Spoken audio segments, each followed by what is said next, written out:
And we had another slightly crazy night, not nearly as bad as the night before that. There were no storms to worry about last night.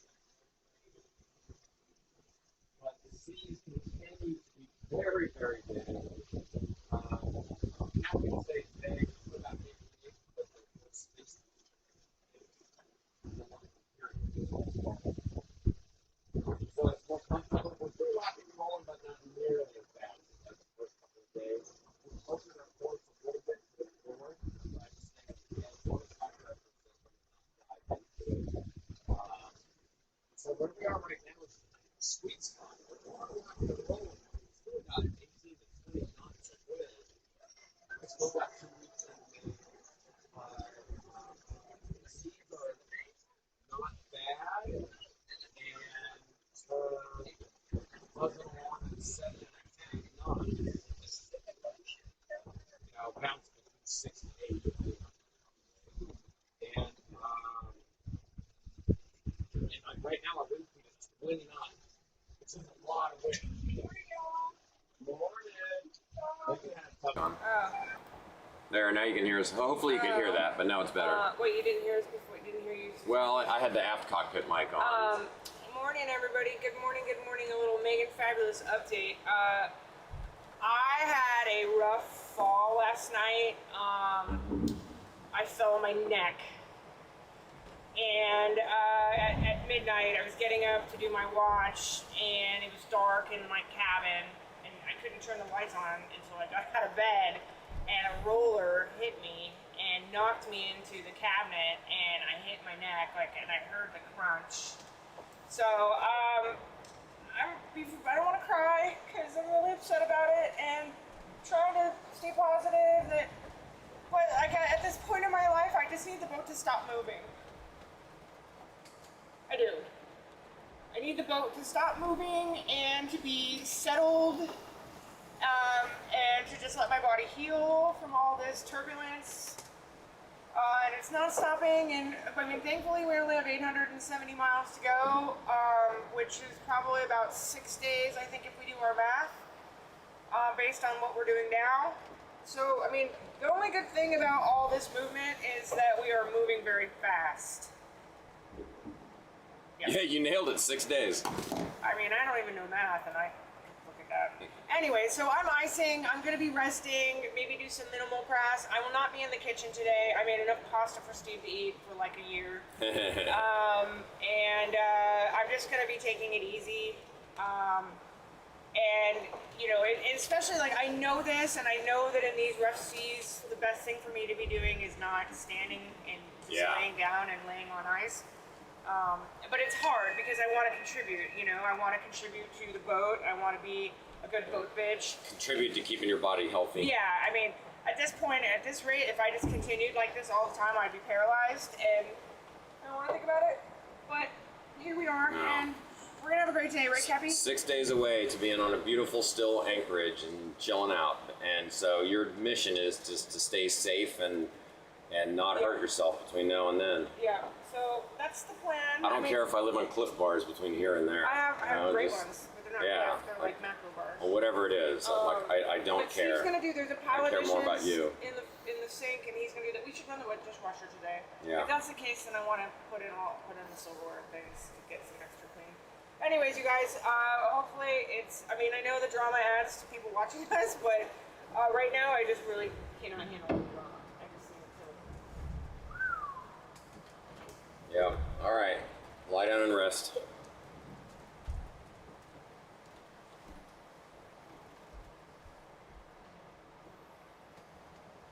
So, for anyone interested in the sailing details, we are right now on a course almost due west.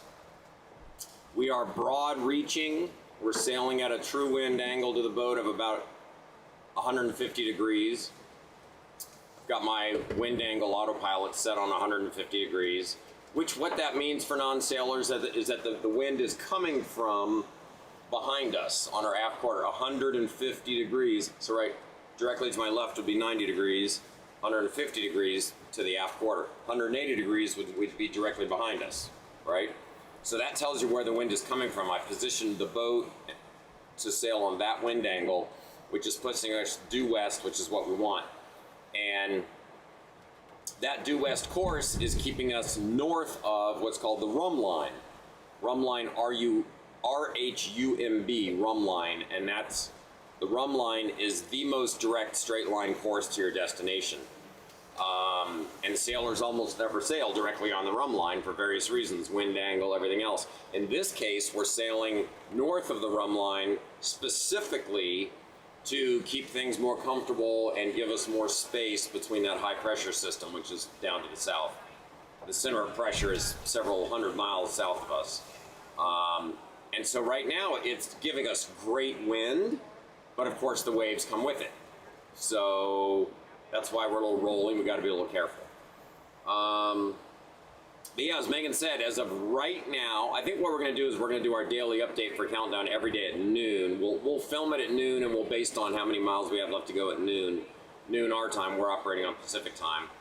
And then we'll edit the video together and put it together as quickly as we can. But every day we're going to try to post a very short 15 to 30 second video of us doing something hopefully funny, and giving you the countdown of how many miles we have left to go. Yesterday was the day we hit 1,000 miles, nautical miles. Every time I say miles, I always mean nautical miles. And for those of you that are nerdy like me, a nautical mile is based on the size of the Earth. A nautical mile is 1 second of 1 degree of latitude. Whereas, a statute mile is 5,280 of the length of some ancient ruler's foot or something. It's a made-up, meaningless figure. But each degree of latitude is the same, and it's 69 miles, 69 point something. There's a tiny bit of variance, all the way at the poles, but each degree. So we are 6.5 degrees south of the equator. So 69 times 6.5, whatever that works out to, 430, 400, I don't know. My math in my head is not good. 400 and something miles south of the equator. And Nukuhiva in French Polynesia, I believe, is at 7 degrees south. So across this 877 mile stretch, we're gonna go, most of it is west and then a little bit south. And like I say, right now we're sailing more north than we really need to be, and that's to try to take advantage of the weather and the favorable current, and to put ourselves in seas that are more comfortable than they would otherwise be. Okay, we're gonna go about our day here, but we invite anyone who's listening, if you're listening to this video while it's live, which is actually often not the case, a lot of people watch them after. But if you're watching, feel free to comment, contact us, tell us, what are you interested in? What would you like to see more videos about? What would you like to see us talk about? I was really surprised. I made this long, I think 15-minute long video about all the different things you need to know about using Starlink on a boat. And it didn't blow up. I mean, we're a tiny channel, none of our stuff blows up, but it got more views than any other long form video I've ever posted. Just talking about nerdy stuff about Starlink, but it's useful. So those sorts of things, I might do a whole video on, how do we stay safe aboard? Even if you're never planning on sailing in your life, I think that's interesting to people. But those sorts of things, if you're like, hey, how do you guys prevent yourselves from going overboard? What happens if you do go overboard? What kind of, someone asked us for a video on provisioning and how do you plan for food? So we want to do that. Meghan, that's Meghan's job, and she's done an amazing job at it, so we'll see how that works out. But, we'll probably do one of those. Anyway, that's kind of what's going on. And we thank you for stopping in and hanging out with us. For all of those of you that check in just a few times a day to see what's up, thank you. And we love having you along for the journey.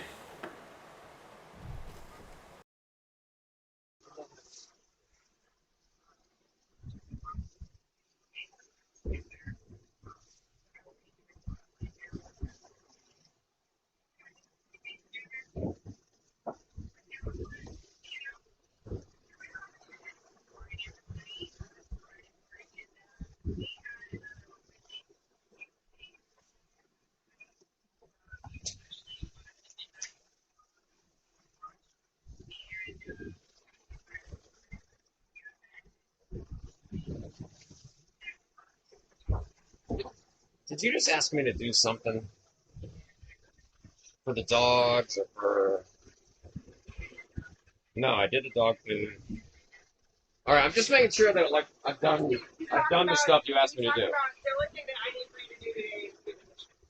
Yeah. And Okay. put them in the dishwasher if you want. But if you do the dishwasher, let me know, and I want to pull out some of our silverware and things so you can have like. Yep.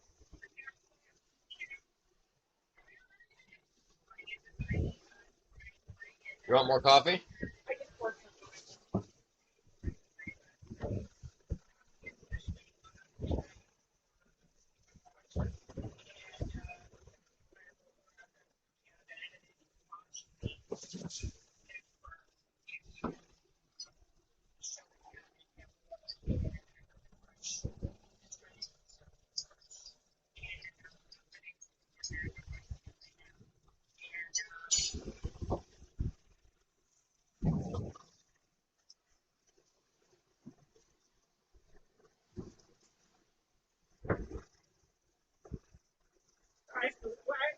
I'm making a list of things that I want to get when we get to where we're going. I want to get some more ice packs. Good idea. I mean, That sucks. I had a bunch of those in the freezer at home. I know we have a bunch of them in Nevada. That's where they went.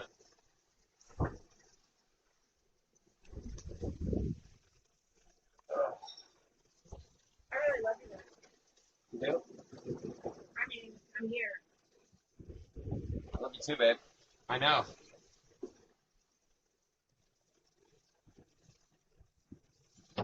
How, scale of 1 to 10, how much is this what you thought it was going to be, the passage? Or is it harder? I'm sure it's not easier, it's harder. Yeah. I didn't think the boat would be moving all the time. I mean, like, I knew the boat would be moving all the time. I didn't think it was going to be intense waves like this all the time. Like, we kept on hearing, oh, when you get below the equator, it's going to be like, you're just going to, you know? And that's what I was like, okay. Mentally, I'm like, I can get to the equator, get through the doldrums, and then it'll be smooth sailing, right? That's what I heard in my head. I didn't realize that smooth sailing and going fast, that you're going to have fucking 15-foot waves all the time. Right. Well, we got that crazy high pressure system for the last 2 or 3 days, but it's settling out now. Like, this is rolly, but maybe you disagree. I mean, this is pretty manageable to me. Like, following seas, the rolling is more gentle than we had 2 days ago. Okay, is it more gentle, and is it better than it has been for the last 3 days? Yes. It's still a lot more than we're used to. This is not. It's not sailing Catalina. Yeah, it's not Catalina. I'm sorry. I know I keep on disagreeing that, but No. Sailing across the 26-mile San Pedro Channel is man, I mean, a little different than the open I Pacific was like, Ocean. now I'm just like, gosh, I really took that for granted. You know, I such a glorious sail.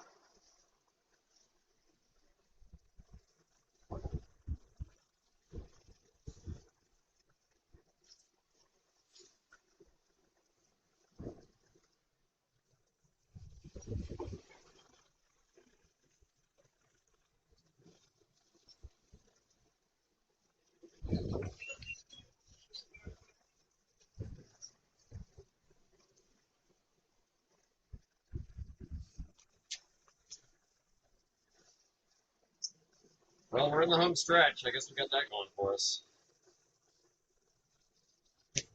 You know? Close. 6 days after 23 days.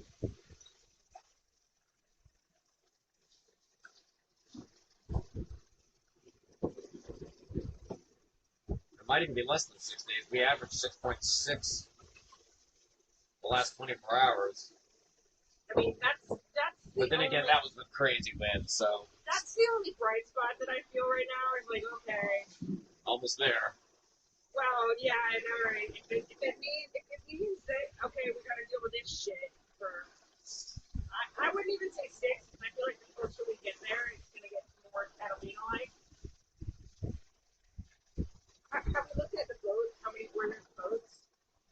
be more vigilant on that. Gotcha. I mean, I've been checking probably 5 a.m. But remember the radar season. Stupid glitch on this. Like if I leave the autopilot panel open up there, then I lose the ability to control anything down here because they won't let you use the autopilot from here. I have a question. So you keep on saying we might switch and go to O. Whatever. Is that because other people are going there, or because like my opinion and my thoughts on that would be like I don't want to just go because there's going to be other people there, other cruisers. I really like. We're planning on going to Nicaragua. Continue that. I mean, all these people we're going to see along the way anyway. It's not the people. Oh, okay. That's the impression that I got. What, to like meet friends or something? Well, the other boats are going to be going to meet new. No, that has nothing to do with it. Okay. But that's I've heard a lot of discussion about which one is an easier port of entry. Which one are the inspections less rigorous? Which one do they get the paperwork done faster? Which one, are they less likely to charge you a fee for whatever, So at this point, I've told Kevin I want to hire you to be very reasonable, for basically a few $100. Yeah, it's like an He'll handle everything. Yeah. And so I've asked his advice. Like, our current plan is going to Nukuhiva, but I'm hearing that it might be easier in several different respects, inspections, whatever, but going to Hiva Oa. What do you think? It's called Hiva Oa? OA. Hiva OA. So I'm just trying to, like I always do, just trying to collect information. And I remember hearing from Hiva on the seminar that once you get to that place, Oa, then you're going to be sailing upwind to get to Nuka. Other way around. People go to Hiva Oa because the sailing to the next places is easier. Oh. So if you go to Nukuhiva first and you want to go down south to those islands, you're now sailing against the wind. So if we changed our course just a little bit now, that would put us into Hiva Oa, and then when we want to go to the other islands, now we're sailing downwind like we are now. That's one of the reasons why a lot of people do it. Right, it says HIVA. OA. So those are the various reasons. Inspections, bureaucracy, and the ability, for better sailing going to the next island.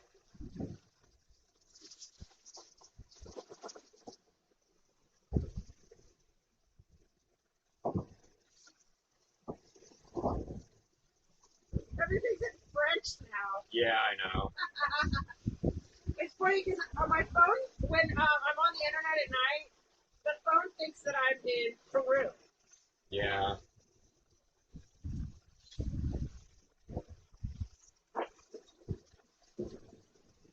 Oh, well, here's why they don't want you to have honey, because local honey is one of the main products in the Marquesas Islands. So that's why they don't want you to have honey. Yeah. Because they want you to buy their own. There you go.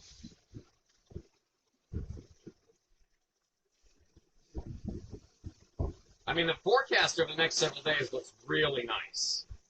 Like 15 knot winds, some 20s once in a while.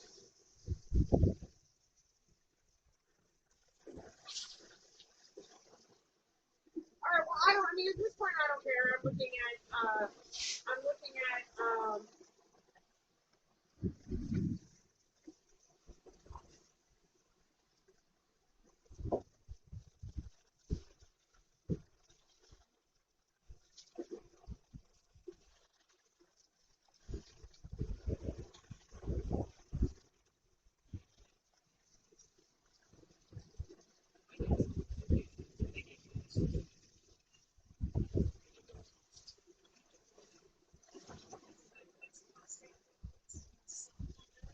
Average boat speed for the last 24 hours, 7.5.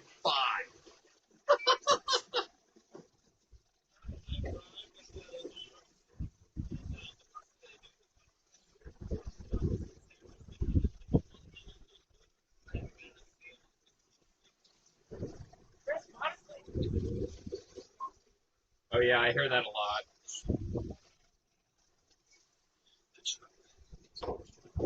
It's a relatively conservative culture. Like, wear whatever you want on the beach, but if you're going into town, don't walk around in your bikini. It's kind of a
I'm excited to go walk.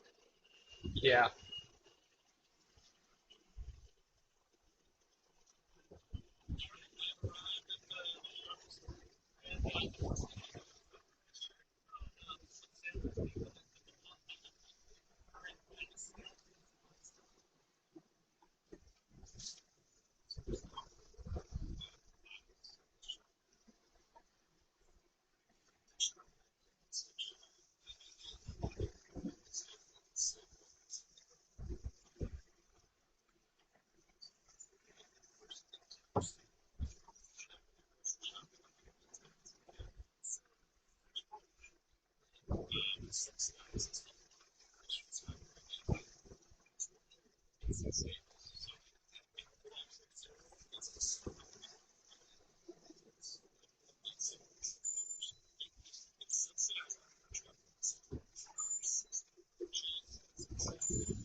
Oh, this is good to know.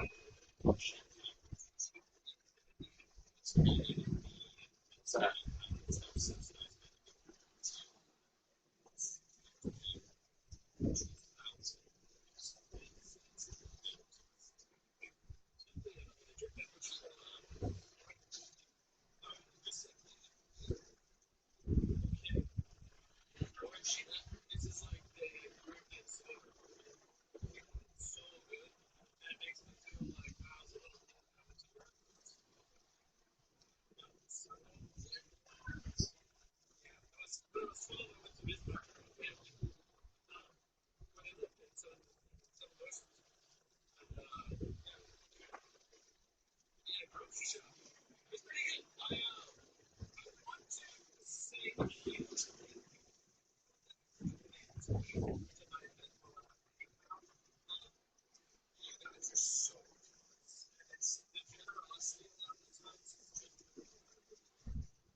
We could rent a car and drive around the island. oh wow.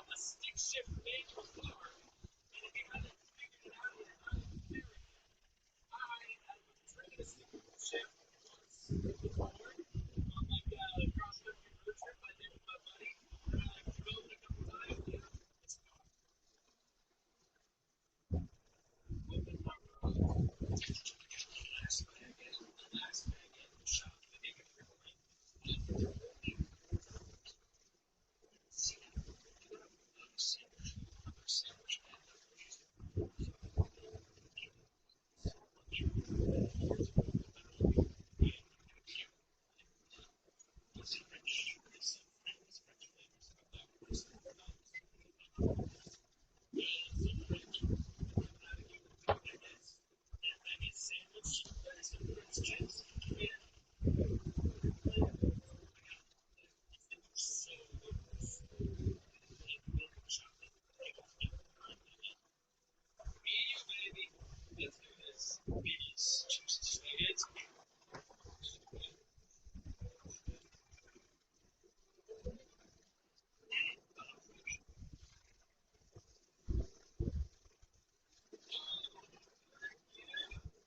should definitely rent a car and drive around the island. Okay. Is that New Bahia? Yeah.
Alright.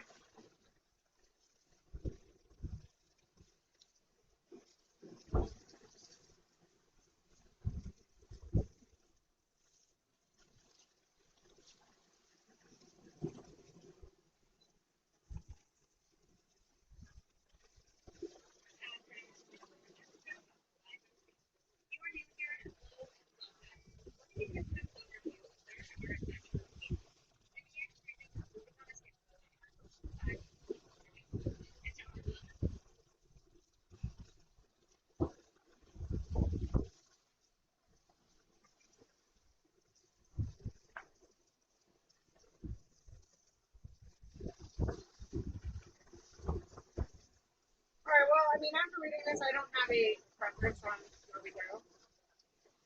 Yeah, that's kind of where I am. I'm just like, people on some of the forums have been chatting about like which one's better to go to. And there's no clear answer.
So we're day 23. Yeah. Basically, take today's date and subtract 1. We left on the second. The second was day 1.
Yes, if I had another ice pack, I could rotate. Yeah, it'd be nice.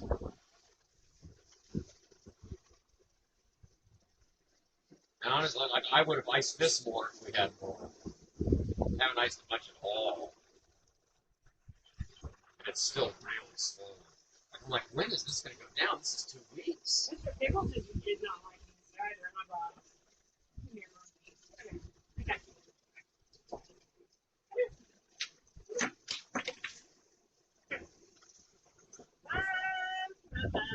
Yay, Mister.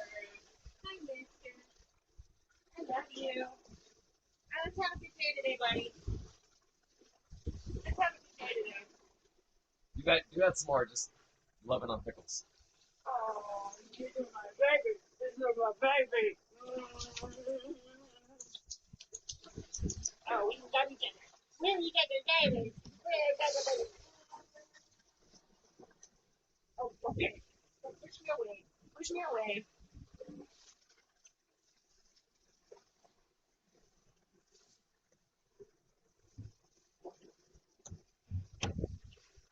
I'm gonna do another one that's very trendy right now. Yeah, have you seen those? I flirted so hard, and now I flirted a little too hard, and now I'm a full-time boat bitch. Now I'm stuck on a boat in the middle of the Pacific Ocean. Yeah. I like it. I'm starting to think more about creating more longer content. Because what I'm learning is like, you can pump shorts out there all day. We knew this already. You know, put the shorts out there all day And long. an editor, Steve. You'll get more followers. And an editor. We have so much fucking Yeah. content. But it's the long form stuff that monetizes. We need an editor.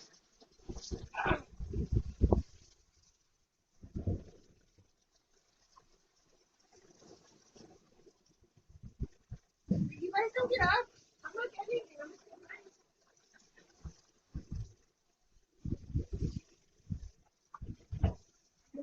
Full episodes on Mazatlan, Zihuatanejo, La Cruz, you know, all of them.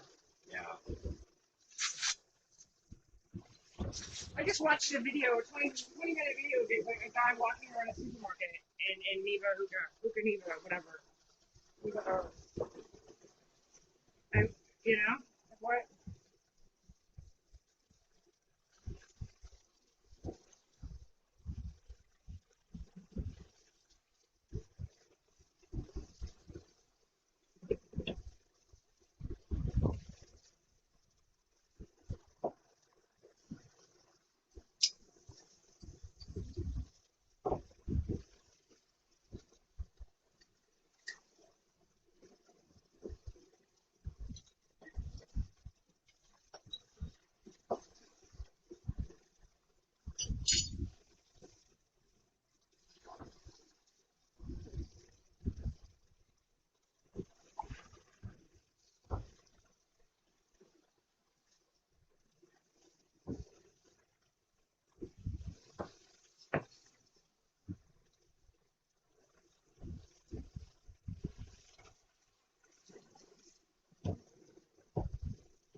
there a way? Does it cost money to put a VPN on my cell phone? I mean, on my. About $10 a month. I mean, on my laptop. Yeah, about $10 a month. But what is it that you need it for? I want to search on like websites and things. I use it It's when a common. Like I have one that I need for I know, it's financial great. sites and things I know, like that. it's great. I could go on to Michael's and look at the new John Savage collab. The name comes up a lot. Yeah, the only one, I can search 2 websites right now, and without, like, I can look on eBay, and I can look on Pinterest, and those are the only 2 websites that I can actually go on right now and search things.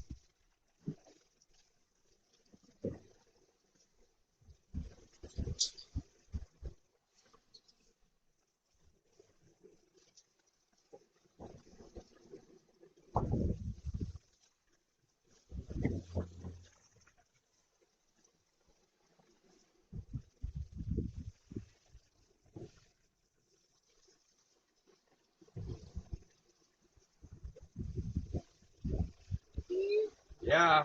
can you not let you know in the comments? You said if you all bring cash, or if you bring an American Express.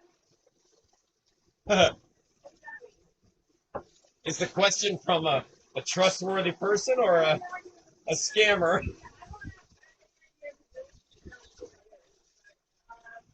Well, I mean, I don't mind. The reality is you don't. It's this microphone that I have on. So the question we have is, did you bring cash or American Express? I'm not sure what you mean by American Express. I don't have an American Express card. I assume you don't mean traveler's checks. Okay, I'll get to that one in a sec. So you want to bring a small amount of cash. You know, you're going to need some cash. There's a lot of things that you end up needing to do, whether you're paying someone to clean the boat or whether you're going into town. A lot of restaurants, they don't take credit cards, things like that. So you need a small amount of cash. But obviously, you don't want a large amount of cash on board, or, you know, you're a target for crime. So you want some cash. But the reality is what we found is that in most places, our credit cards and debit cards work quite well. In Mexico, in El Salvador, we've been able to go to an ATM and get local currency, which in El Salvador, it's a dollarized economy, so you're getting U.S. dollars. In Mexico, we could withdraw pesos from the ATM. We'll see if that continues to be the case once we get to French Polynesia. I suspect it will. And then a lot of restaurants,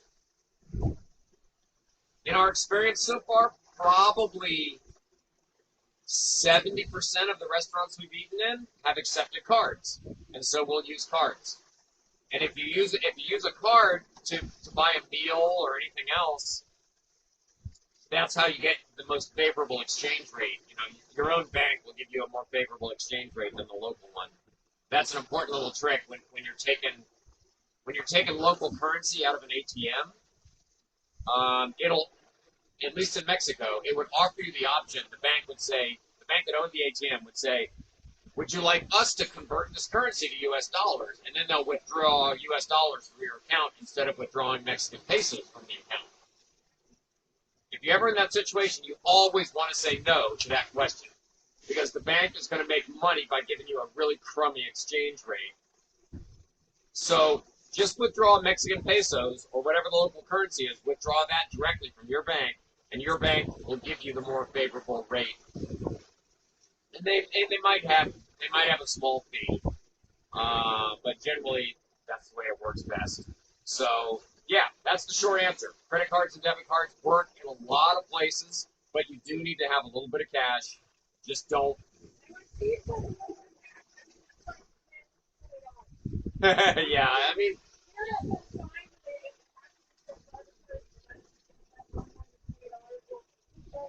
Yeah.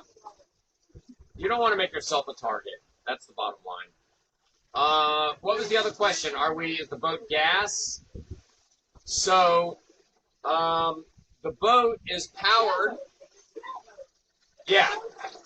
Yeah, so I don't think your microphone's on, Megan. You can turn it on, the one all the way to the left. So the I boat's think a it says sailboat, Mike or meaning, Ox you know, or something. it's It's the powered by the farthest to wind. the left. But we do have diesel engines, twin, because it's a catamaran, so there's 2 hulls. Did I say that right, Steve? Because he's more, Yeah, we're under sail 90% of the time. Yeah, we're under sail Any kind running. 90% of the time. It's, you know, it's Like right now, there's no motors of any kind running, so it's the greenest energy there is. You know, we're just powered by the wind. And now the boat does have 2 diesel engines, and those diesels are used generally just to get in and out of a harbor. If you're going in and out of a harbor, docking, maneuvering for anchoring, things like that, you're doing all of that using the diesel engines.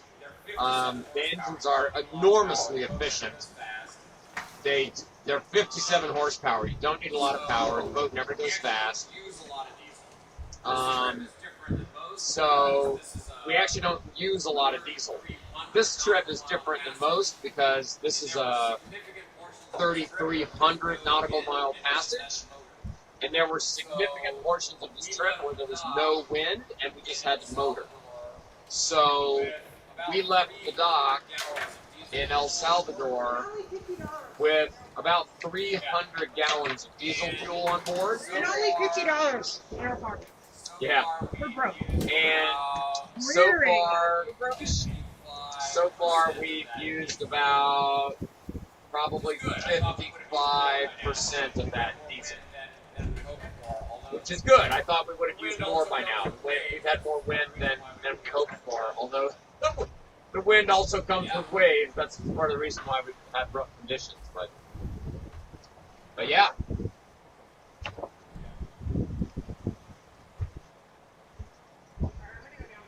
Yeah. All right, I'm gonna go down below.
Yes.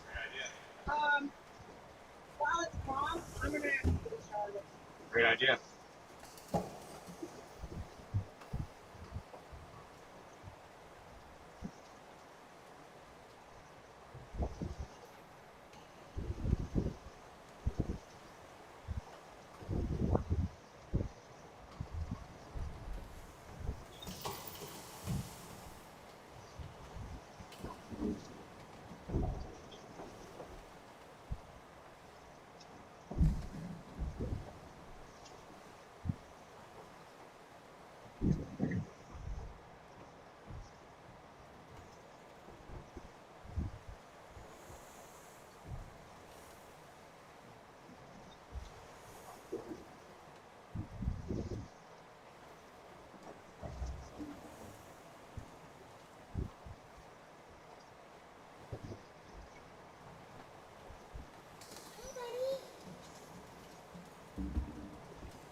Mr. Pickles, come here.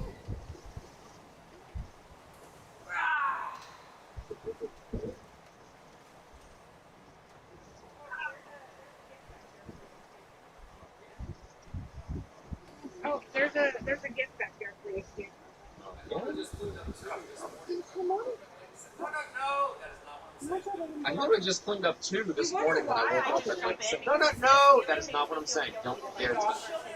You wonder why I jump in because this feeling makes me feel so good. Well, then you shouldn't. All I'm doing is joking about how Okay, this shit as long as so it's a much. joke, because like, yeah, I mean, Like, really, take a deep breath. I'm gonna get it. It's just, it's like, I cleaned the bathroom 90 minutes ago, and now it's there again. I'm like, wow, that's a lot. but it doesn't feel like Well,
Yes. Thank you Yes. for feeding us. I'm Let me really just appreciative of that. answer this.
we just totally butchered that. Good morning and welcome aboard. Thank you for joining us on our crazy adventure.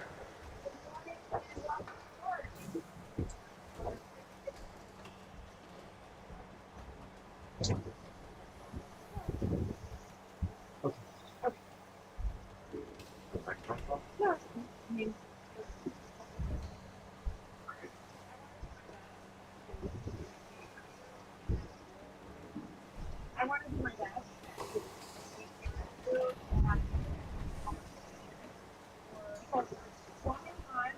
Why do you do that? Or there's lots of times where you act like you're joking around, and I know we well enough now on the years where you're not joking. And so I'm just gonna, put it out there and really try to do the best I can do. Is I know when you're joking when you're not. And a lot of the time while I go and jump in and do something, it's because you make a comment to me about the pugs, about some, I mean, I don't want to have to like pull up the screen, but that's, yeah, there's a lot of the time why I end up doing it and, not trying to bother you, is because, and the pugs are essentially my partner and my name. And I really want you to understand that I do appreciate it very much. And that's why sometimes I just don't even say shit. I just go and do it. Because it's fun, whether we're joking or not. And I really I want you to hear me when I say that. And that it's good. That's all. I love you, and I want to communicate with you. And I want to do it. What I like to do is just offer another possible perspective, right? I would ask, like, why is that?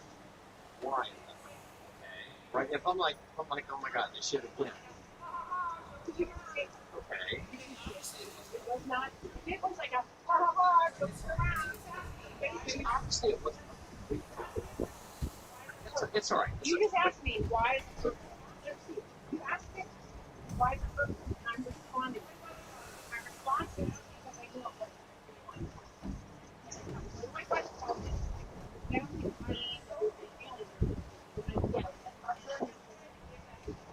I'm so thankful for this. And I just wanted to give that to you because I know in 3 minutes from now when one of them steps in there, then you're going to get really annoyed because they distract you. Sure. So I'm just trying to take the place. That's all. I got it. And I got the reason I have to think about that is like, you know how good like, so I make a comment, I gotta go home and do it. Right? Is that really so bad? Or if it's the message I'm receiving here is keep it yourself. So,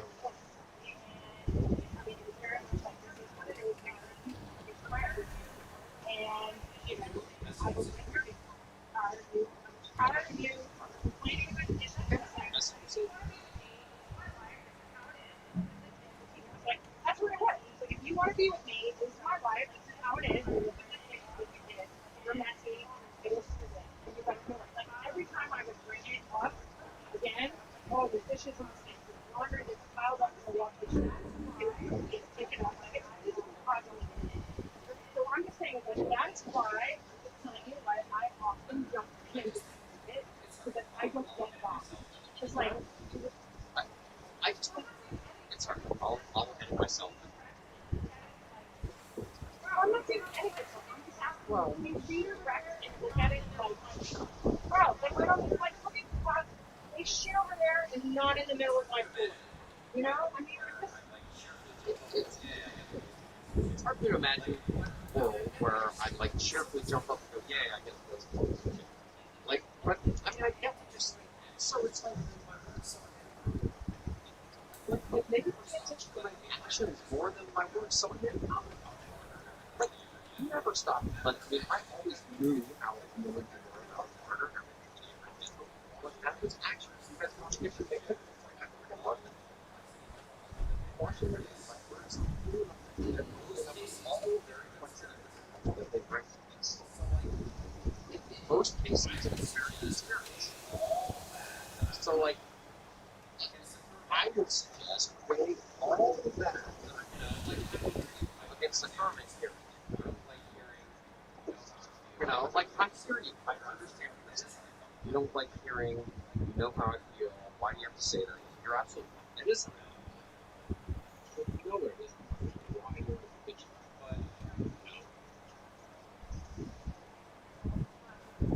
But all the time, you go, why do you keep on doing that? That's all. I'm just trying to tell you.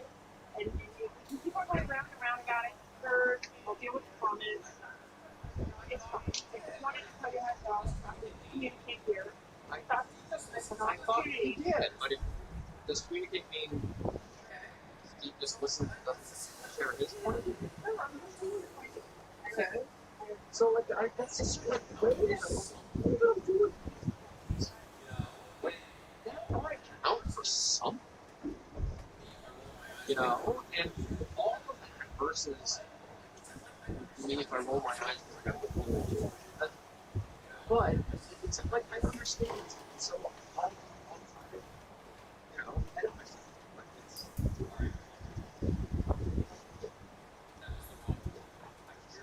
all right.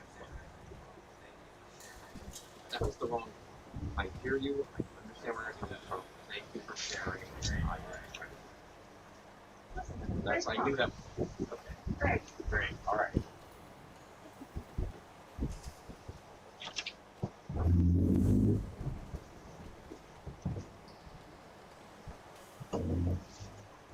Hi, Bradley Thornton. Welcome aboard.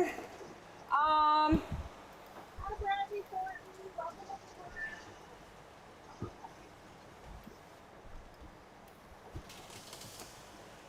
The seas are really beautiful. They're extremely rolly. Today is the first day that we've had where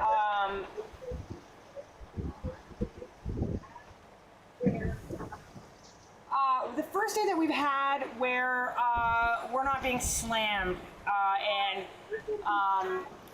The only thing that's really good about what we're dealing with right now is we're cranking. We're going so fast. Things are, moving along.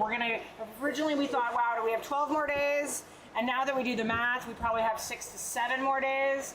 So that's awesome. And, we're moving along. I don't know if you know, probably don't because you're new, and that's cool. I have a rare disease in my spine. And all my discs are disintegrating, and I've recently, in the last 5 years, had 3 major spine surgeries and 2 knee surgeries, and one that was just so recent as of 5 weeks ago. And pretty much I shouldn't be doing this crossing right now, but I'm doing it because this is our weather window. I fully support Steve. He's my person. And I want to be here and be here for him, and also, I really did want to do it. This crossing is turning out to be a lot more than what I bargained for. Having a hard time dealing with all these rollers and waves. I thought that once we crossed the doldrums and into the southern trade winds, we would just be smooth sailing, and it's turning out to be, we're cranking and we're going fast. But how we're getting there is because there's these gigantic 10 to 15 foot waves that are pushing us there and rolling underneath the boat, and it's extremely uncomfortable, causing me pain. And I'm not bitching, I'm just kind of laying out the land here. So if you see me laying down and not doing very much, there's a reason for that. I'm not a lazy ass. I'm just trying to preserve my spine, and I'm looking forward to being on a boat that's not moving. We've been now at this crossing for 23 days, and physically it's been a lot more than I could have ever imagined. I think in a perfect world scenario, I would have taken 6 months to heal properly, and I didn't do that. I was, after 2.5 weeks, I flew back to El Salvador and moved back onto the boat into a marina that was a wake zone. And so it's just been nonstop moving for the last, so I got back on March So it's been non-stop moving for me for the last 5 weeks, and it's rough, and I'm doing my best, and I'm not complaining. I just saying how it is. You know, my mobility is hindered, and it's been something that I need to get used to, and it's been hard. So I'm gonna go. With that said, welcome aboard, Bradley. Thank you for joining us. Welcome aboard, Maizua from Arizona. We love having you here. I know the drama makes this more interesting for you guys, but hopefully we don't have a drama-filled day like we have in the last couple weeks. So, yay.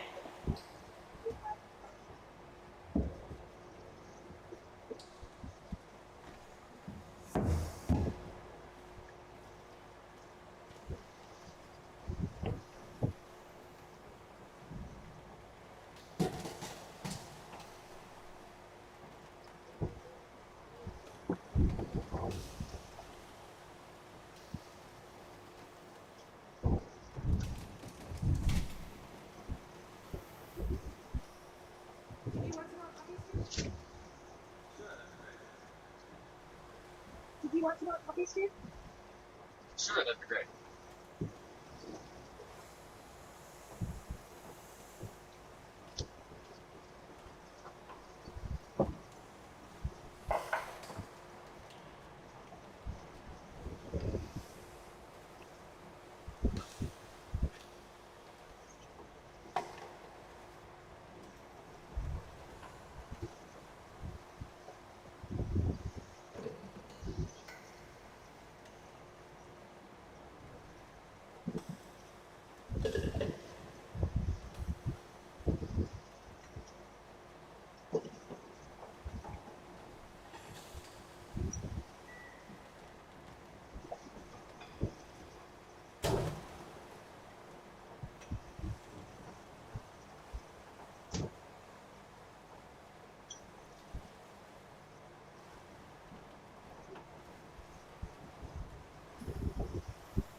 Hopefully I'm going to do a little crafting today.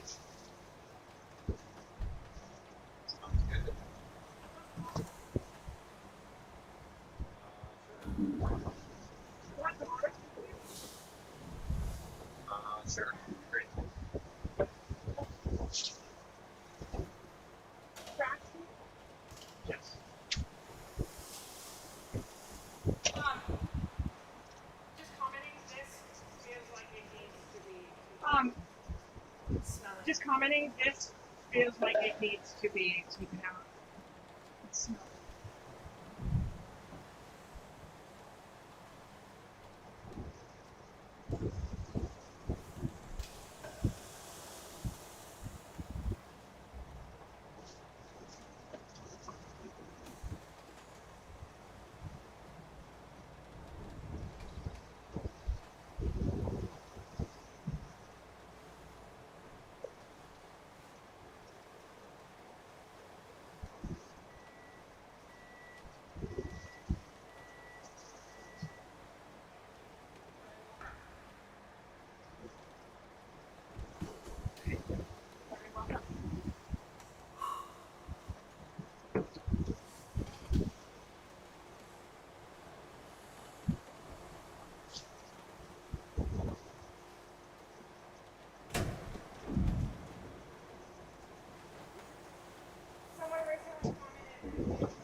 Someone recently commented, a new person commented, I think he just commented he's new, and he put a cowboy hat emoji and an American flag emoji. So I think you should go and comment. pop in and introduce yourself.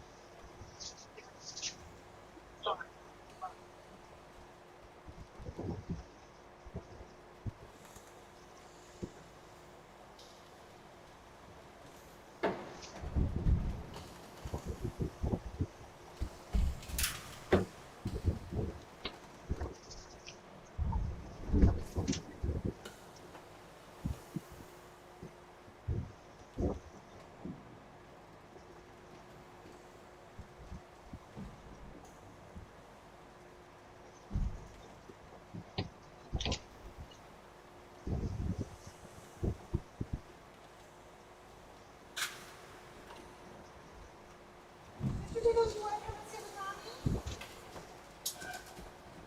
Bradley Thornton, you're still there. Thanks, man. Cowboy hat. America. Bradley Thornton, if you're still there, thanks, man. Love it. We're going to go Cowboy and hat, investigate the world America. around us, outside of America. We love America. But when we Love come it. back, our heart is always still in America. We love America. And it's actually I love the American flag having it in the background.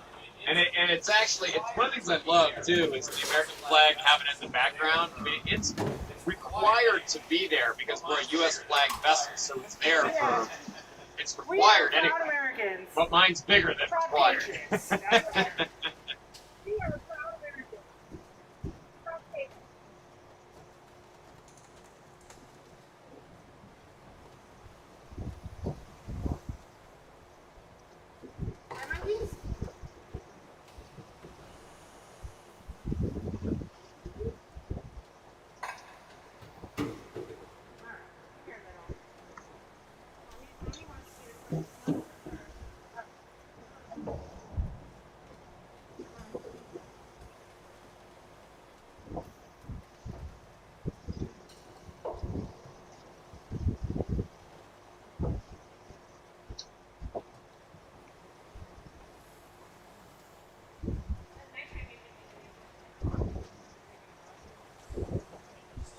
At nighttime, you can live in. They're sliding off the table. Or they were here. Maybe. I guess it's possible. I usually try to tuck them all the way over there, but yeah. Oh.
Congrats on bursting the house. Which is great. I'm really happy for you guys. For you. When you managed to property yourself.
Entering starts today.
To arrive in French Polynesia, which would be in about 6 to 7 days.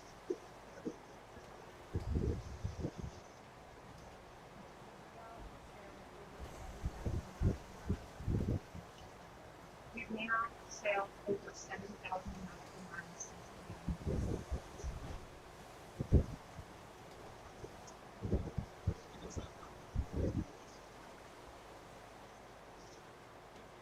of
That's a little bit.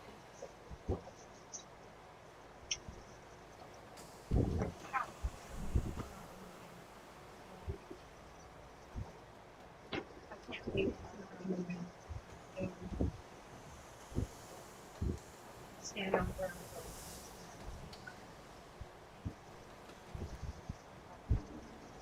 I have to see the map in 25 minutes or 11 months. It would be great. Love and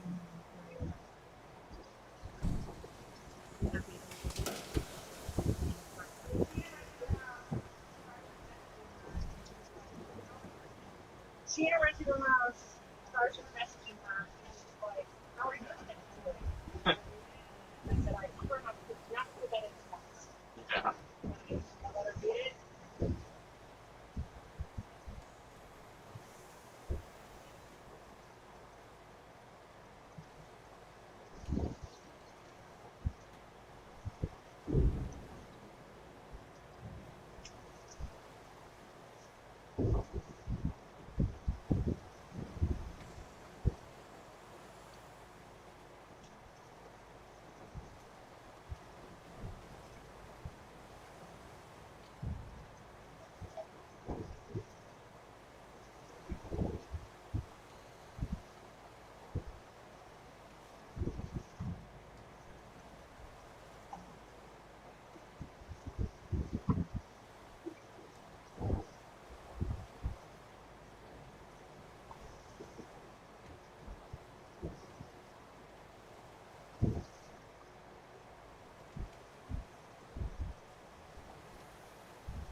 Jesus.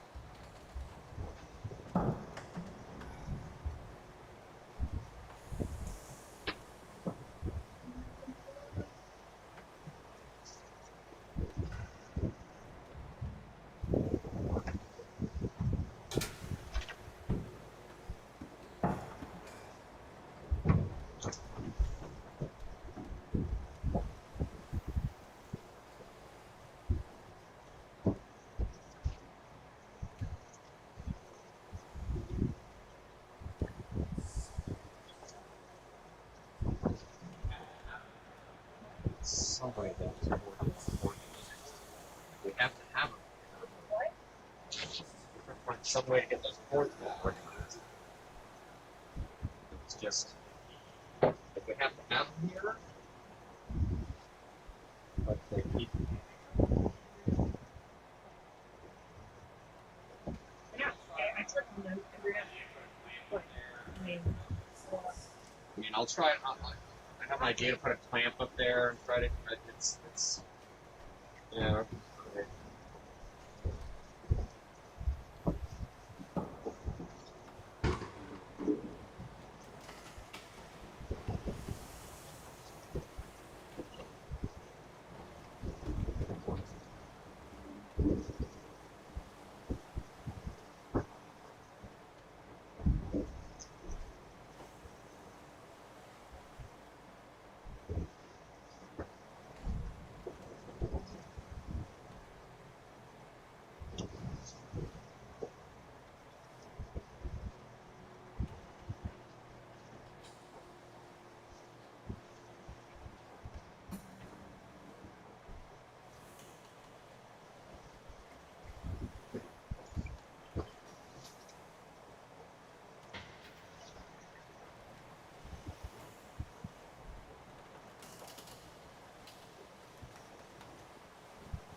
Yes.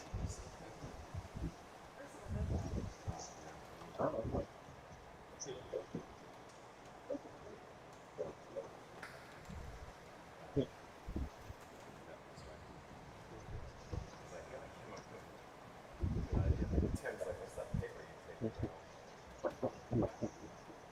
Take a piece of paper that says lines in water because I took that clamp off.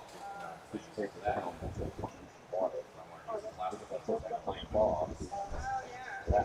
We need to get more. What, have you seen the line That clips? keeps everything up on. Oh, yeah. Cinnabon, the ones that are really What good. did we see? That keeps everything up on. The ones from the light fix that I bought, the ones that are But yeah, that keeps them off the floor. Then the rest of them just need to stay up on the table. but yeah, that keeps them off the floor. Then the rest of them just need to stay up on the table.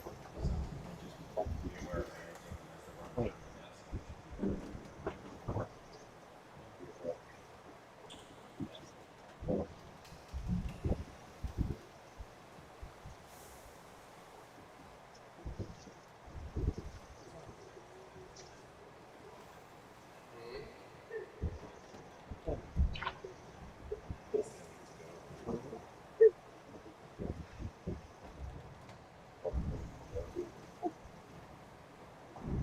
Try. I know it's rough. But try to put yourself in a mindset where I'm like, okay, I don't like this part, but this part's super fun. Oh, I'm in a great. I mean, like every minute I look up and I'm like, wow, this is amazing. What a great opportunity. Oh, I'm in a great mood. Like every minute I look at my house, Trust me. I mean, that doesn't bother me anymore. like Like every single day that there's, Trust me. something new. I mean, that doesn't bother me anymore. Like every day that there's, there's something new. Like the high rollers or aesthetically don't bother me. Like the high rollers aesthetically don't bother me. It's when, Banging doesn't bother me. There's so many like I get over it, but then there's just like there's the something. banging doesn't bother me. I get it. That's the thing. That's the thing. I get it. Man, That's the thing. you know, I was playing it last night going, wow, like Oh, man, I mean, the waves are this powerful, the oceans are this powerful. wow, like Float around this much, like, the waves are this powerful, and this powerful. you Use the know, boat around. it's like there's certain things, What you know, that I can't. You know, I mean, it's like there's certain things, that I can't. You know, I can't. and I just think I'm It's just out of my physically, control. it's very clear to me. I thought I was And I just think I'm supposed physically, to do it's this, very clear to me that and I'm not I'm not. able to do this. Just go.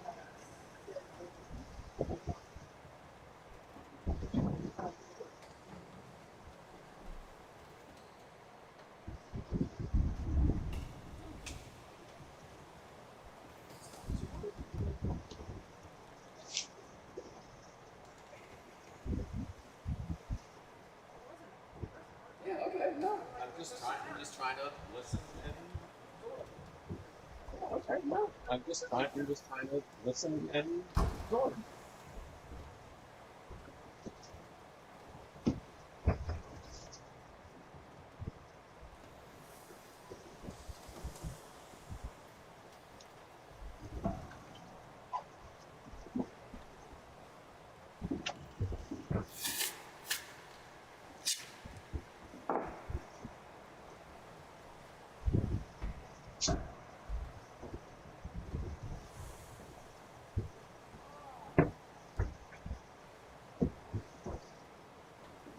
Oh.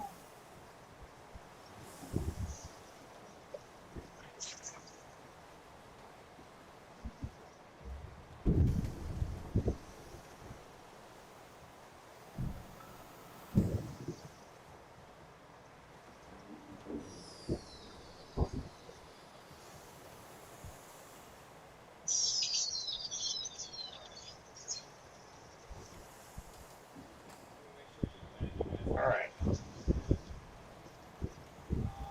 Let me make sure that you guys can hear me. I think you can. Jim Kelly! My good friend Tim Kelly. Hi, Tim. Jim Kelly! Kelly. Let me make sure audio's coming through, but Tim just asked me a question that I want to answer for you guys. Sitting here at the helm.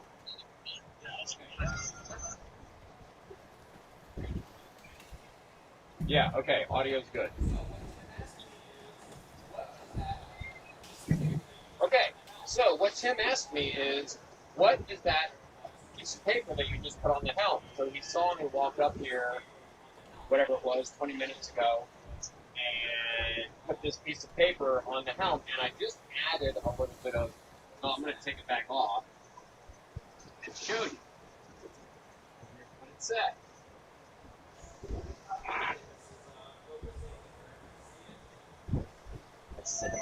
Hopefully this is focusing and you're able to see it.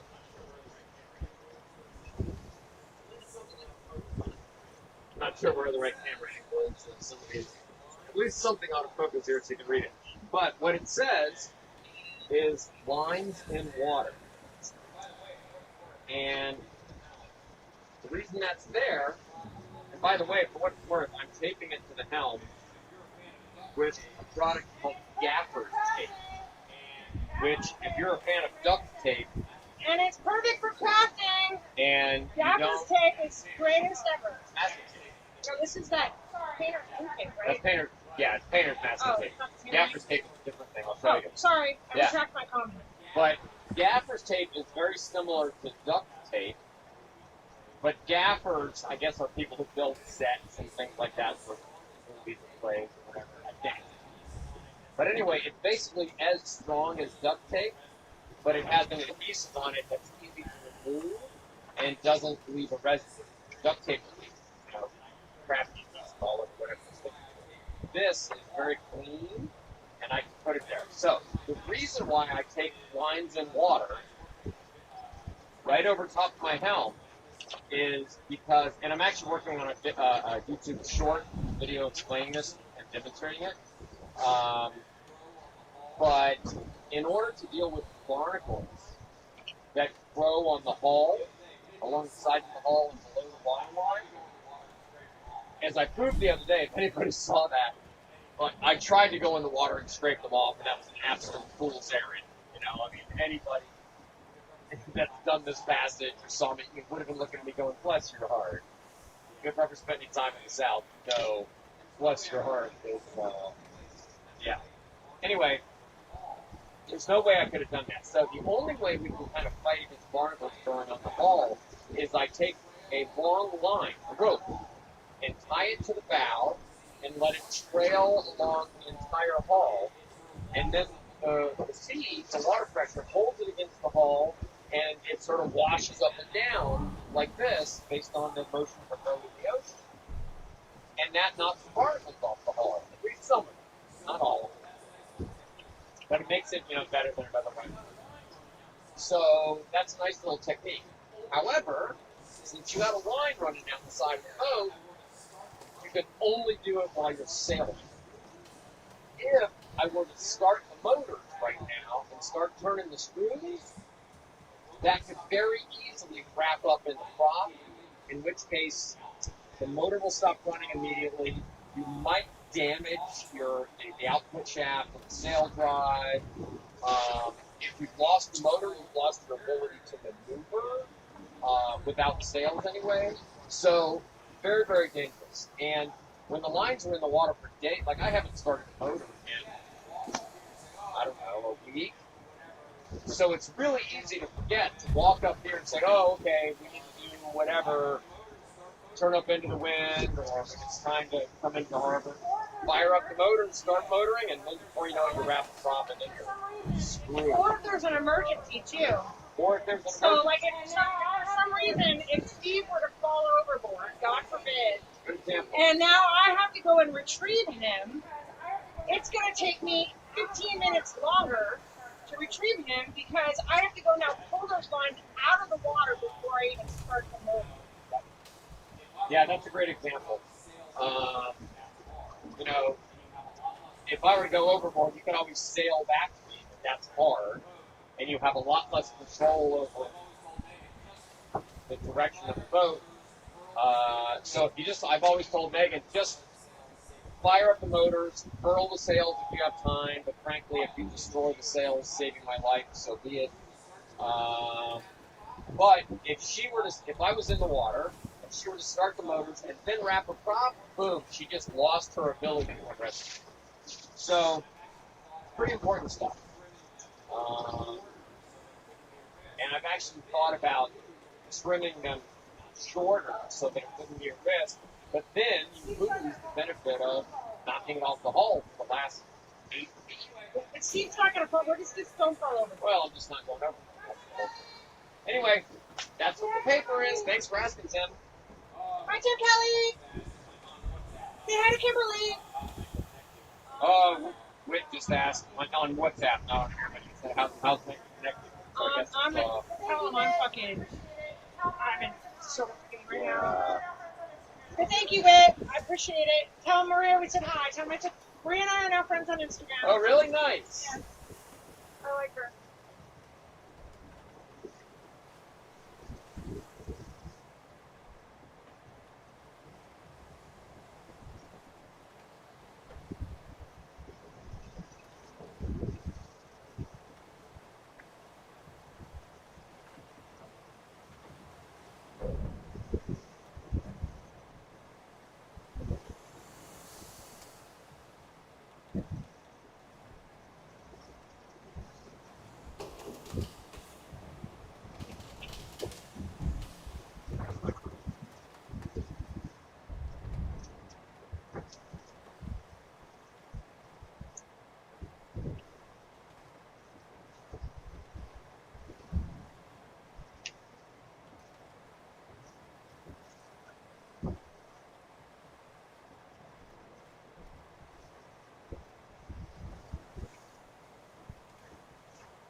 Tim said you couldn't hear me very well.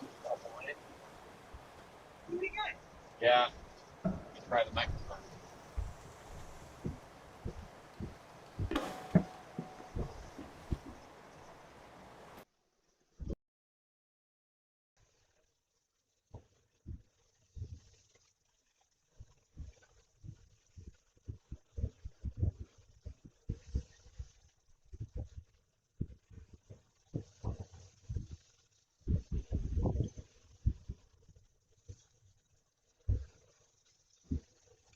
Okay.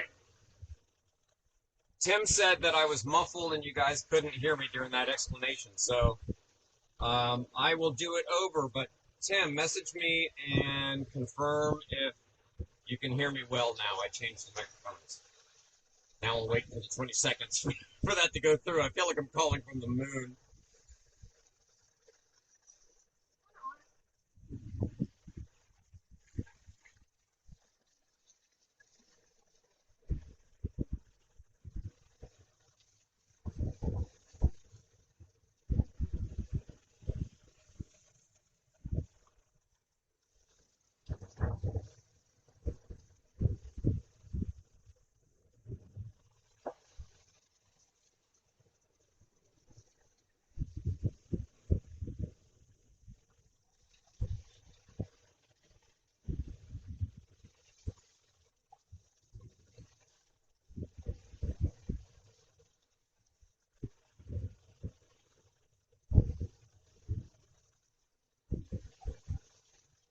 Tim, let me know if you can hear that okay.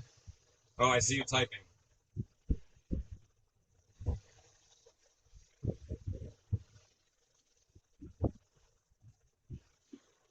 Hear you much better and understand what you said before, except what the lines are doing. Okay, gotcha.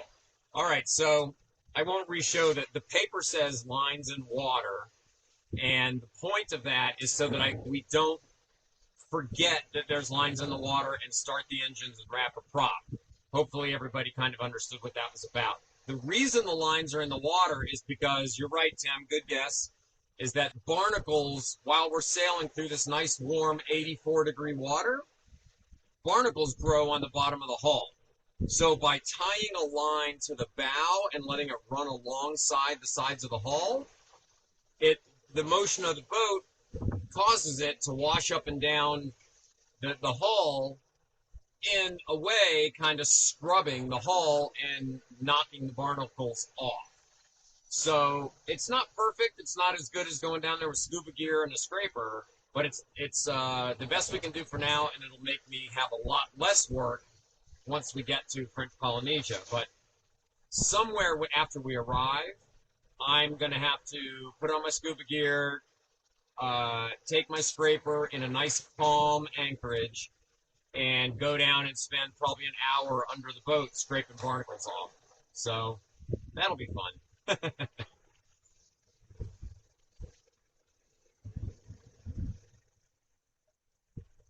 And by the way, keep an eye out on YouTube. I'll probably work on this today, maybe. I shot some of it. But I'm working on a little short video to show the lines and what they do and how they work and all of that. So stay tuned for that.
So since you guys can hear me, these questions actually that Tim is asking me might be of interest to everybody. So I'll just he was asking me about the lines for the barnacles. Hopefully that makes sense. Now the lines are knocking the barnacles off, so I won't have to work so hard to go under the boat with the scuba gear and scrape them.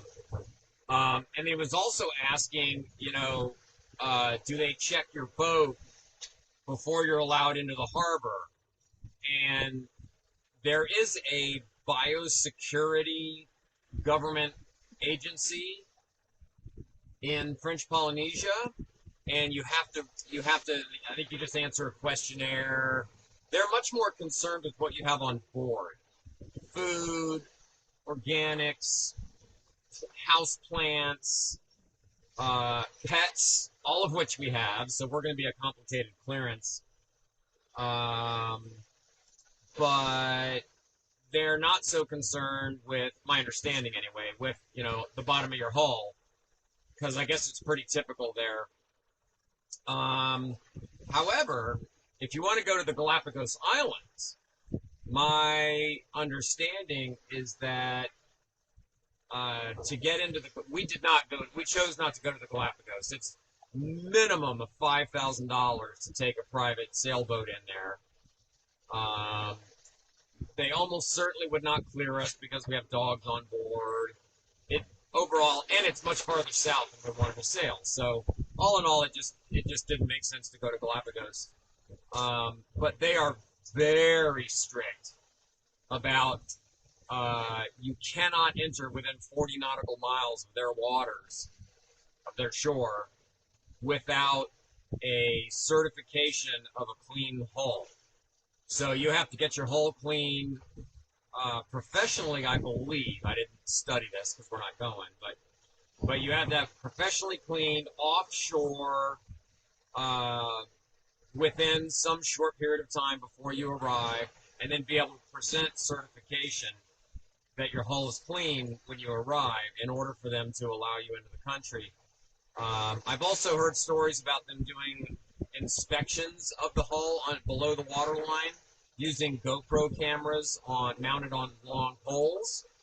So, I don't know, all of those things. But the Galapagos is very, very strict about what might be stuck to your hull. French Polynesia, my understanding is they're not terribly concerned about that, but they're concerned about what do you have on board as far as food, meat, plants, pets, all that stuff. So once we get through that inspection process, they may or may not board the boat, see what's going on. Some countries do, some don't. In Mexico, we were boarded by the Mexican Navy twice to do an inspection, and the second time they had a dog with them sniffing out anything. So we had heard about that, so we were prepared for an inspection and to be boarded, and some stuff went overboard that maybe we shouldn't have had aboard anyway, but God decided we do kind of miss it, to be honest. Yeah, God decided that we were not going to be breaking any international import laws in a very vague way to answer that. Right, Yeah, absolutely.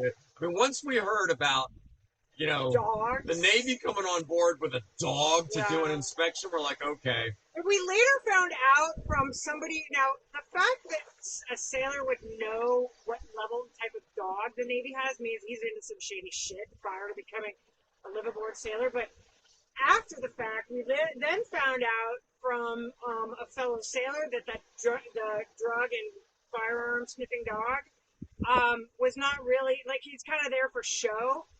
And the fact that someone would actually know the different levels of dog sniffing, it speaks to their former Different life. levels of dog sniffing. Yeah, it speaks to their former life. Yeah. I'm no expert on this, and even I could tell the dog was, I mean, if you've ever seen dogs in airports, Yeah. I mean, they're super pro. They alert on something, they sit, and this dog was kind of more of a knucklehead. His name was Oreo. Yeah, and it was like wandering around the boat, and at one point it sat down next to a lazarette where at one point in history there may have been something that shouldn't have been there. Yeah. And my heart skipped a beat. Yeah. Like I said, there was nothing on board. But there were also dog treats in that it could have been that. Well, so the dog handler kind of communicated with the dog a little bit, and after a minute or two decided they never asked me to open the container. No, they never asked me to open the container, so everything was fine. There was nothing in there anyway, like I said, but it was funny. Even so, I could tell that dog was not a particularly well trained dog. And then the funniest thing, when they went for the dog to get off the boat and back to the dock, it fell in the water. It was a German Shepherd, and it was going from the boat back to the dock, and it fell in the water. And then the soldiers, or the sailors, I guess, in the Navy had to come fish it out. It was, I wish I had that on video, man. I was not allowed to shoot any video while they were doing the inspection.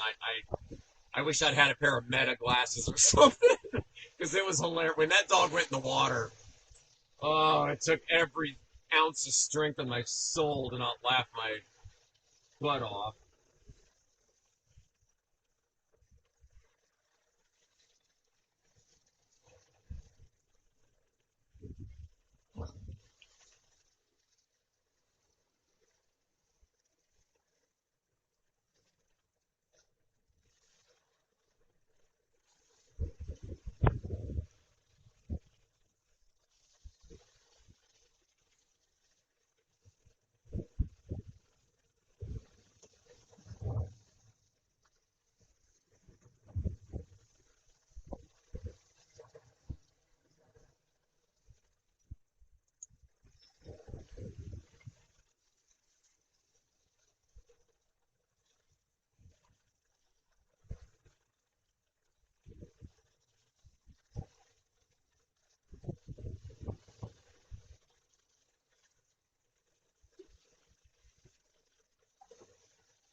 Tim just showed me this.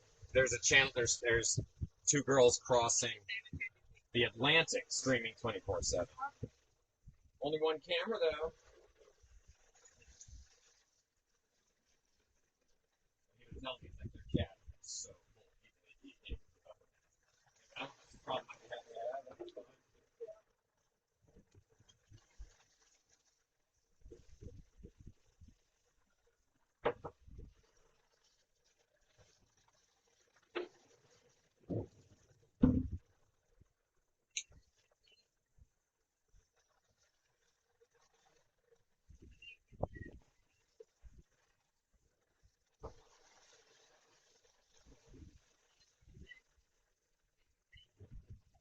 Wow.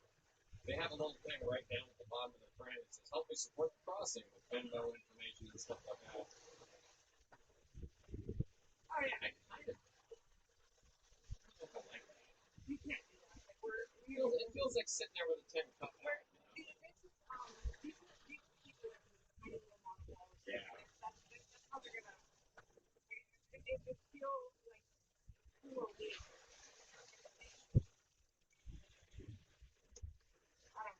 I mean, roads.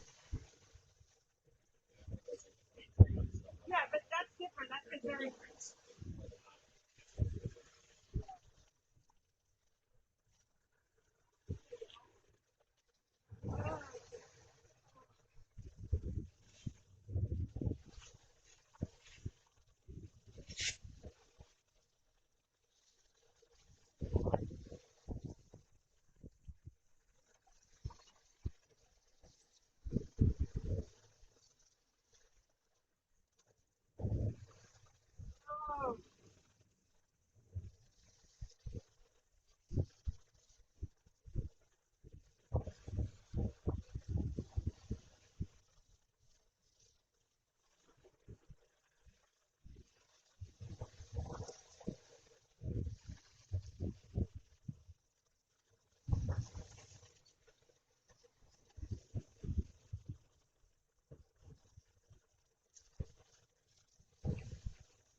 They still have not put the fucking plant in that spot that's been empty since the day we moved in.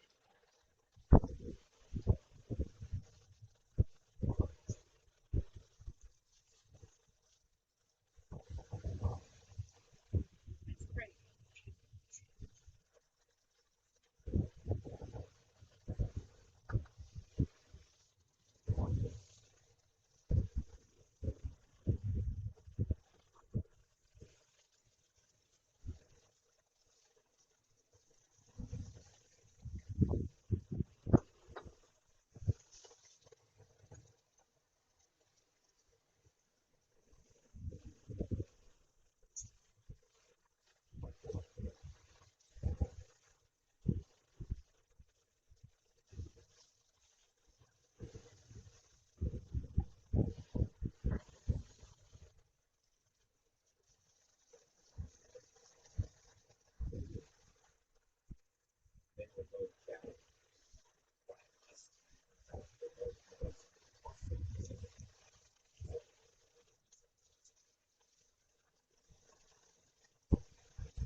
is still empty period. This pot we discussed from day one about putting something there period. Match holders along that walkway period is still empty.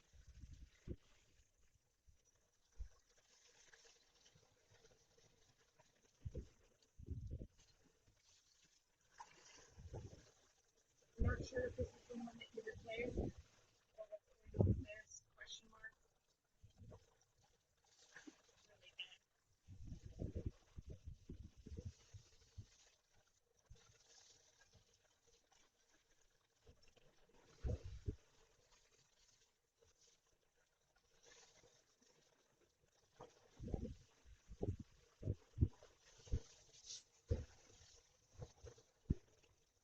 bad. And I'm not sending pictures of the plants on the other side of the fence because Tito has said that they are frozen, and they will circle back in a month or so after the weather. These are only plants we are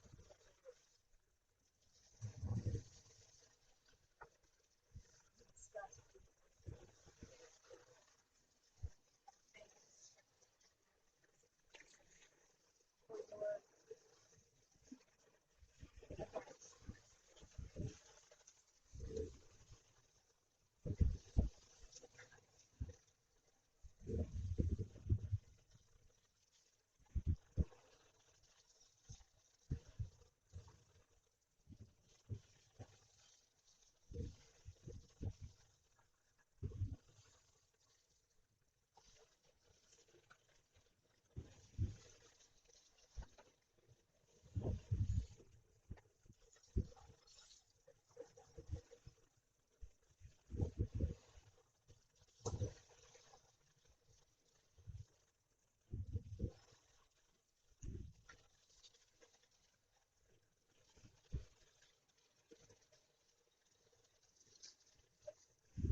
Alright, I thought we would standardize on noon every day for whatever the miles are at that time.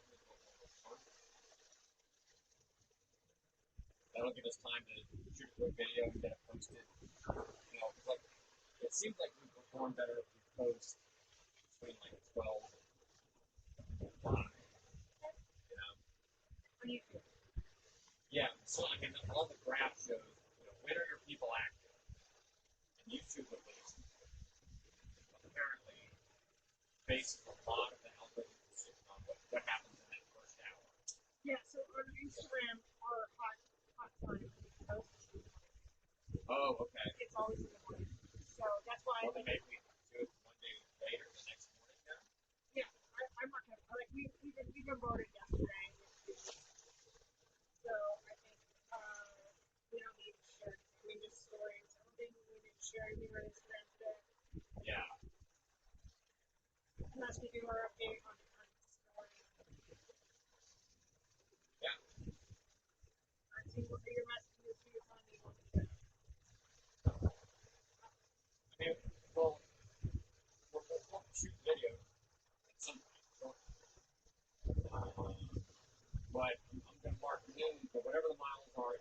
that's what standardized.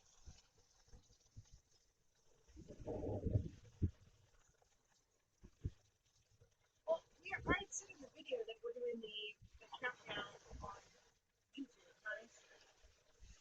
So I don't think it's necessarily they need to post it on Instagram on my stories. Your call. I like doing the updates and how we've been doing it. I think it's working.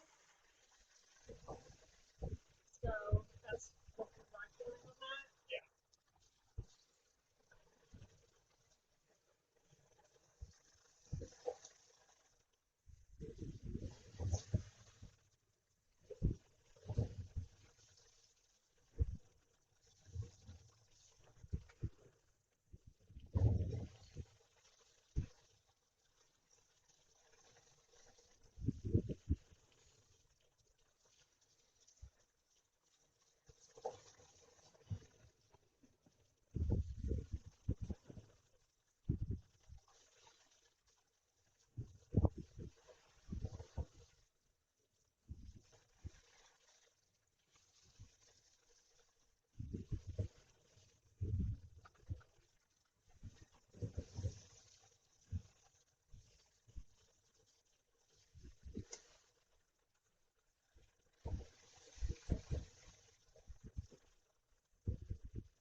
no, I'm sorry to hear that. Yeah, so it's been quite a struggle. I'm actually calling because I think we're gonna need to bring you guys a new. Okay.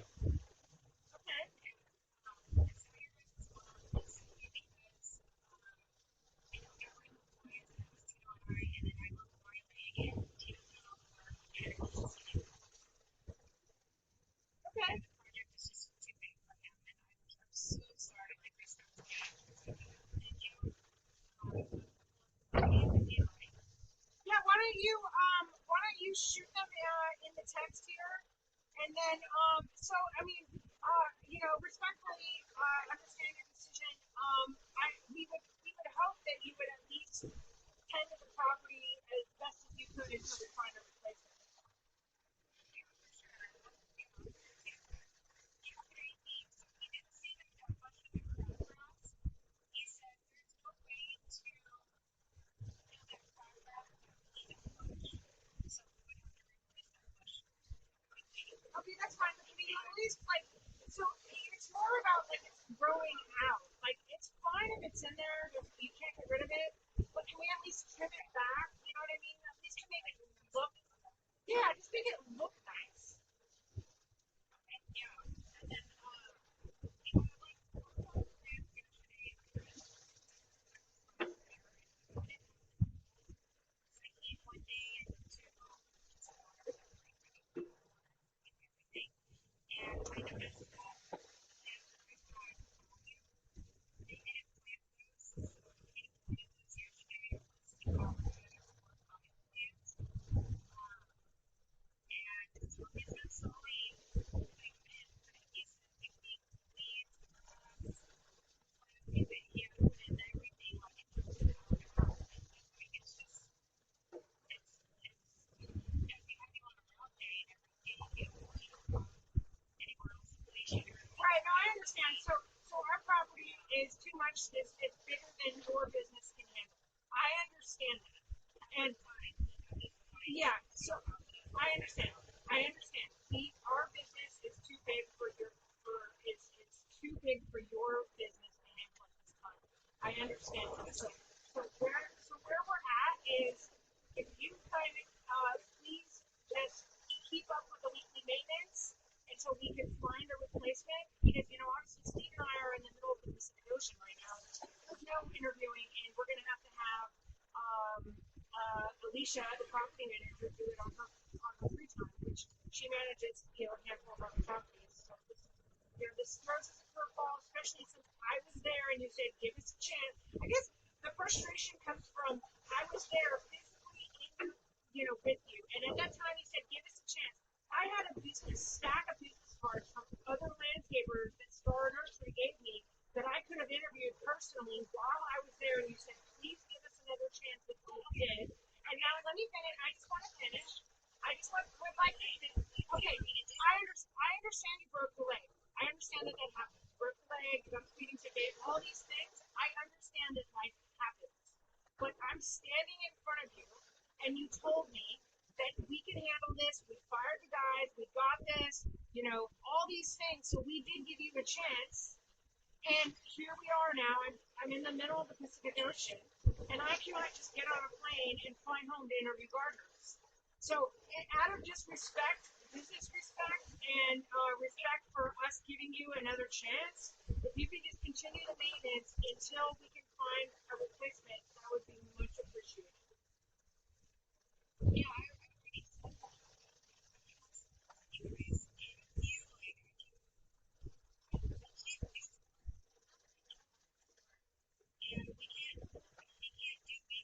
Anyways, okay, so I guess my confusion is okay, so when did you break your leg?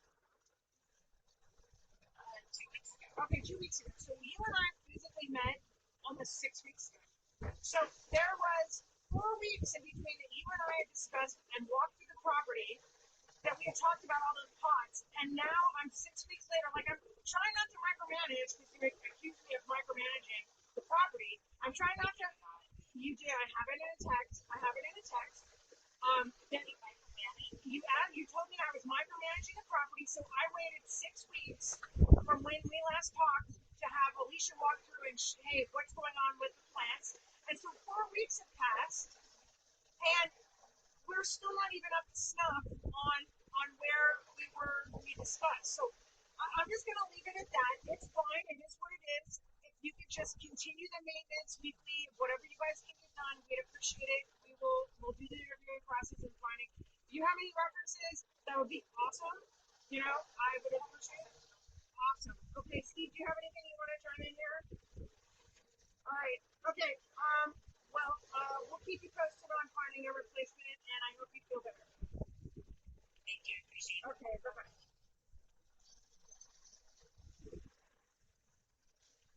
Steve.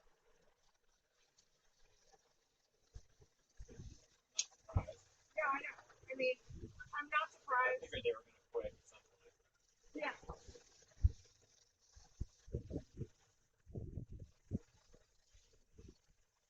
Are you mad at me?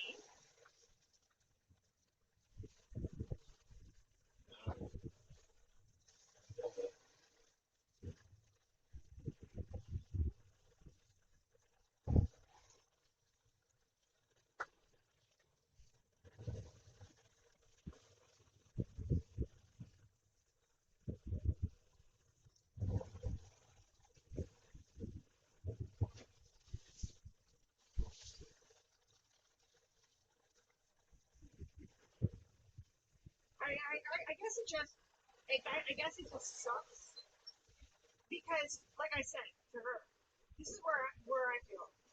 I'm standing in front of her 2 days in a row. Please give us another chance. We really want your business. We're going to make this right for you. All these things, and then now here we are. You know, I went over to Star Nursery. I got a stack load of business cards, which I have in the closet for Alicia. And it's. I mean, I get it. Tiffany's an excuse city. Everything's. I broke my leg. I got a speeding ticket. The boys weren't here. Like, got it. You guys just want to blow and just want to use the blower and do like this.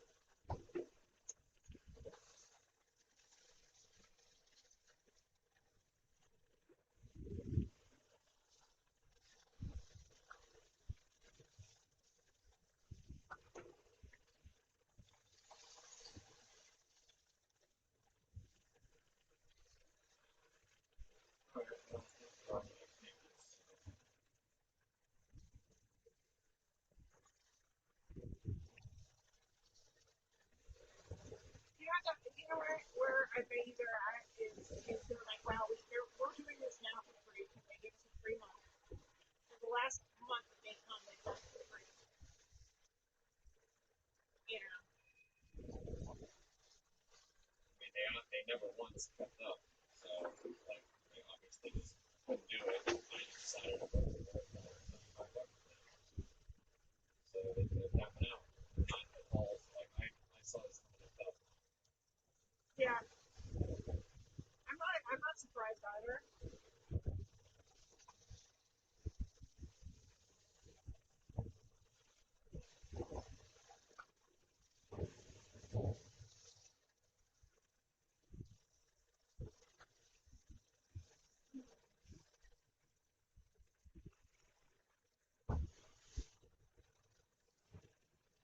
Even Alicia, when Alicia was there, when Alicia's like, Megan, I think she's like, I don't think you should give her a chance. She told me, Alicia and I had a long discussion about this. I think you should fire her. I'll find you a new nursery. And I was like, well, I hope you don't have to come to that. Well, it'd be better off have someone that she has a relationship with anyway.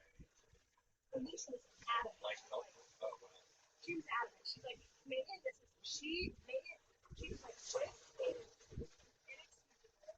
And find somebody else. I'll help you find somebody. And I said, that's just not the way to do my work.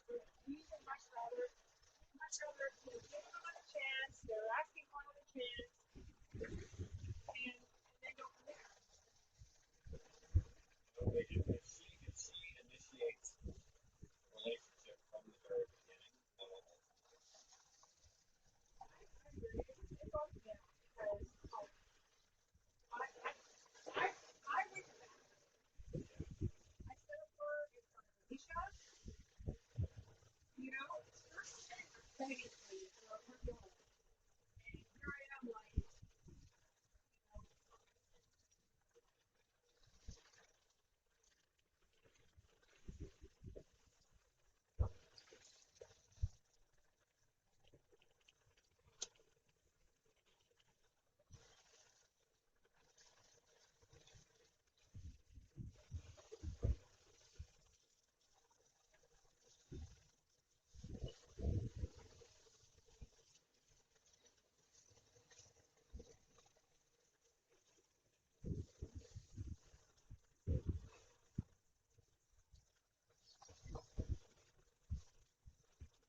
And that was 6 weeks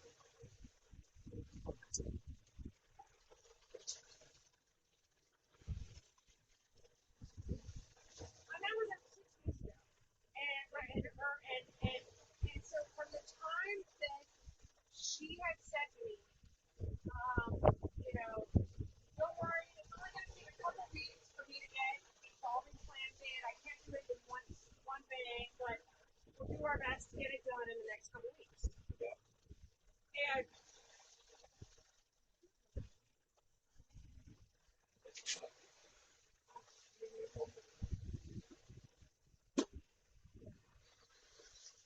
Conversation with you, and we're talking about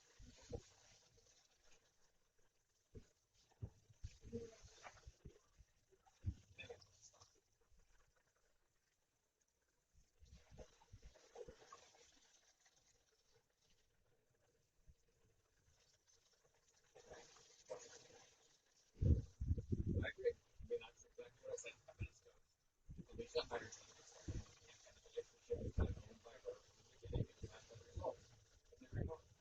Have a relationship with, and mutual respect, right?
That's a fun idea. Hi, everybody. We love the idea. Hi, Jupiter, Florida. Jupiter. We have friends in Jupiter. Who is that? Is that? Jupiter. JC, J, and John. Who is that? Is that John Johns? Who's the power lifter? Yeah, that's John. I'm calling him He's Mr. the power lifter. Cool guy.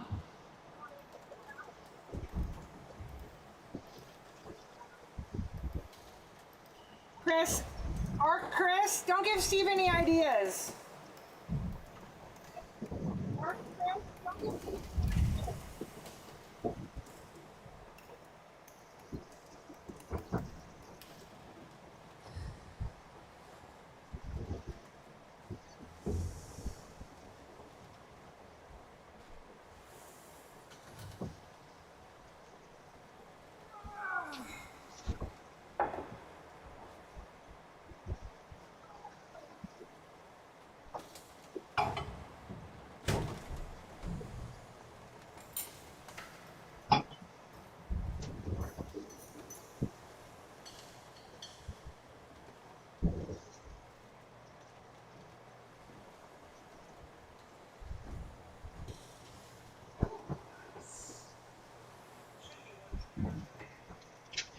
Oh. Are you gonna feed me? Yeah, well, that's true. Are you gonna feed me? It's a flip bar.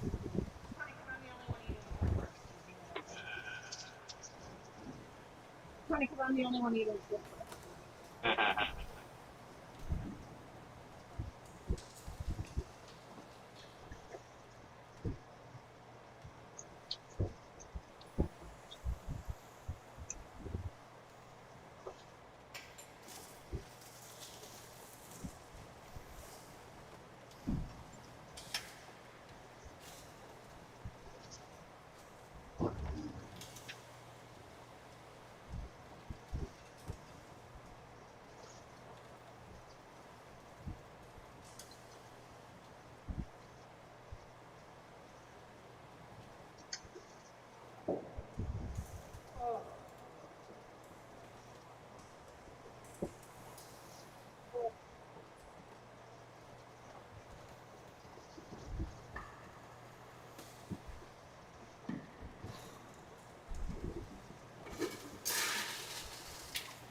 should have started.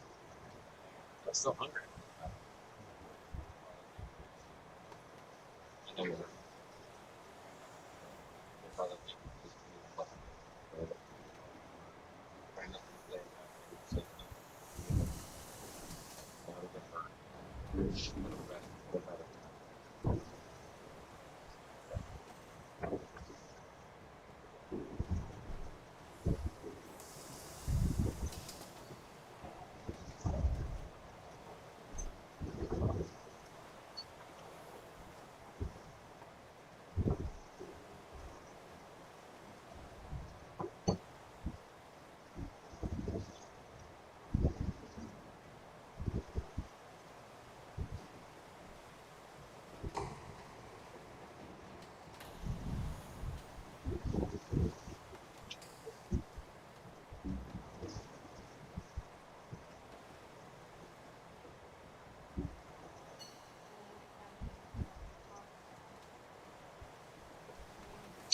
And then the cabinet for water sauce.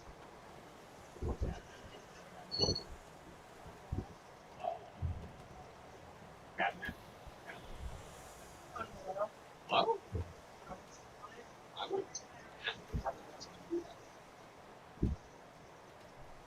And the reason I don't ask you a lot of things.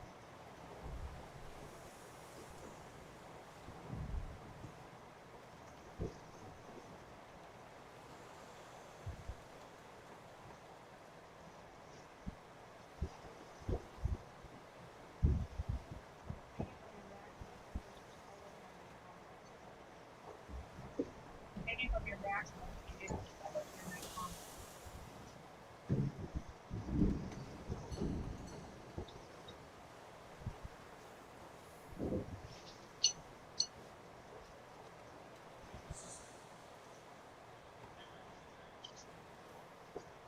I think this is the point you keep hammering on today. The only thing I can conclude from it is that I should do my best to keep my thoughts and feelings to myself and enthusiastically jump up and move into the like, you know,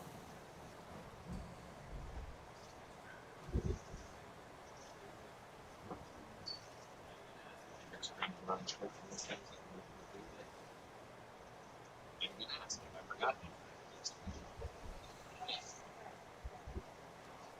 So when you're frustrated, it's not right. Okay, fair. You know, like, I don't even know what to say. And on top of that, you've made clear that you don't want to hear my feelings. So, yeah, that's where I'm at.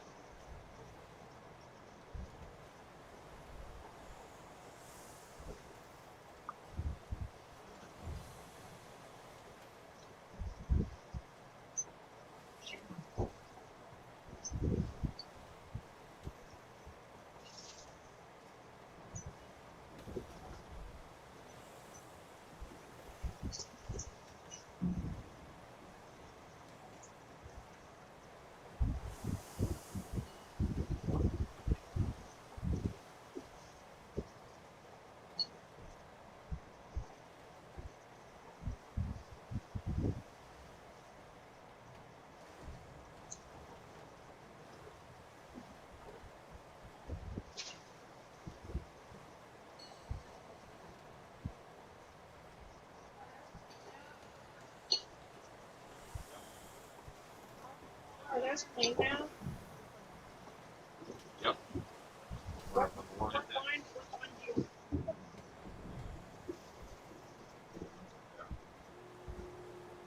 you're not going to do it.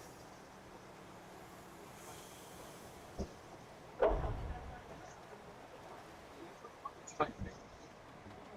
I'm just gonna go and do it. Why?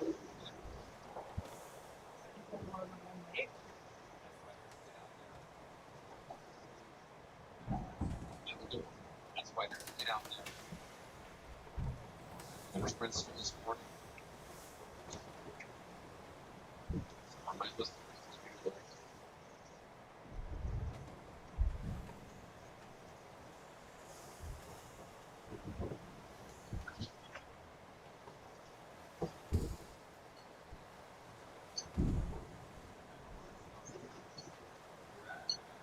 That's to go to the airport like that, or I just don't understand where you're at. Like I have to take on it. It's a big one. It's a hard one. Like, where we're taking my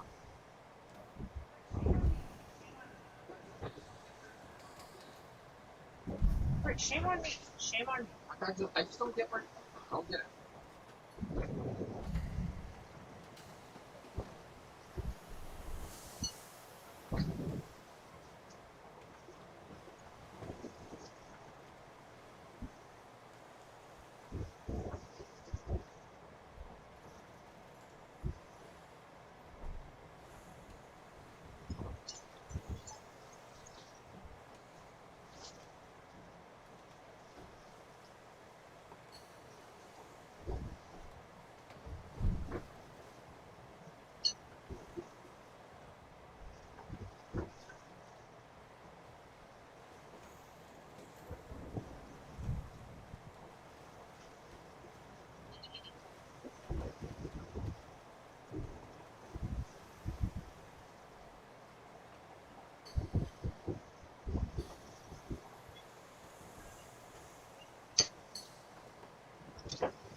great weather all the way in.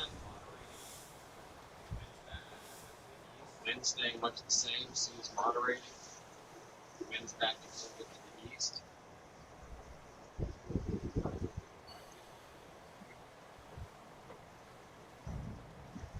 We can ride these.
you put the trash in the bin? I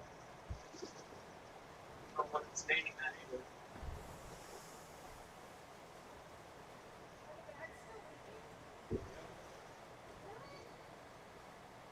Are the bags still leaking?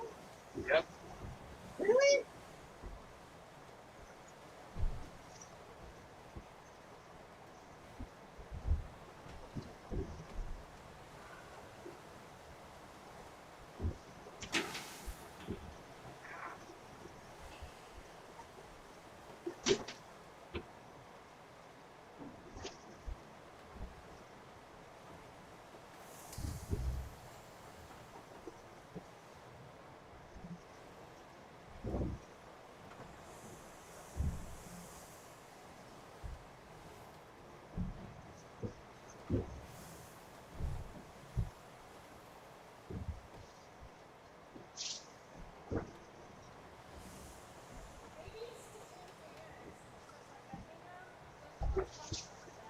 Maybe it's the tin cans, since I'm bending them, that were puncturing the bag.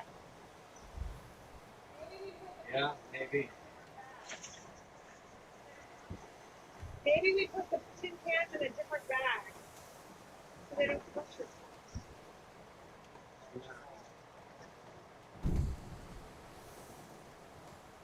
Problem solved.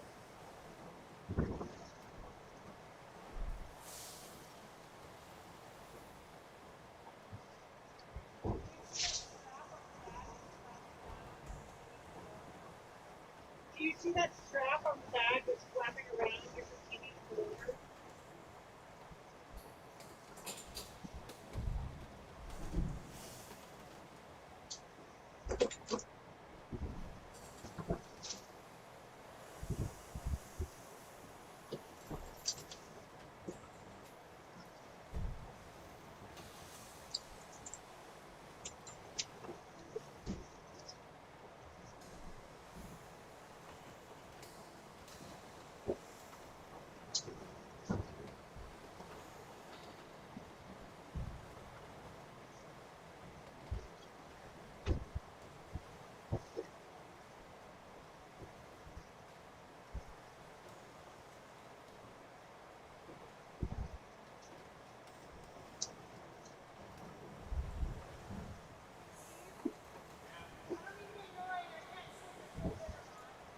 Hey Steve, Yeah.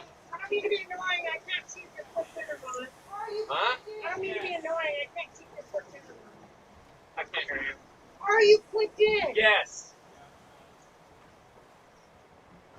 I can't see, that's all. Yeah, fine.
those.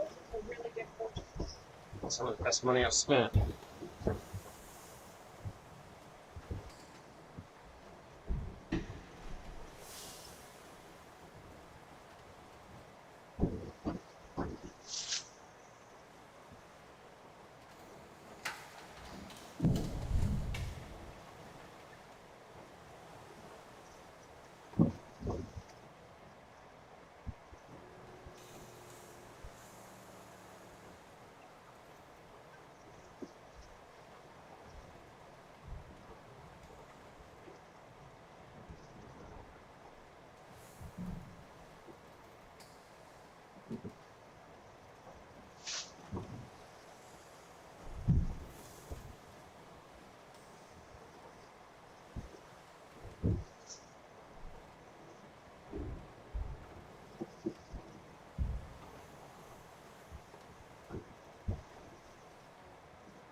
So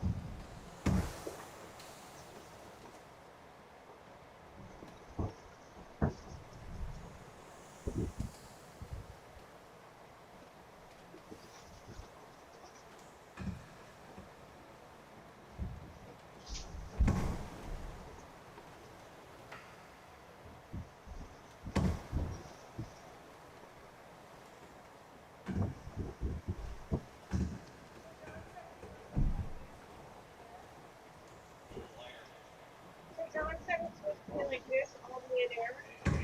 Even lighter. And he's got us straight on the run line now. So weather stays like this, it's just point to the destination and go. How many knots is going on? 7-3. Feel that. Probably 6.5 on average. It's ranging between 6 and 7.3. 5.8. 7.6. Probably 6 knots on average.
time for a new one, I can unzip the top, drop in the bag, and that's that. You don't like everything that's in the bag? If I get dirty, I'll wash it.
When are we planning on meeting?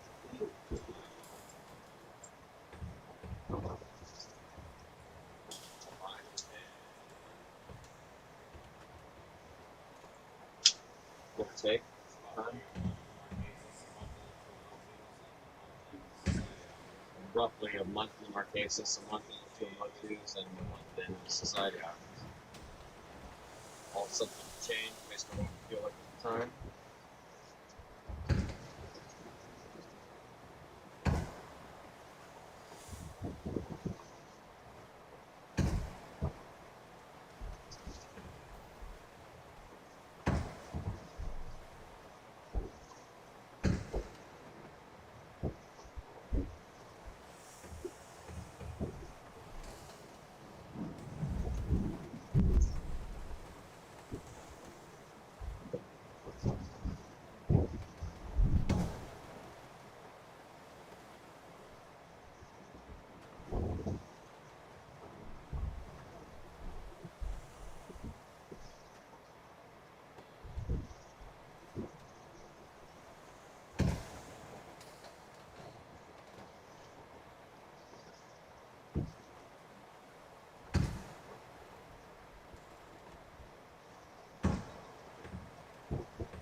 Seen it?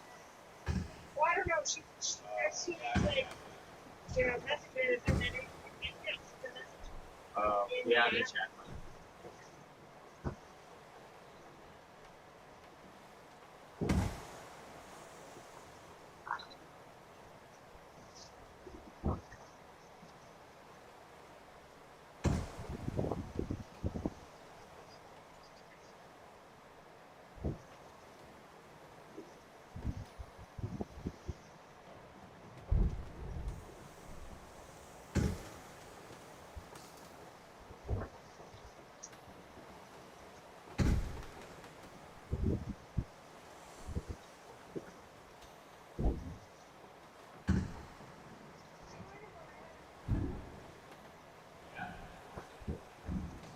Are we going to Miranda or what? Yeah? What's it? The first one? Miranda? Oh, yeah. I mean, I have laid out a plan for travel. Just like in Mexico, we'll figure that out as we go along.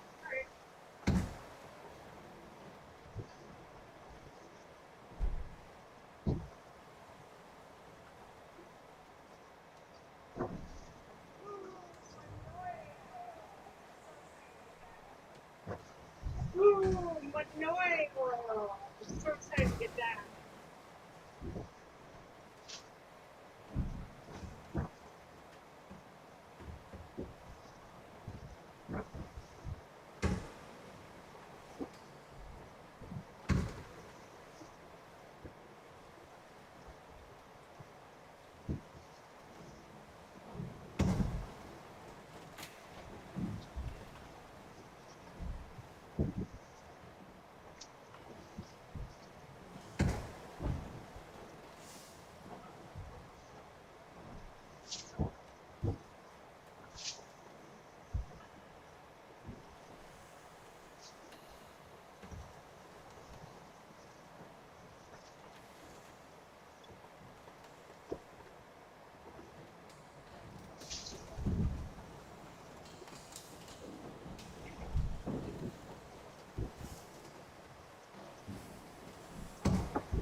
Steve. Oh yeah, And Maria.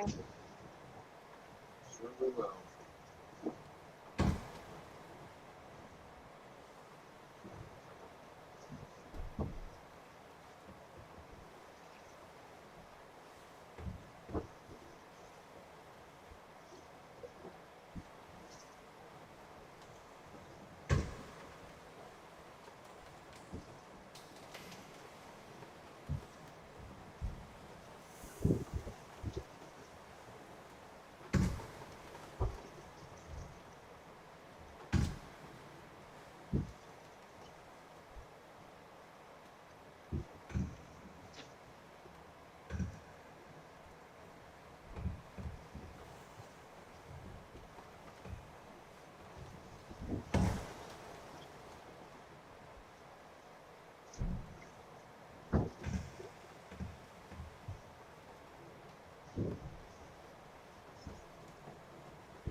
Maria's are like everywhere. I'm very excited about that. What are? Maria's. Oh, What's a parade? The Lord people just needed the lotion that I use. And you can see the cheap there. Yay!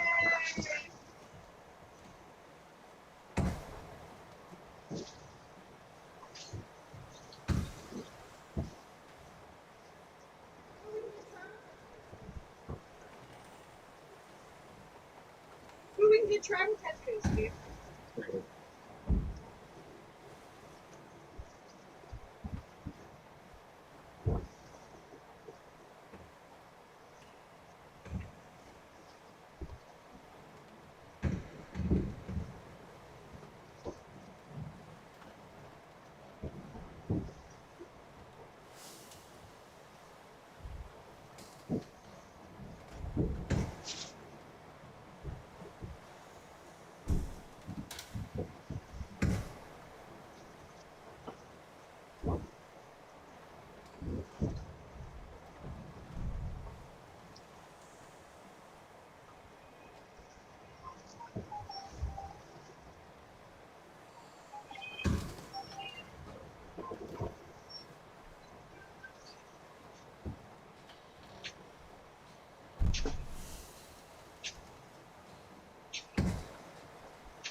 boy.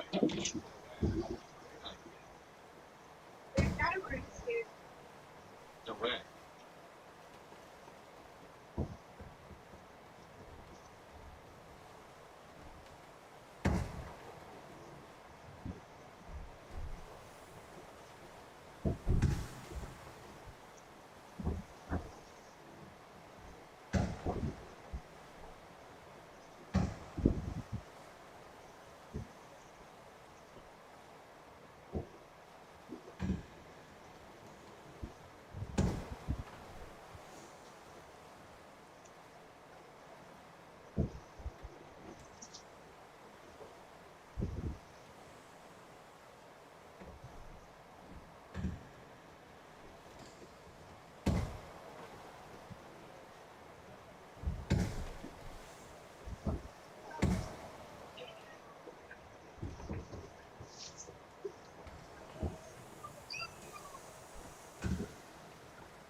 Get this done without running.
Oh, we have a new comment.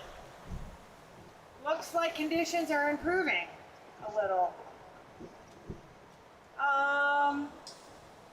Our favorite Danny and Dave commented.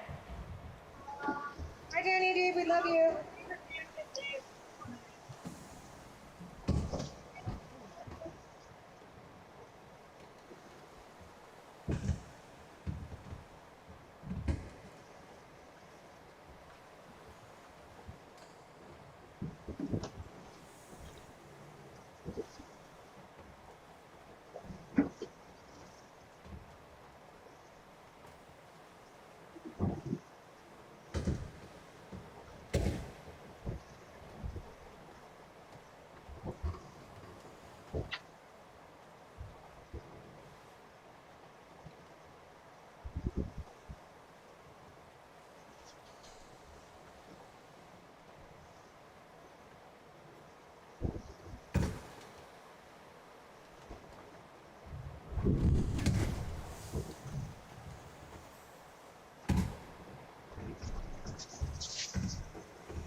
Steve?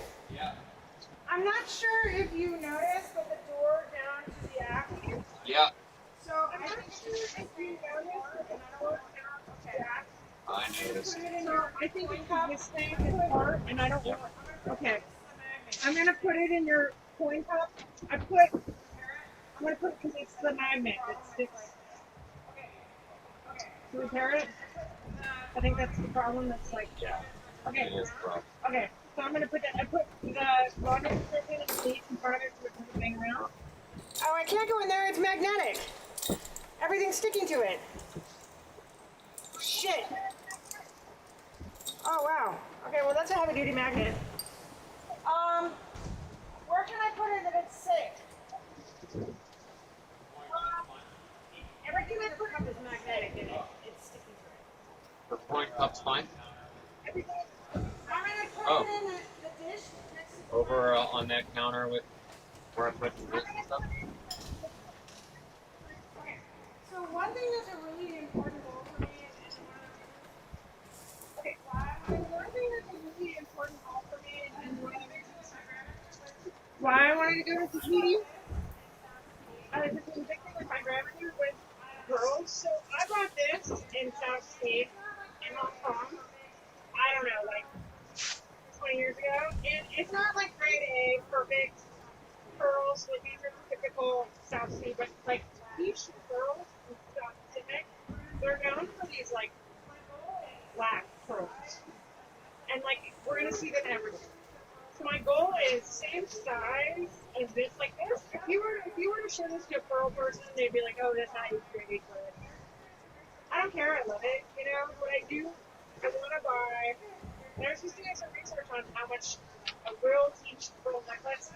You get a good one, nice one for 150 bucks. So that's my goal. Is to just get like a same type of size. You know, these pearls are just, like I love them. I don't care about them. Perfect. You know, they have marks and love and they're not really cool. But anyways, that's Sound good?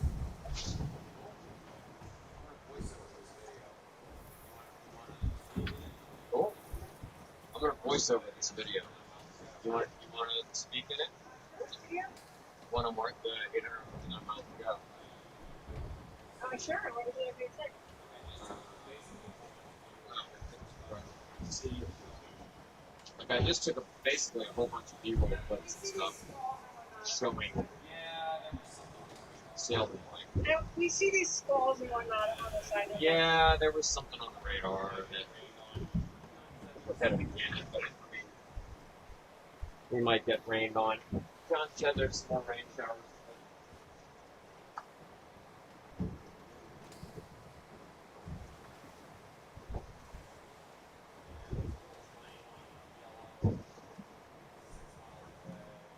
Yeah, it's a little tiny one. It's yellow.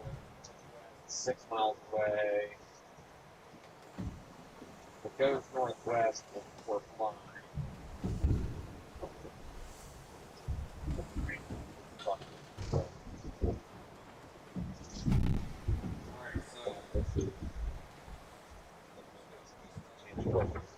All right, so just gonna post on right here, and well, here's what it is. And I'm gonna select.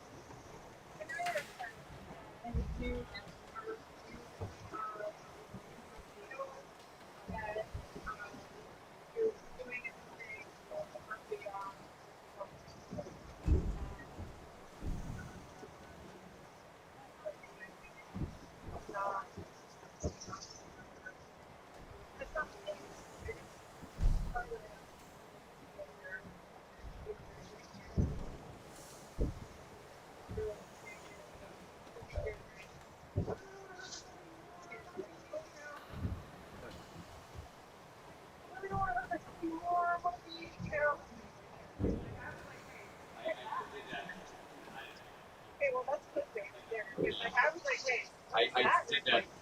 I didn't. I did that on purpose. Close. Just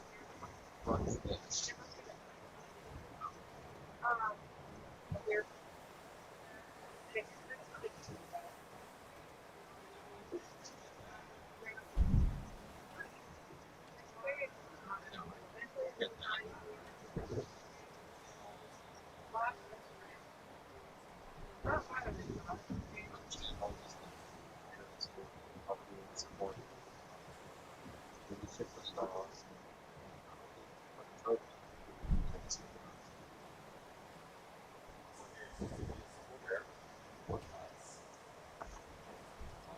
So here it's a whole bunch of goofy cuts. Talk about what.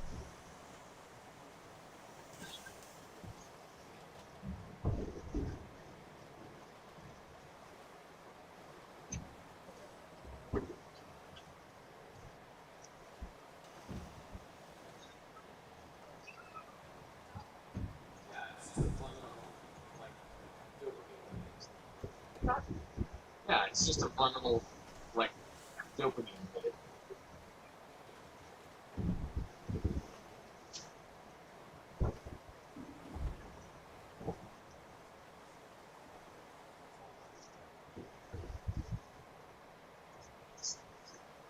It's all fun.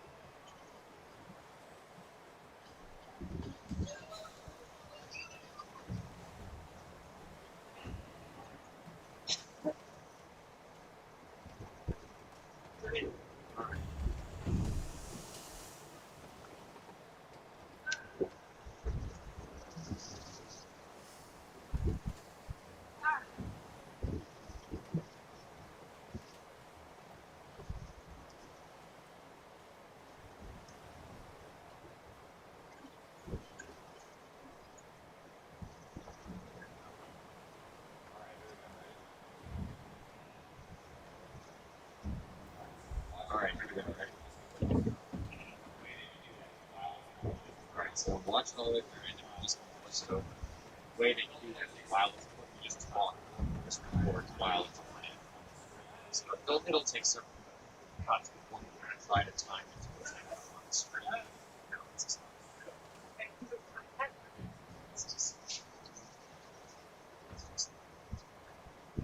yes.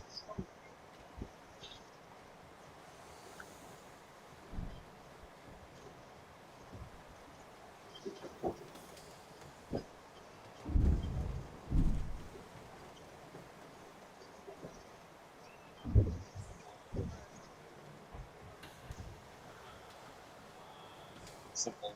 I don't know. Can't believe we're here. Ew, the crazy things we've seen. That's a good idea. Just like chiming in on it. Like, because I'll start it. The first thing it needs to say is 850 miles to paradise. 859 miles to go to paradise. And I'll say that, and then you can be like, ew, that's grody, or whatever, you know. And so let's see. 859 miles to paradise. 859 miles to sail. 859 miles to sail. Like that. I love it. I just think we're going to dumb it down. So,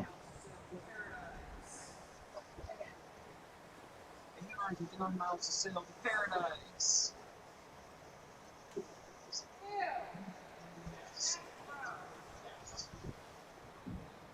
ew. Yeah, That's gross. yeah, perfect. And let's see. I can't believe we got here. I can't believe we did it. Woo! I think we're sort of like with that summer. Yeah. Are we there yet, Mom? Are we there yet? Oh, the pugs, I can't wait to get there. Yeah. Are we there yet, Mom? Oh, that's good. That's Are we good. there yet, Mom?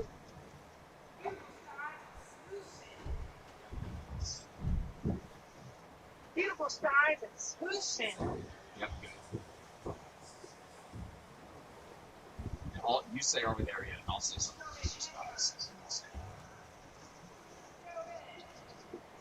Dove in head first. Warm water. Dove in. Let's celebrate. This is the question. What do you think? 5 days? 8 days? I don't know, but I can't wait for that margarita, Steve. Yeah, right. What are you doing? Maybe just something like that. Yeah.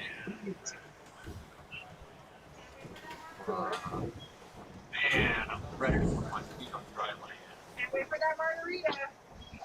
All right, so let's just try to mutate.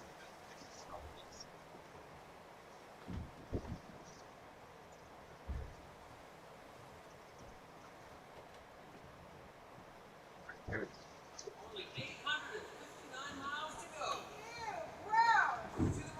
Only 859 miles to go Ew, gross. to the Marquesas. Ah. Can't wait to get there, Mom. Sailing and smooth skies. Pepper, gentlemen. What do you think? 5 days, 8 days?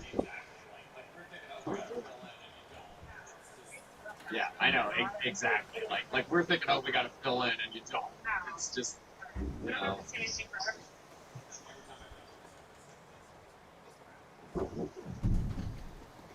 Every time I've been on this, it's like this. You just practice.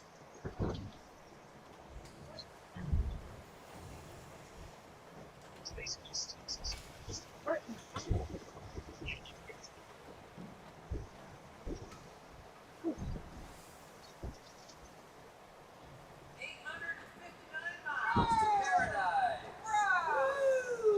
859 miles to paradise. Woo! Are we there yet, Mom? Sailing and smooth water. Geronimo! 5 days, 8. What do you think? I don't know, but what the heck are you doing? Woo! Can't wait. Close, you know. You see, like we're just. That's the only way to do it.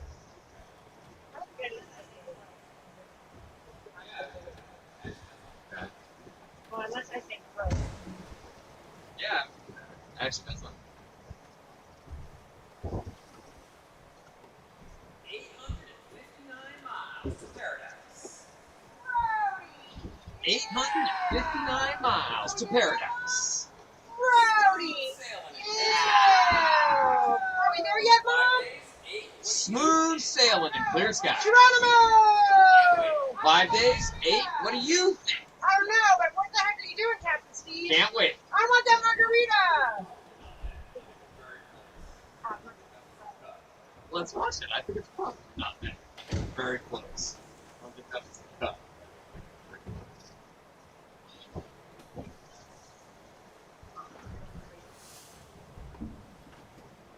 That's.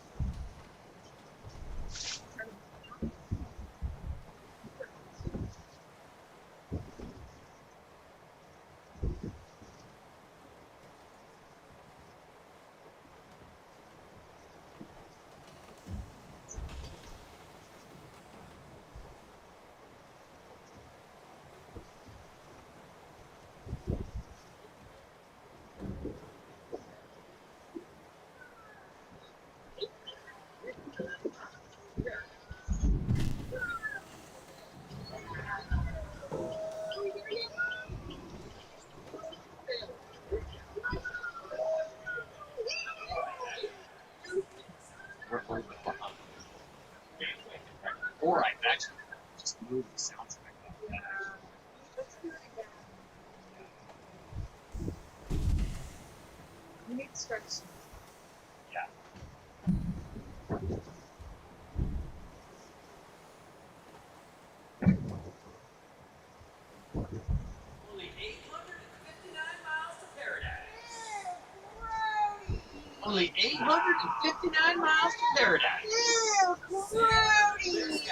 Wow. Are we there yet, Mom? 8 days, 5. Sailing under clear skies. Geronimo!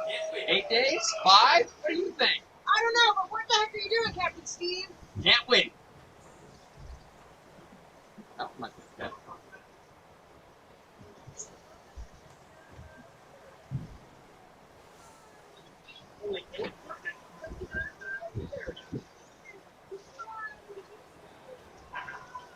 Are we there yet, Mom?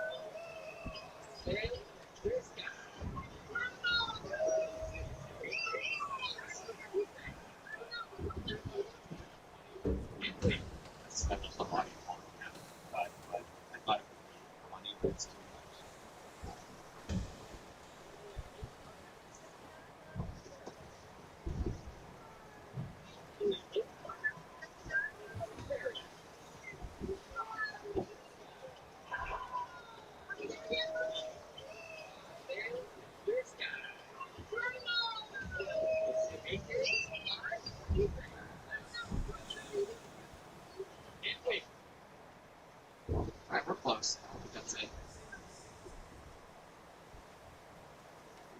haven't been my singles yet. Full steam ahead. Yes.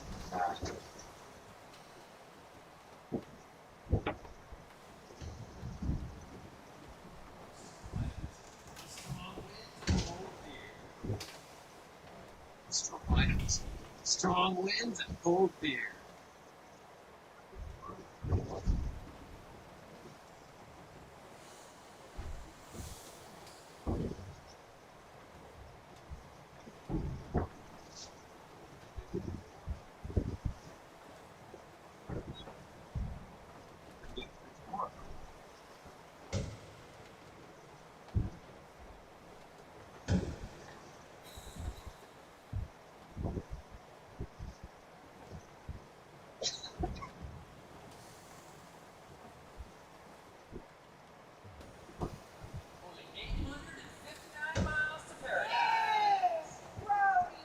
Only 859 miles to paradise. Yes, Brody. Are we there yet, Mom? And that's out of time. You find it early? No, I didn't mean it. What?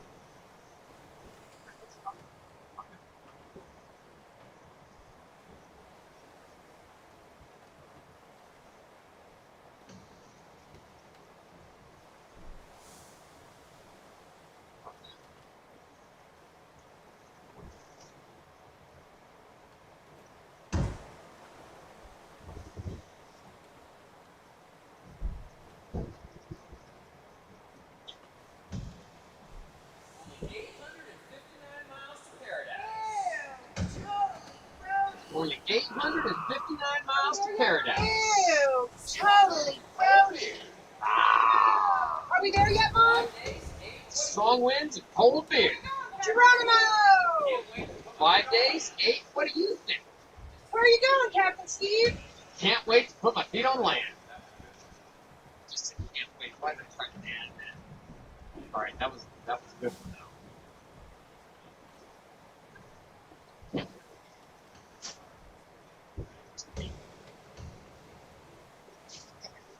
All right, let's do that. Ready? Only 859 miles to paradise. Ew, totally Brody. Only 859 miles to paradise. Ew, totally Brody. We there yet, Mom? 5 days, 8. Strong winds and cold beer. Geronimo! Can't wait. 5 days, 8. What do you think? Where are you going, Captain Steve? Can't wait. It's kind of fun. Well, it's kind of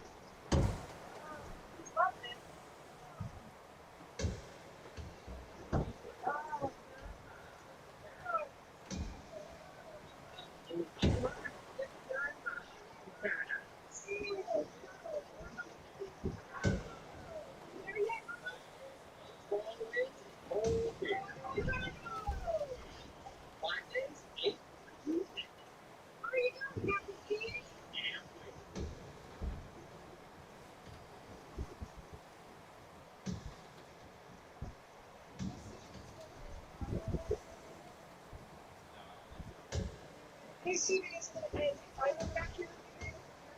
No, I don't think so.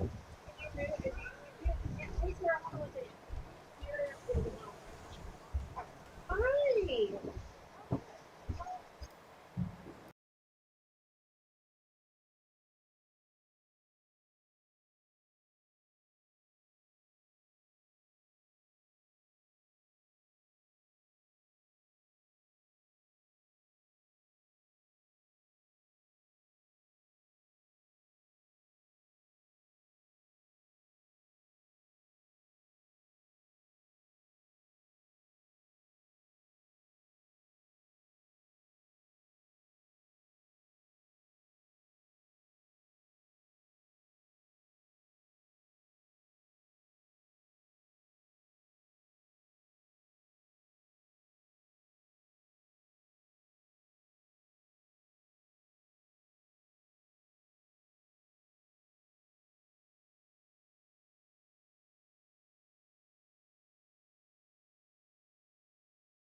Think so, because well, yeah,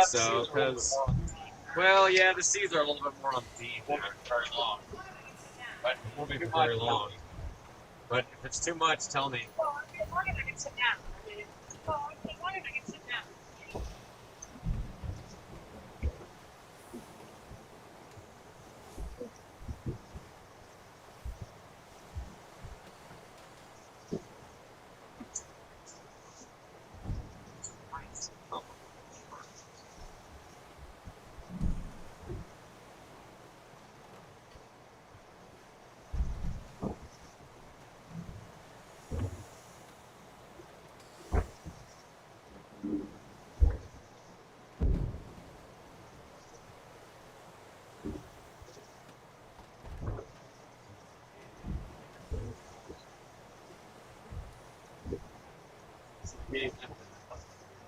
CPA is down to less than 3 miles now, so kind of putting ourselves right in front of him. Hopefully he enjoys the friendliness here. Or he thinks we're big dicks. He might just think we're big dicks. I'm gonna call him when he's a little closer and just say, hey, sail by, let's wave at each other. We haven't seen another boat for 9 days.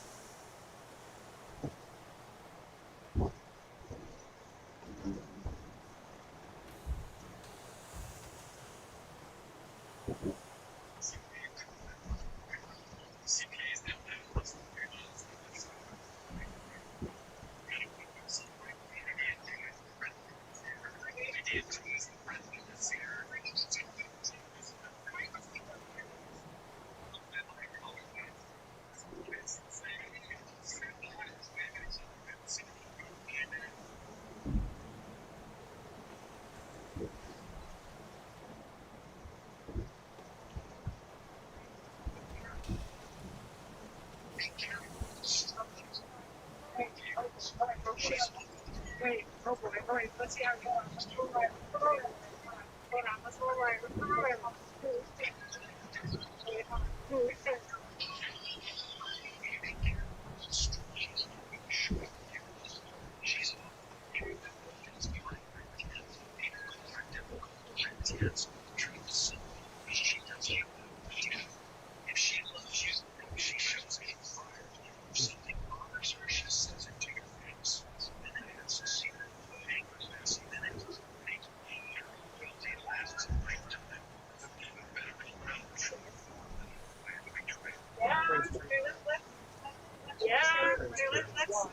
Let's just show everybody we just watched, because if there couldn't be more of an honest thing about who I am, here, ready? Be careful with the strong woman with a short fuse. She's often the one with the noblest heart in the room. People call her difficult or intense, but the truth is simple. She doesn't know how to pretend. If she loves you, she shows it with fire. If something bothers her, she says it to your face. No masks. Her anger lasts minutes, but her loyalty lasts a lifetime. Better a loud truth than a quiet betrayal. Be careful with the strong. So that pretty much sums Megan. That pretty much sums Megan up in 5.2 seconds. I'm a strong woman with a short fuse.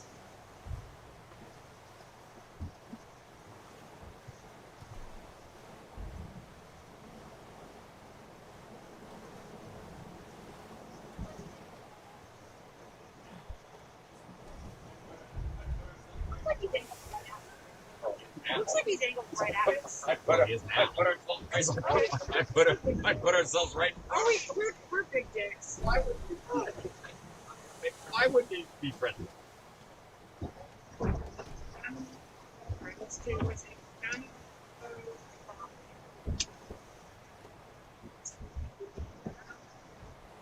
Brock didn't find anything on social media. They have an Instagram.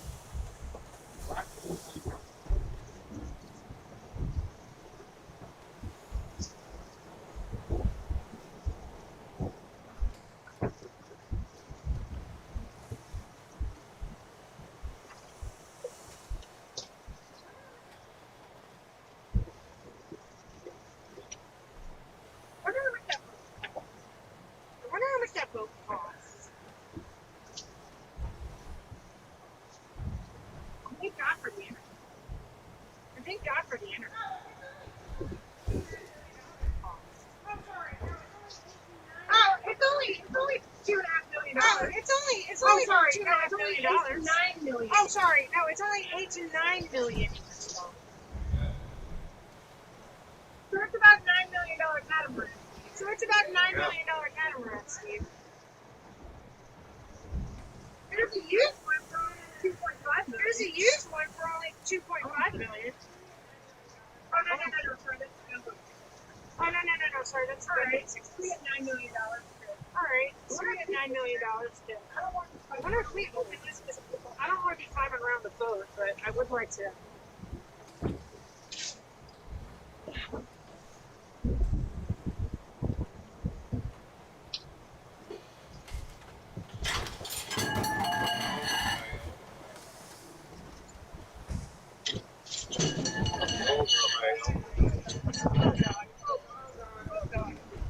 What did I do? What did I break? What did I do? What did I break?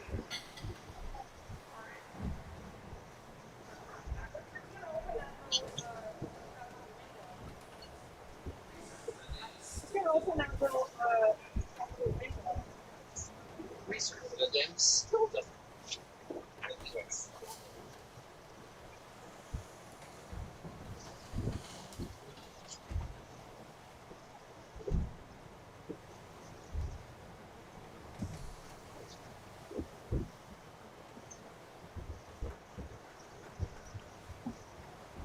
I hope he's fun.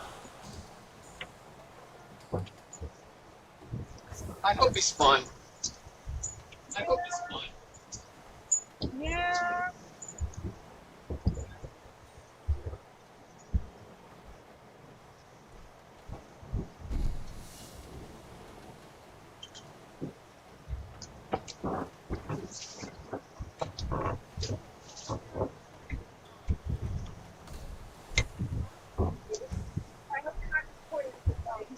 I hope you're not disappointed if he's not.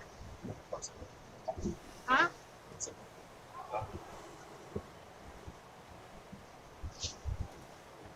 How far behind us? How far behind us do those lines go? They don't look far from me, Do I look okay? He might see me. He might like me. He might see me. He might like me. Oh.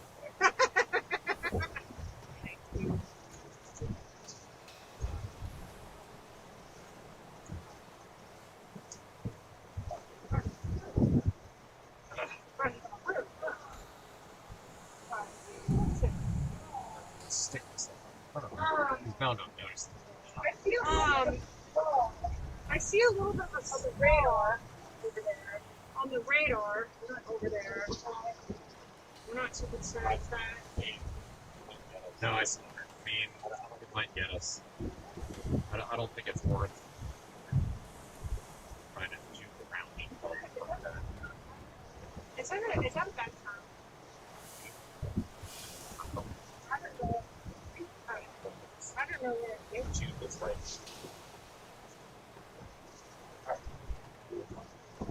Alright. Try to call it. No, I think I will. Yeah, let's see if we have friendly neighbors. Let's do it. Let's see if we have friendly neighbors. We're fun people. We're fun people.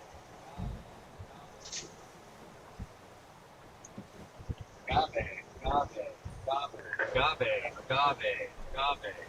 That's the Sun Tuesday. Vessel calling Agave. This is Agave. Go ahead. What are you?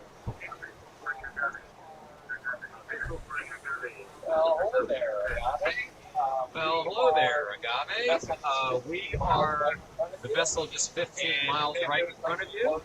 And you may have noticed I actually closed my CPA a little bit. We haven't seen another vessel in 9 days. And if you would like to sail by and give us a friendly wave, that would be fun. We're going to be quite close by. So definitely come by and say hi. I think we took another catamaran a few days ago. But yeah, it's pretty lonely out here.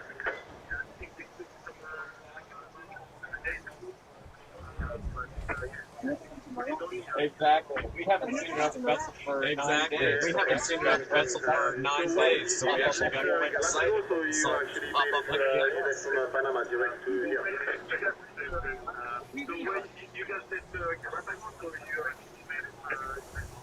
we left that a lot, man.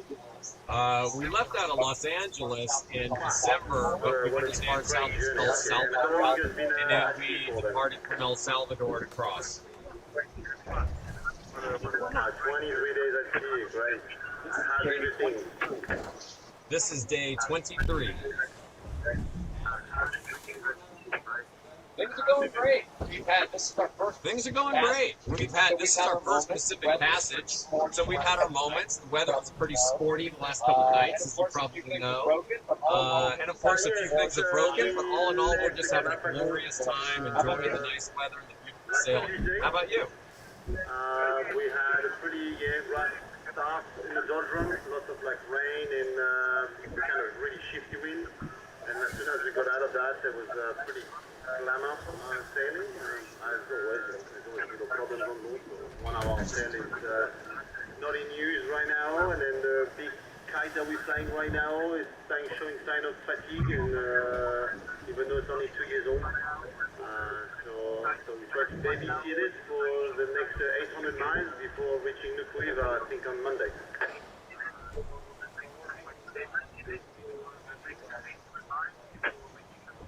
That's where we're headed as well. I figured based on your heading. That's where we're headed as well. I figured based on your heading, same place.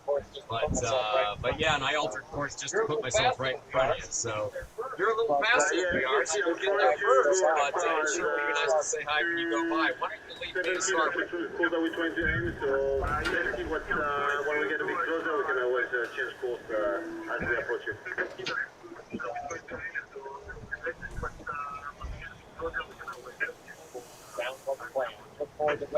Sounds like a plan. We look forward to waving at you.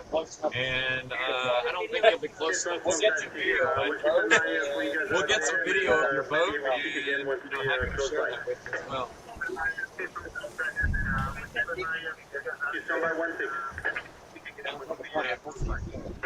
Sounds like a plan. We'll see you soon. Some Tuesday clear. You're friendly. You're friendly. You're friendly. You're friendly Frenchie. I love that I they're would all have bet you $1 million. I would have bet you $1 million he would be French. If you're wondering, If you're wondering, the French own the sailing industry. You know, I mean, there's a few others. There's some manufacturers in South Africa and things like that. But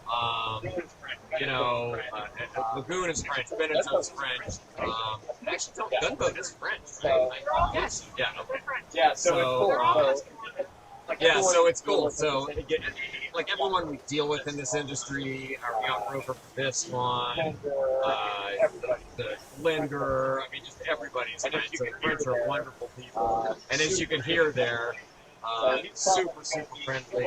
So he's probably going to he'll overtake us in 90 minutes to 2 hours.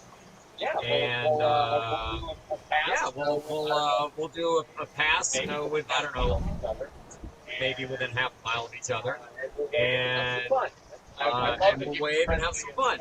I love that he was friendly and open for playing around with me. Cool guy. Another catamaran.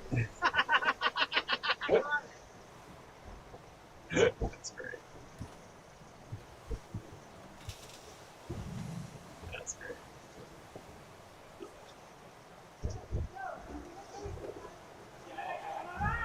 Is that what he said? Another catamaran?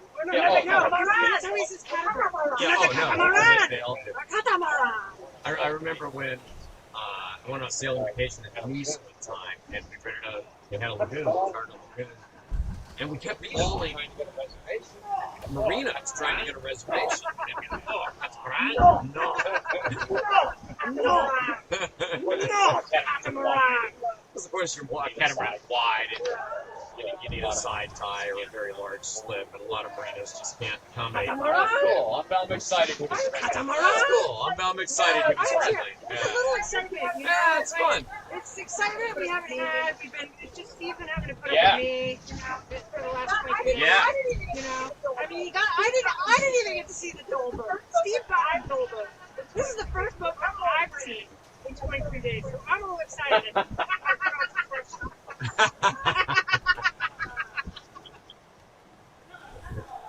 Catamaran.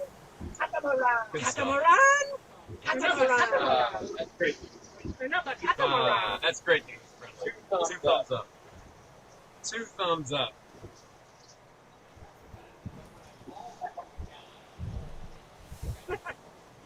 That's the kind of, like when I called the captain. That's the kind of like when I called the captain of Dole. I mean, that guy's just working. He's Yeah. got a job, you know. I mean, this guy's out here sailing, having a good time like we are. So I get it.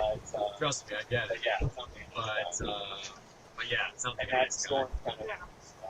And that storm's kind of, that rain's kind of dying. We still might get a little wet, but it's not dangerous.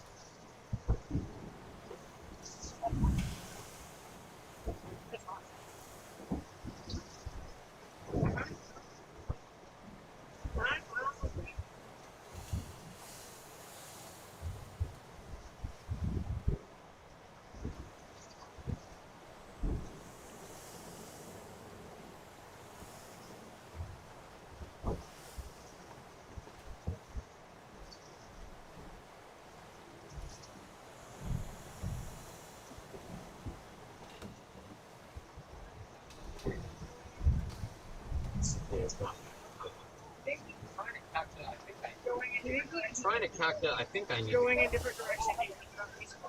No, not at all. I think I just overcorrected steering like into this path.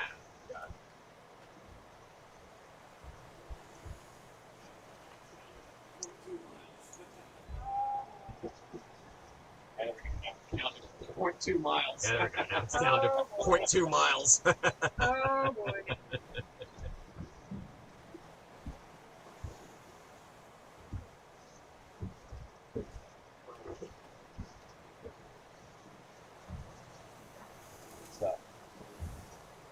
Good stuff.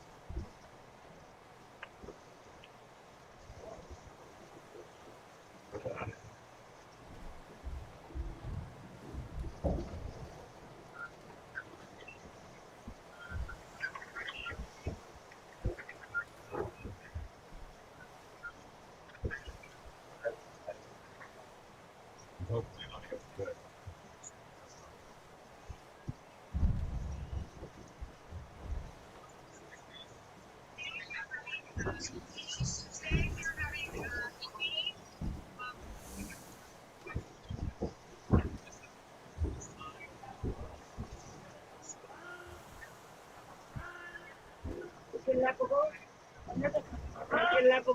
Catamaran. Catamaran. Sitting. Catamaran. Nobody called it? Glamour sailing. Glamour sailing. Yeah. Yeah. Glamour. No, we call it champagne. Southern California champagne.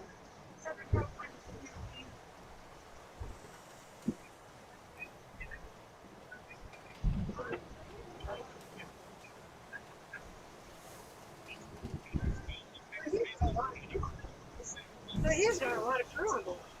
I wonder how many pieces of people they have on board.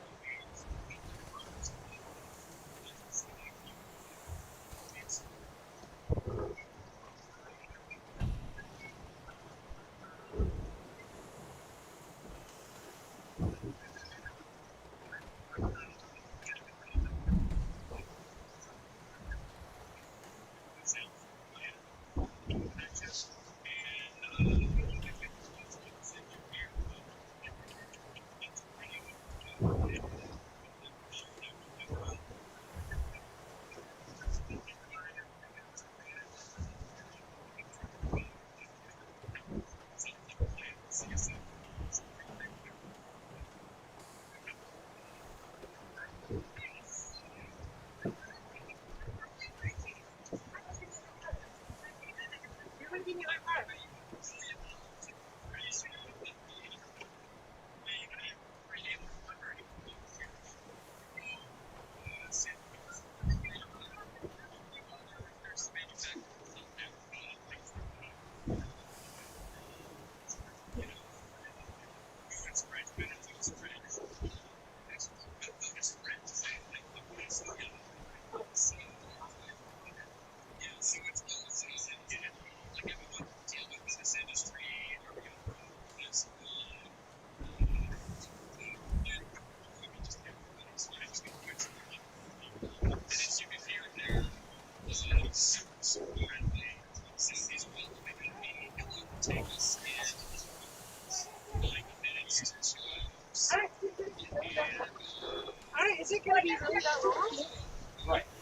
Yeah, 'cause we're still He's moving. going right.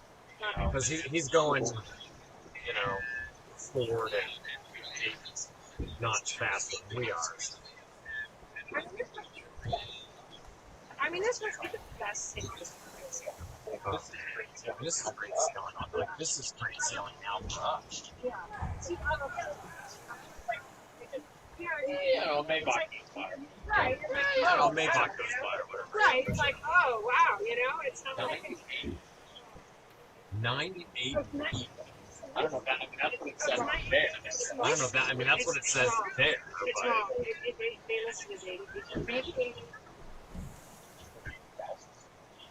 it's 28,000.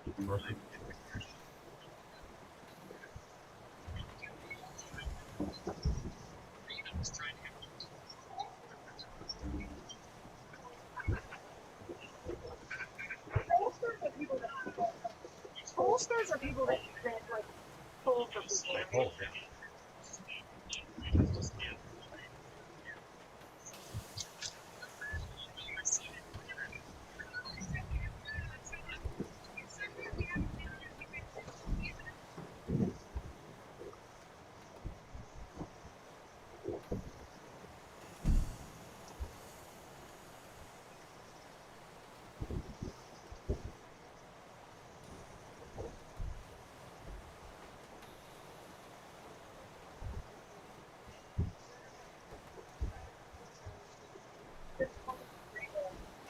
They're going to call them on the radio.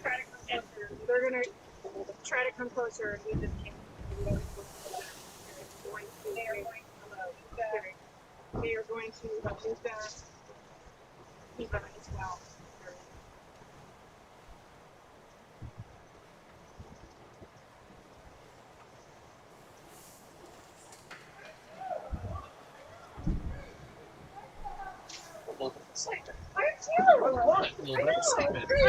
I know, it's great. Like, it's nice to have video about, you know, let's video about the video.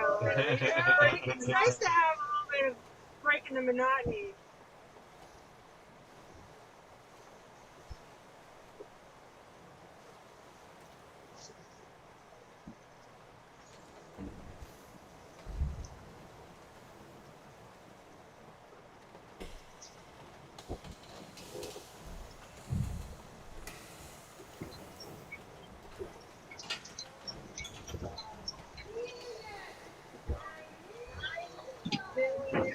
$9 million. Get too close, bro. $1 million for our catamaran. Wild rain, white rain. I hope it doesn't rain on us while he's going by. That's all I just don't do that. So close. How am I not seeing him? You know, I got so close. How am I not seeing him? You know, I got like 9 miles. Well, plus you got the horizon. Well, Plus you got the horizon, unless the earth is flat.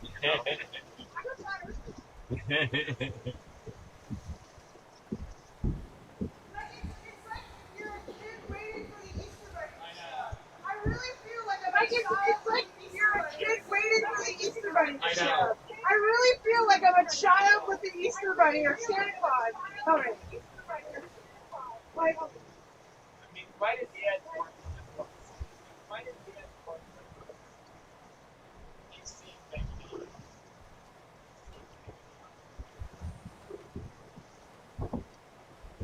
Actually, here, are you there? Shoot, let me grab my phone. Just shoot a little Actually, video. here, are you there? yes, Shoot, let me grab my phone. yes.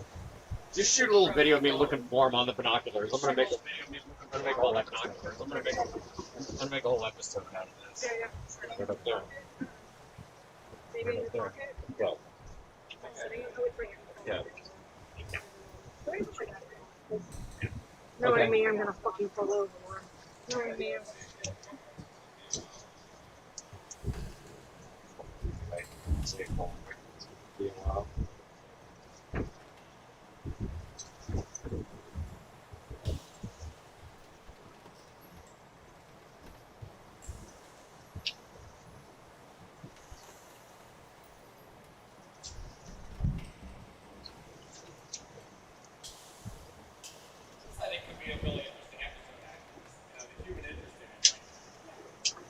I think could be a really interesting episode. The human interest in it. I haven't seen another human being. These people haven't seen another human being. These people They haven't seen another another human being. They haven't seen another human being. Okay. We're like two children waiting for the Easter Bunny or the Santa Claus to go away.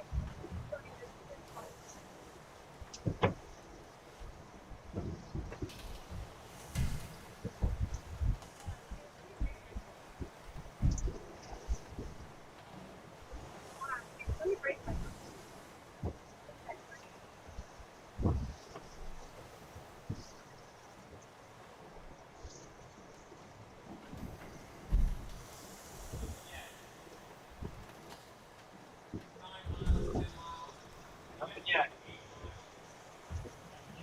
9 miles, 10 miles. When you get to within 8 miles, in theory, I could probably see his mast by now. But it's so small.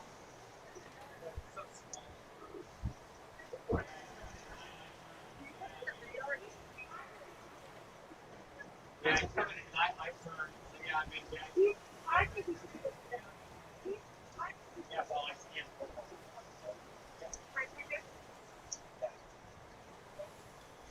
Alright, I'm gonna go and people are commenting, Steve. Alright, I'm gonna go and oh, Pat Reed's here! What's the last time you saw an airplane or another boat? 9 days. And he said, by the way, you must have 2 mics on. Oh, should I mute? Yeah, you can't turn them all on Oh, or you get echo. Okay, so let me, oh shoot, sorry. I know. No, that's not mute. Oh, That was shit. headphones. Okay, I'm technology I child. know, There we mute go. that one. Now mute the other one too. Okay, yeah, There we go. so we're super excited. We are with now 8 miles within another boat, and it's a super sexy sailing catamaran made by Gunboat. The cost of this 80-foot catamaran is $9 million. $9 million dollars. And Steve and I are like 2 children waiting for the frickin' Easter Bunny Wait, to we're show like up. kids on Christmas morning. We're like, It's oh, another person. there's another boat. There's another boat on the radar. Oh my gosh. Oh my gosh. I called him on the radio, hoping he'd be friendly. Super nice Frenchies, and I love how they pronounce catamaran. It's a catamaran, not catamaran. Catamaran. So we chatted for a minute on the radio. I got that on video, and very friendly. Super nice. And and I said, hey, just give us a little flyby here. Let's pass, and we'll wave. We'll shoot video of your boat, and Maybe they'll get some video of our clown show. Like these 2 bumbleheads and their pugs waving. Yeah. I'm like, just don't sail too close with your $9 million boat, because I don't have that much insurance. Oh, we fixed it. I did it. I fixed it, Pat. I fixed the echo. So what else? So this is the big excitement that's happening. I'm not kidding. I have so much excitement right now because Christmas is coming and we're gonna see another person on a really nice boat. And what else do you have to say about that, Cap? Oh, excited for our French wave. What does a French wave look? Oh. Are you okay, Steve? Yeah. What does a French wave look like? Is it like this? Or that's the British wave? Yeah, I think that's the British. That's the British wave. Maybe the French wave is like. What is the French? I don't know, but the French know how to live, man. I mean, think about the French. What are they? Wine, cheese, and awesome sailboats. Yeah, the catamaran. It's a catamaran. Oh, Oh, God, that could. I'll get it. That'll ruin your I mean, day. this stuff it's not on any kind of mat. Oh, because I need to do laundry, Steve. The towels are all like. It broke your bowl, I'm sorry to say. Which one? The red one or the green one? The big yellow one. Let's surf. Well, if that's the only thing we've broken in how many months, then I guess. Anyways, French wave. What does the frickin' French wave look like? Wait. Just trying to get I know. Like, oh, man down. Do we have some kind of a I got rid of it. drainage mat or something? I got rid of it because it was causing. It was making a mark on the. Oh, okay. Alright. Damn it. Alright, well that was a buzzkill. Maybe I should just put the dishes away, but alright. I watched the replay. Yeah, I'm gonna make a whole episode out of it. I don't know if you're still there.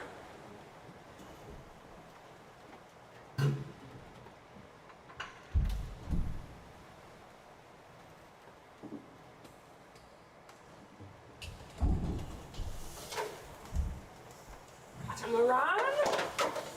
Catamaran.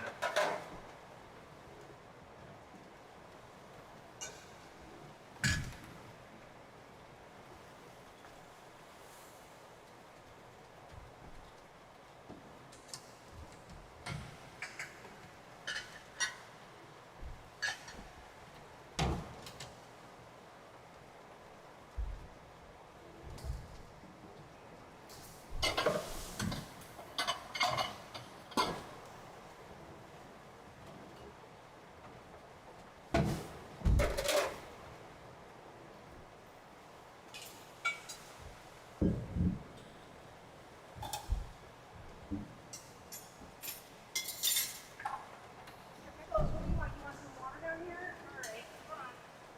All right. Go, babe. Go. You can go. You got free radio, bud.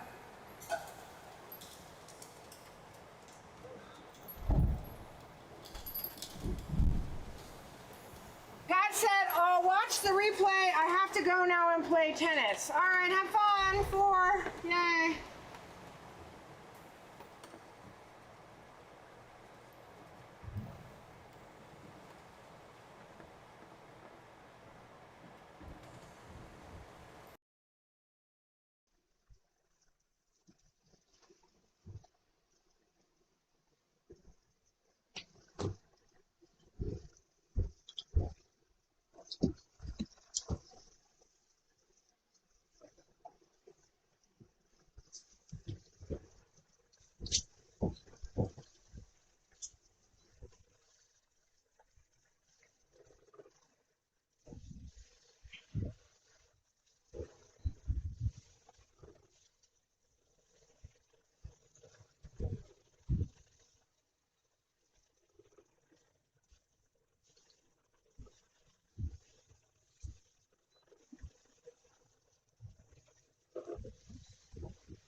.4 miles. We should be able to see him soon. Are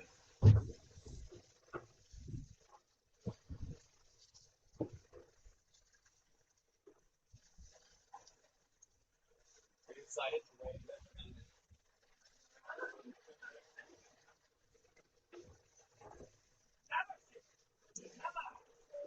So funny how excited we are to wait on the boat. Like children.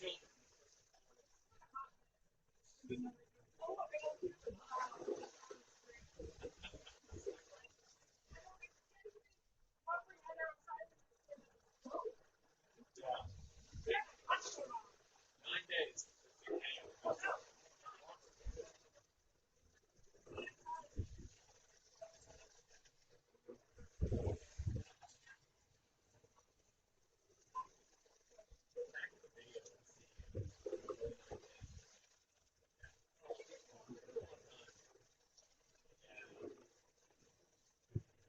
It's a great.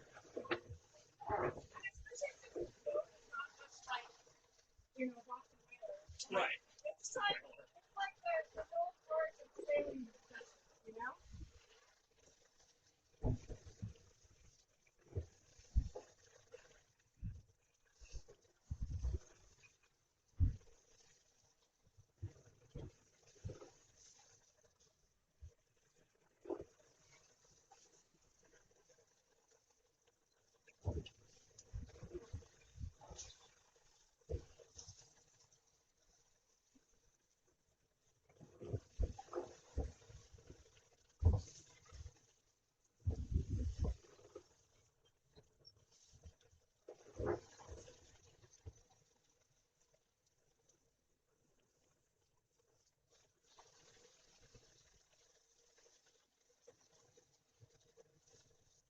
Yeah, these suck on that.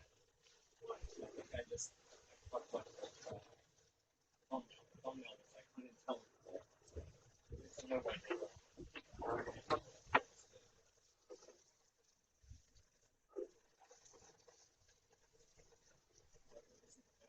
range seems to be taken advantage of.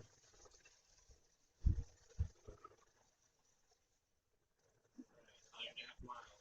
Should see if we ever see it somewhere.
Oh God!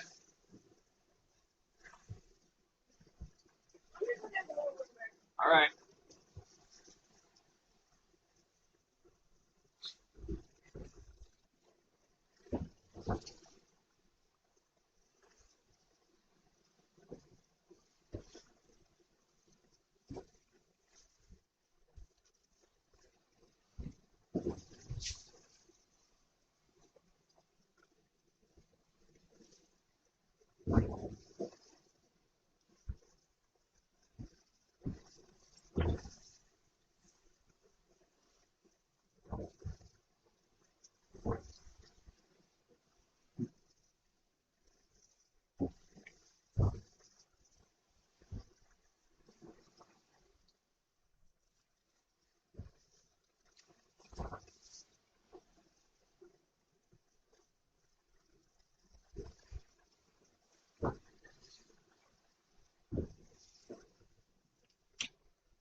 His vinegar, he said after 2 years, it's only 2 years old. Yeah. I wonder if, I mean, at least I didn't blow it. If I have a proper vinegar maker to make them stab that one fix the road. Yeah.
You heard that? Yes.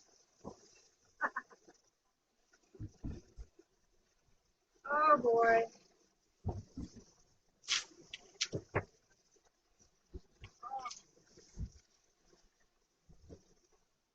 So by tomorrow we'll be, we're slowing down to the speed frame. Is that why? That's good. something with it. I got more beam on than wind, so it's casting. But that's me.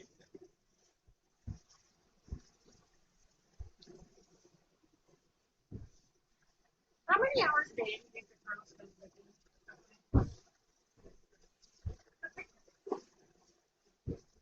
Colonel, hey, hey, hey, hey.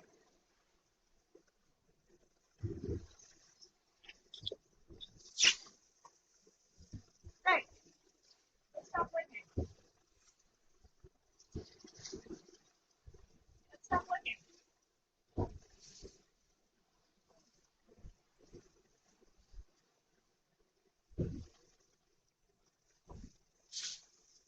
I see him! Oh, really? Yeah! Ah!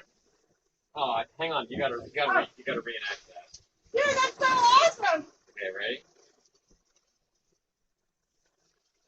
I see him, Steve! Really? You can see the mast! Turn around! Look, look, look! He's right, just right south of the fishing line. That's amazing. We're so excited. You think he was bringing us gold bars? He is. He's bringing his first butter. He's right over there, dude. That's so rad. How you do? Right there. That's so awesome.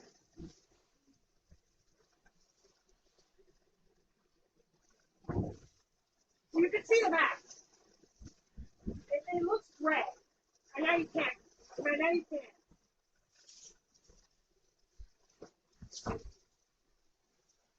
Get your vaginas, dude.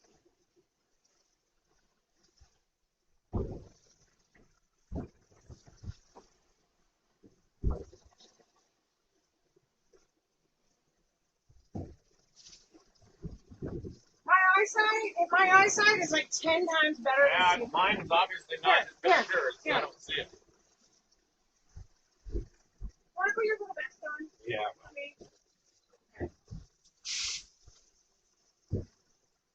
I like pointed right at. Mm-hmm. I throw myself right in the path.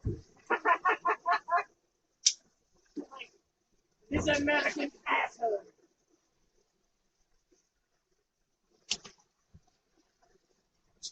Some of this again.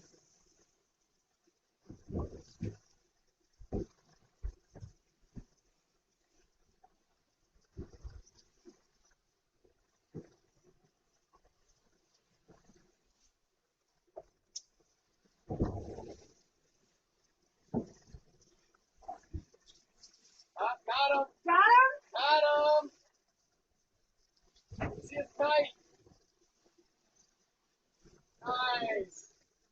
Now that I know what I'm looking for, I can see with my bare eyes. I can pick it out.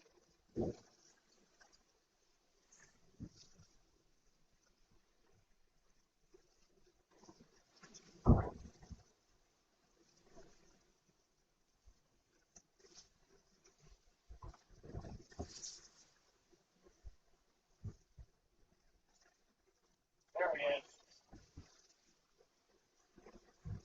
That's so awesome. It's so rad. I don't know why this is so exciting, but Because Steve, we haven't seen another human being in weeks. 23 days at sea, and another boat, and he's a friendly guy. So yeah. It's a sailing catamaran. It's a different thing if you see bigger. Oh yeah.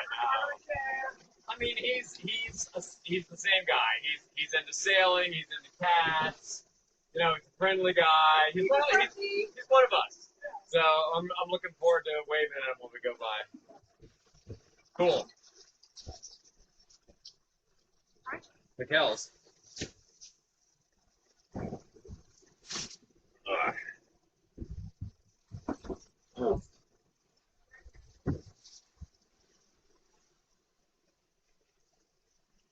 so rad. So it doesn't freaking rain on us, right? As we're passing each other. There's 3 little have his French Little flag, wavy and these spots. are American flag. There's American. American.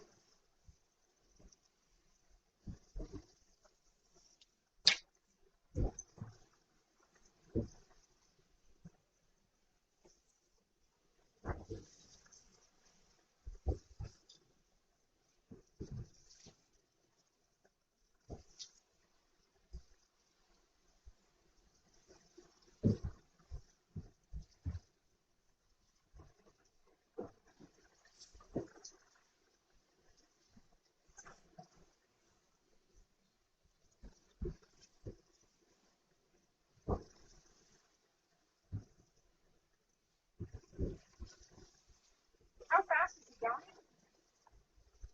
12, 12.7, 13. And we're going half that.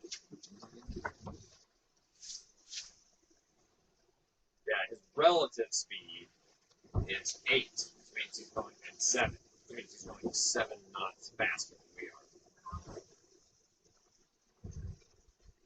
So we're on the same heading.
It's the pot sobriety test.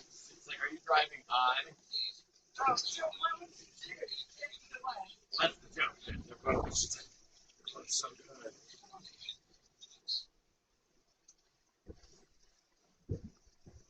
Let's get the whole thing of slightly.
I'd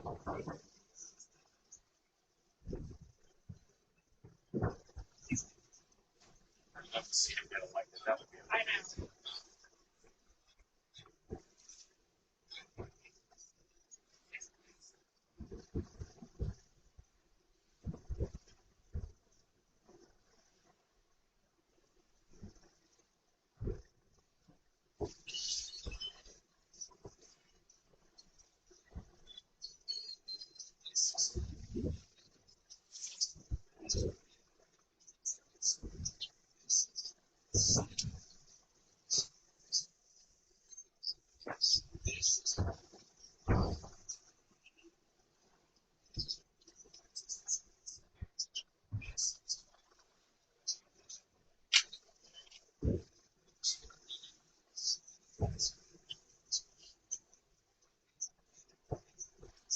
I wonder if we were not on the, we were looking like, oh, there's another boat. And I would have just,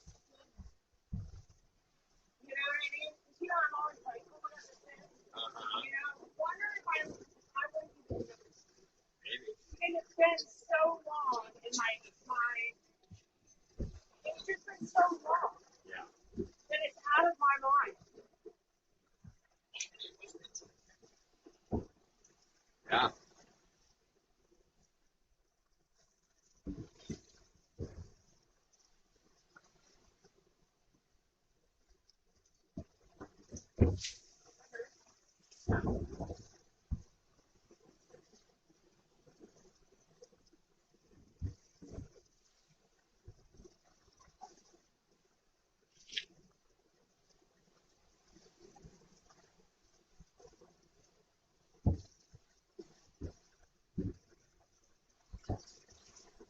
CPA, 0.1 miles.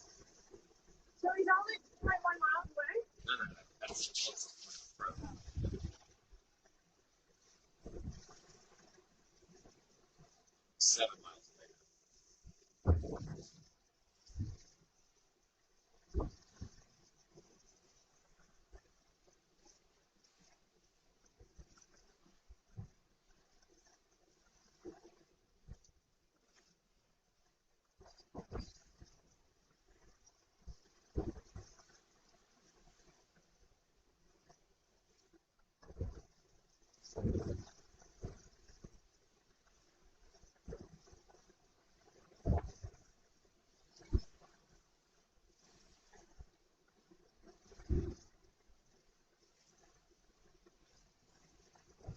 They're bringing up the DMC championship. Look at this. Of course it is. Did you have a two-tone one? What color? 4-3.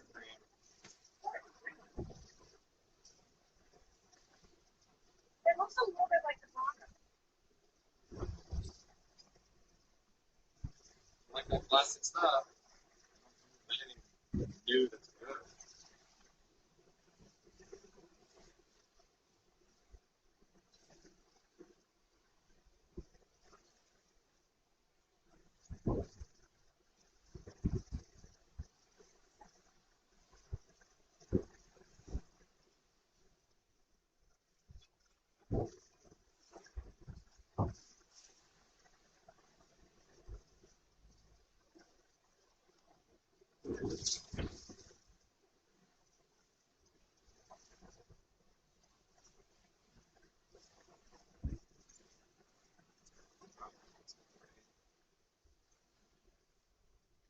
Don't ruin our video, Ray.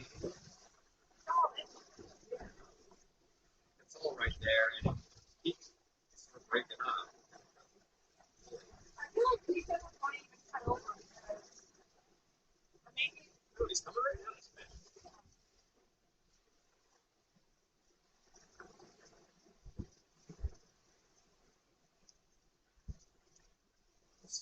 This little dot.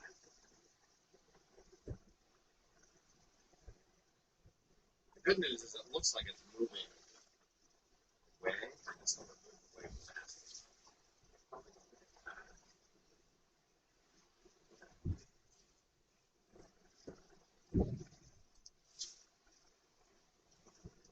So,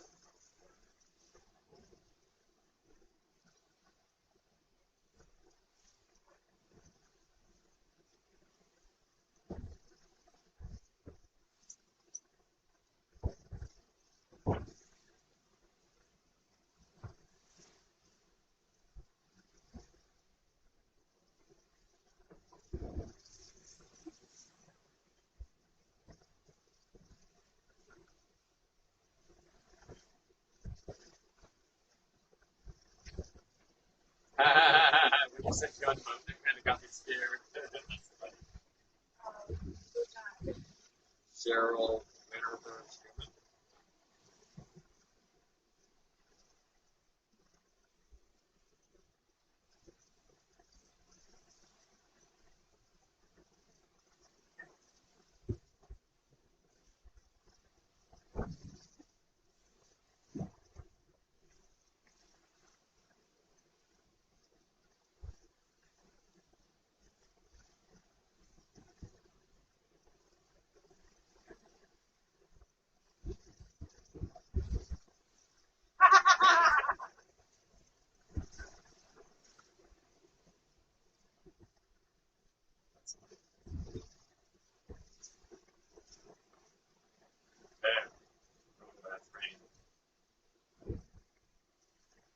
Don't ruin our photo op, Rain.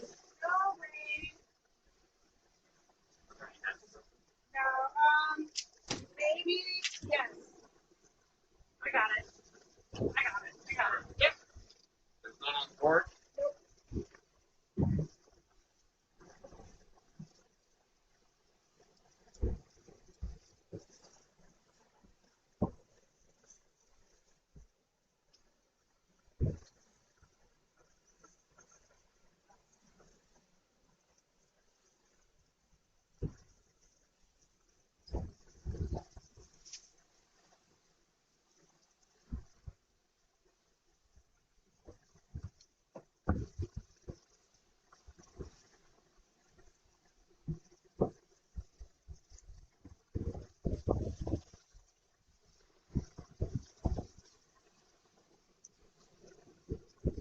Man, this sucks. You know, I hope it clears quickly. This does It suck. will.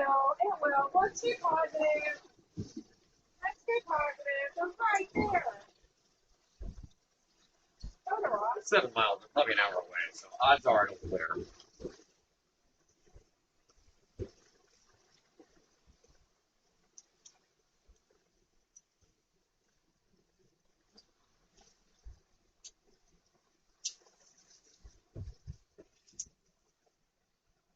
Looks like rain.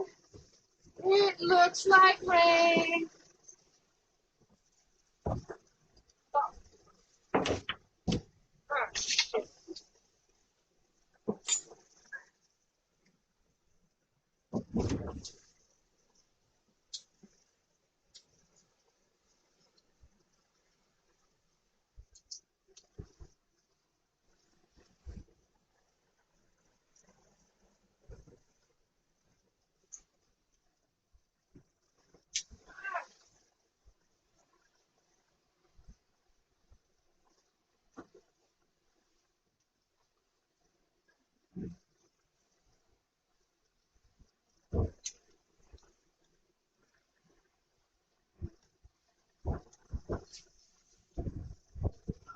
Steve?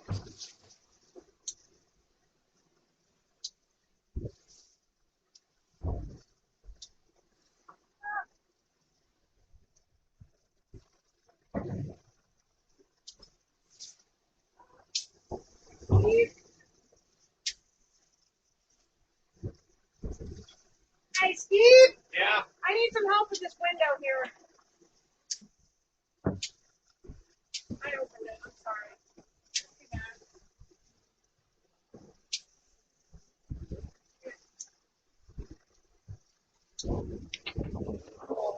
I know. I'm sorry. My bad.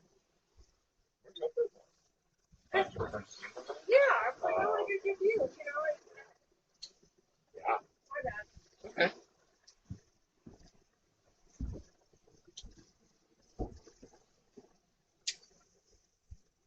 I think it's stopping already.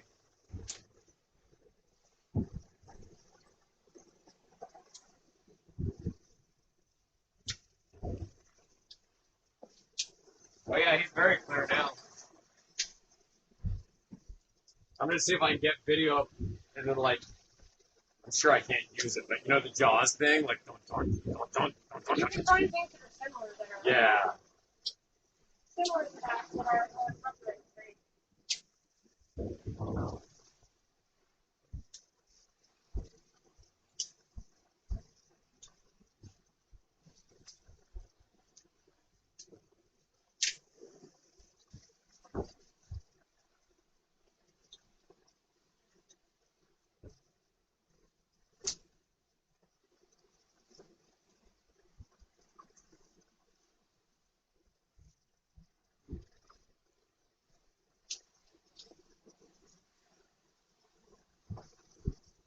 big honking kite he's got flying. It's fucking big. Look at when you zoom in on it. I mean, Can I see it? I don't know what it looks like zoomed in.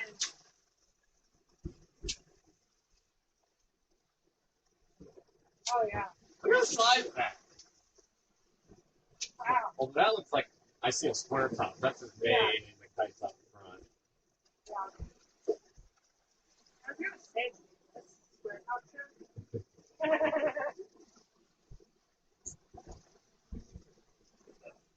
I wonder if they're making fabulous sunglasses on board. Right? They're probably not doing that. Although they are probably having really fabulous French baguettes and cheese and wine. He's going through some rain. Actually, that's what I was getting ready to do. I have another bottle of wine in there. I think I'm gonna. Have some French wine? Yeah. Okay. I mean, it's not French, but. Well, we can just put French on it. We can write French on it. And say it's French. That's what we'll do. That's actually a funny idea. Good. Something like fine French wine. How do you say that in French?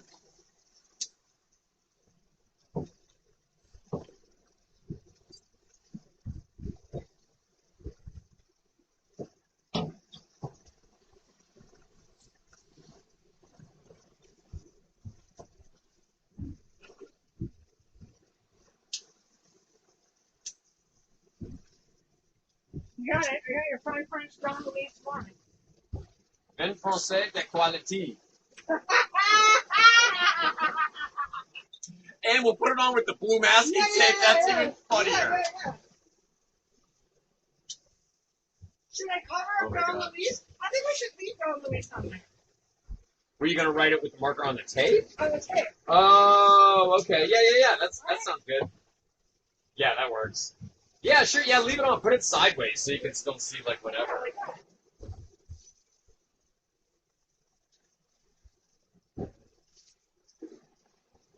Right.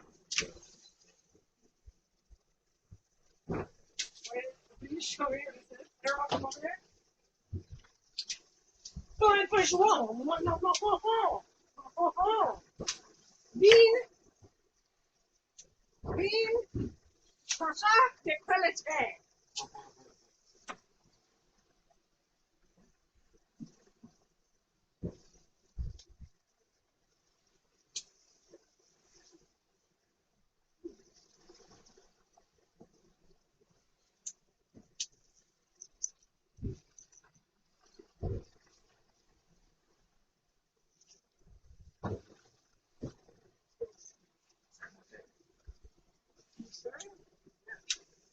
I need a better. This one's like all. I mean, I think it's more important that it's legible, you know? Yeah, that's what I. This marker's fucked up. I had another one here.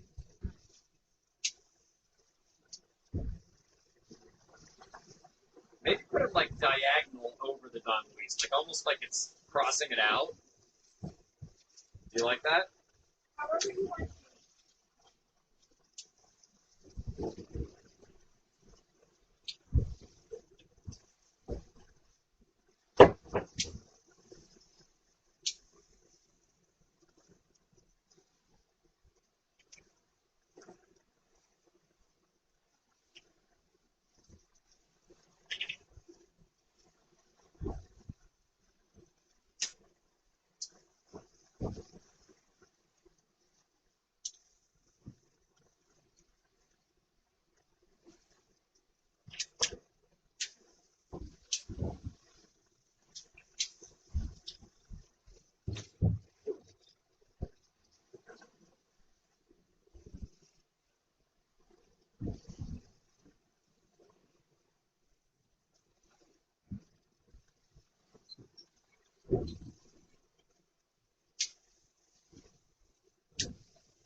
That's awesome.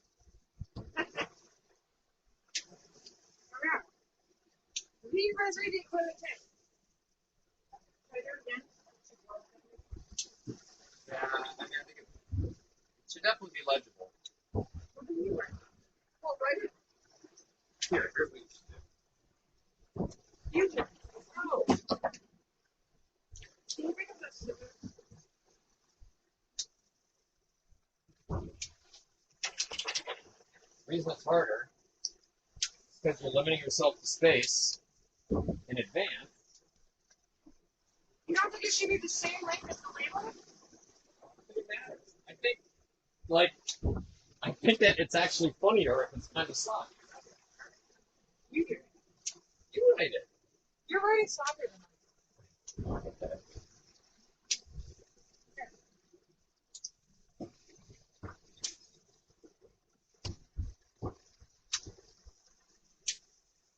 P-I-N F-R-A-N-C-A-I-S Day B-E Well, it's head. Q-U-A-L-I-T-E with a little thing over the E. Hey, you. All right. Let's see. How I put it. What I'm thinking is it goes in like this. But then you can't see it all in one shot. All right. Trying to make it like really legible. Like if you just grab it like that, then it's just one shot, you know what I mean?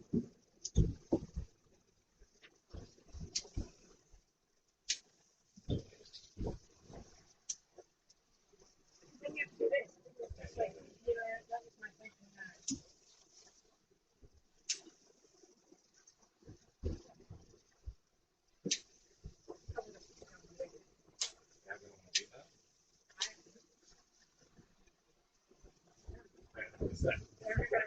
Yeah, I think that's fun. And let's shoot a little thing of opening it. I'll just make a joke about we got out our finest French wine. Yeah, do it on my phone though, so sorry, I have them all in one spot.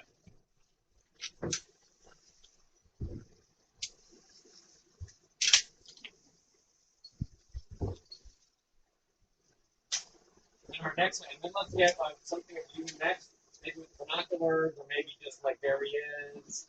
I already did that, didn't I? Yeah, but what I'm envisioning for the thing is that it's spaced out. There's a little bit of us goofing around, and then all of a sudden there's a video where here's a little person. A little person. I think we should make those a little bit closer. He's still I very, agree. like you still can't see him.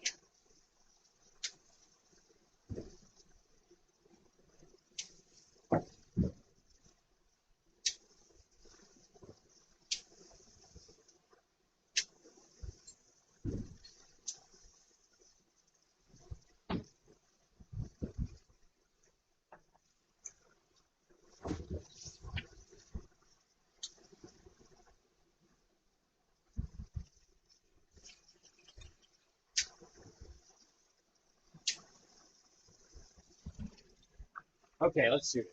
Let me get the phone. I want to do a mic on the different kind of shit. Okay. You're gonna shoot vertical. Yeah. So Then we'll redo it for instance for you.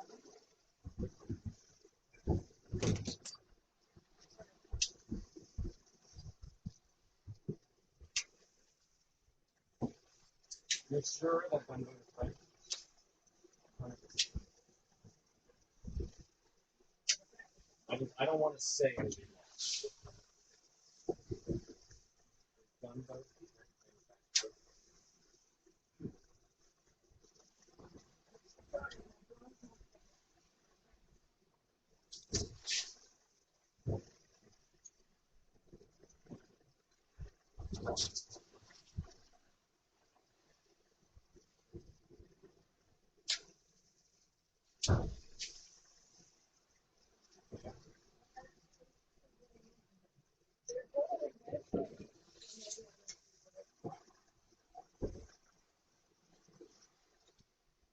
In honor of our French friends who are now 7 miles behind us on a French boat, the gunboat, beautiful ceremonial, we have busted out our finest French female.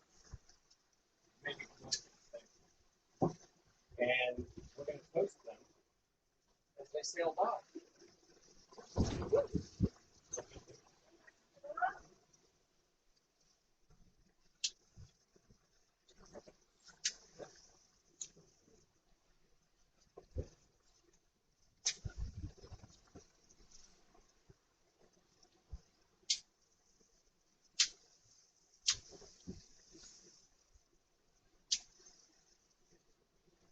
In honor of our new French friends on the Gunboat sailing out to Java, we busted out our finest French wine, which we always keep on board, making sure. And we plan to host them as they sail by with celebration.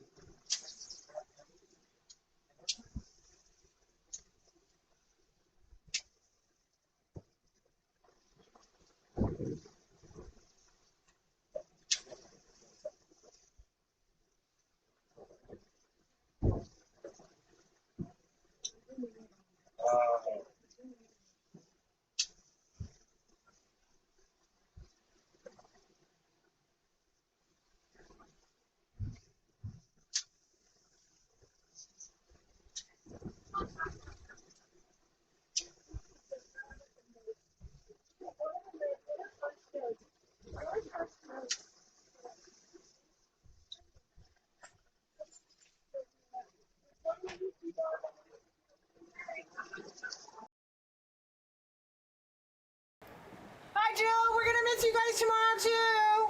We wish you could be there. We went last year. It was our first event. Anyway, we're opening up a bottle of French wine.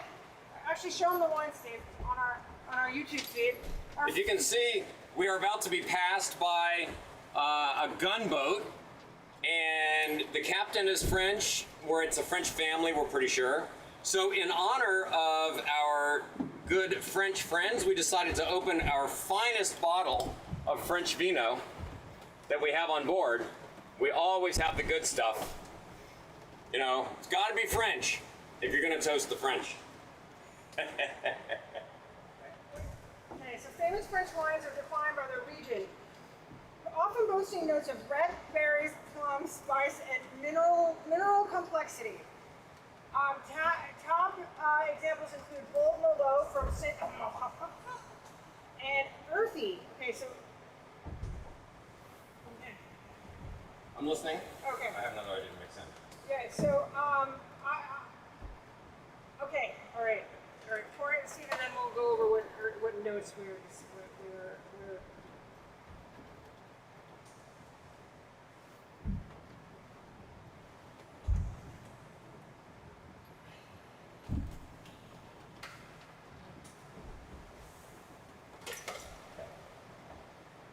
All right. Oh, we need let's get us both ends. Here, just make sure that doesn't tip over for a second. I'll set it. Making sure that they're. Oh yeah, they're so far away. Oh yeah.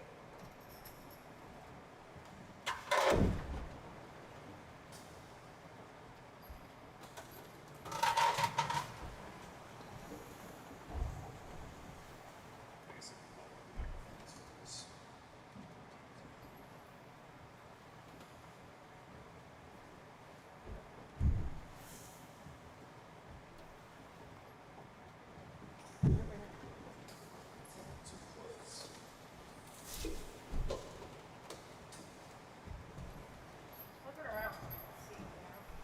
Yeah, it's such a better camera on the other side. Let me see if I can see it all to nowhere in the frame. If not, I'll just flip it.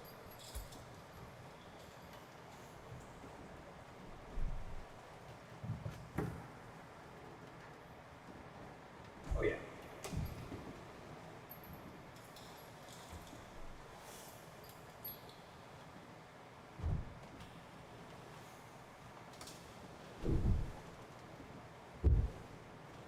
Oh yeah, Wayne says you're online. Hi Wayne. Yes, we brought out our finest bottle of French wine to toast the Frenchies. Can you see that, Wade?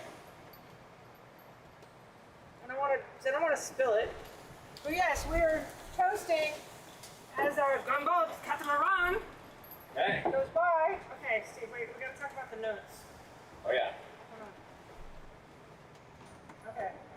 So now, in honor of mon frère français, our very good French friends, we have busted out our finest French vintage wine, and we're going to give it a little try here, see what we think. Let the taste. Yeah. Well, I'm really getting that black cherry and pepper aroma from the fields of Bordeaux. I'm getting a heavy waft of the Syrah from the woodsy valley in Paris. And I'm detecting some notes of Christian Dior with just on the palate, on the finish, a little bit of Louis Vuitton and just a hint of Renault. Do they even still make Renaults? I think they do in other countries. They just don't sell one them. of the most popular There you go. making car in the world. In case anyone's wondering, we're having some fun. I hope nobody interprets any of this fun as any disrespect for anybody French. We love our French friends and want to make sure it's not coming across the wrong They own way. the catamaran industry, so They own the cat. I mean, utmost respect. I feel like the French have got life figured out. They really You know, like wine, cheese, and sailing. Yeah, nice yachts. Nice yachts. All right, I'm gonna give that to you. Yeah. Cheers. Cheers. Cheers. Vive France. Vive la, Vive la France. Vive. Vive la France. Oh. Remember that for you because I don't like fine French wine. Here's a funny story about our French friends. We were in a restaurant one time, and our waitress was French. And she came over, and she had a very good sense of humor, and we were joking around about all kinds of stuff. And she walked up at one point and was gonna serve some food or pour some wine or something. And she started, and we made a comment, and she went, oh, ho, ho. And we cracked up and fell on the floor. And we're like, wait, you guys really do that? We thought it was just a joke. And she goes, of course not. It's absurd. It's just you Americans think it's funny. It's like, well played, sweetheart. Well played. All right, let's see where. Oh, I see they're a little bit. They're coming. They're not so far behind us anymore, Steve. They're more midship. And I feel like they probably aren't going to get any closer than this. They're just like, we don't want to fuck around with these people. They're not going to have fun. At least they were nice on the radio. I don't know. Oh, they're still coming at us. Oh, they are, you think? Yeah, I'm worried about that bottle of wine. Let's put it in. But I don't know how it's in this thing, but I bet it's good.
Great.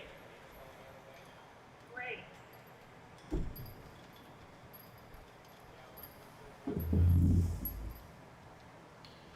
At least we're having fun with it, you know? When you've been out at sea for 23 days and you haven't seen another human being other than on a screen, you start to get a little BS crazy. And that's where Steve and I are now at this point. He saw the Dole ship, I think, 2 weeks ago. I haven't seen another boat in 23 days, so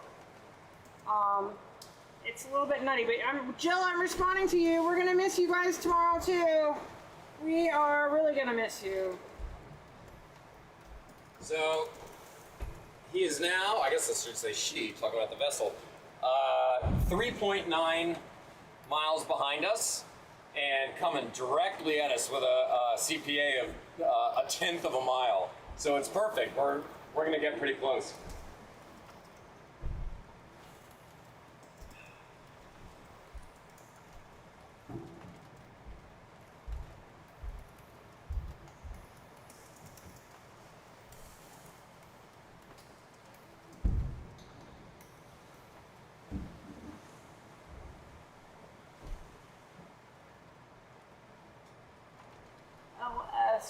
LSYC Bird.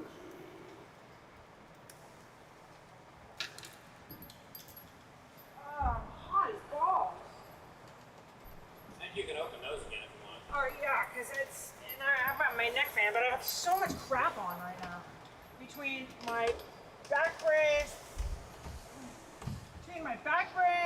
and my PFD, and my ice pack.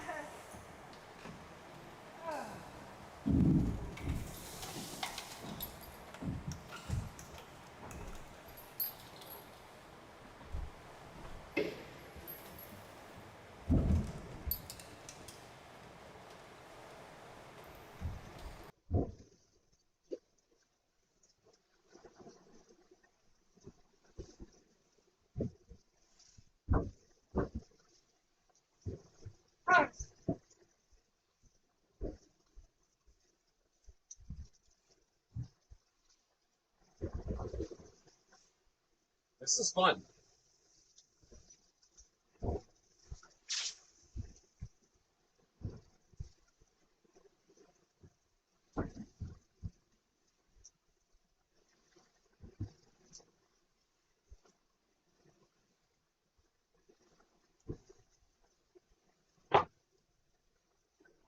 I'm so glad he was fun.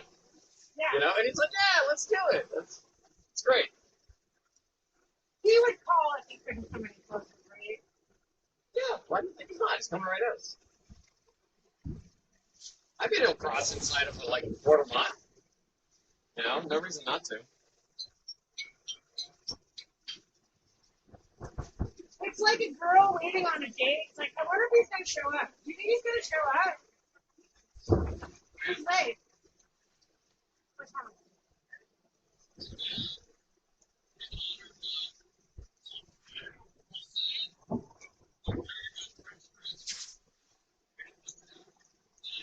I didn't get the camera angles right. That's right.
I mean, from afar, it's really beautiful.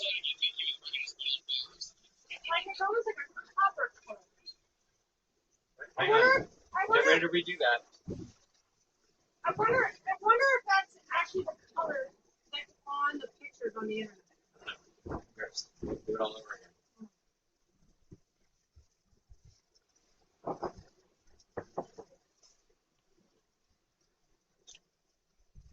Their sail is just so beautiful. Hang on. Okay, rolling.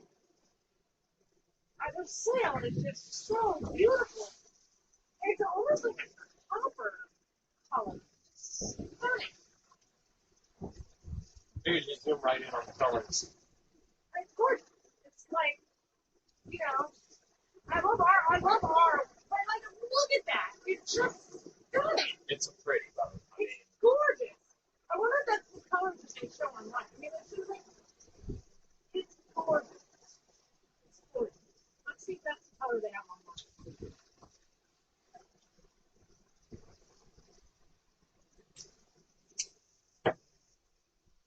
I think they'll get a kick out of like when they see this episode.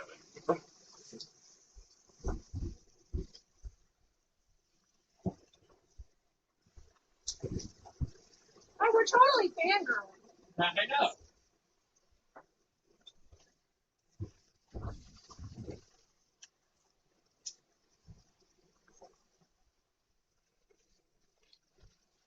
I mean, this boat is just sensational.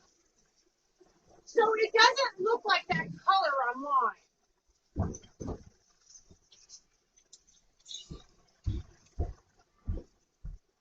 Like it looks silver.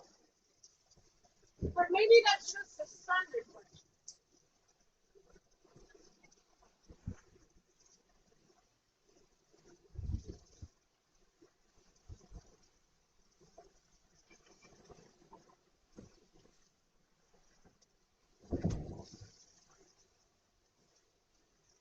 So cool.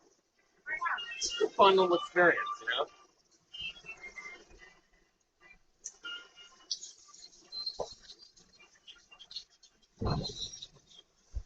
Oh yeah, you can see it does have like a little bit of a copper color to it. Alright.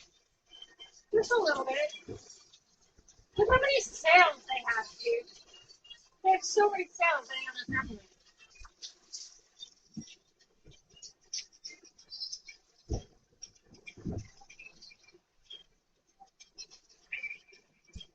It's gorgeous. So beautiful.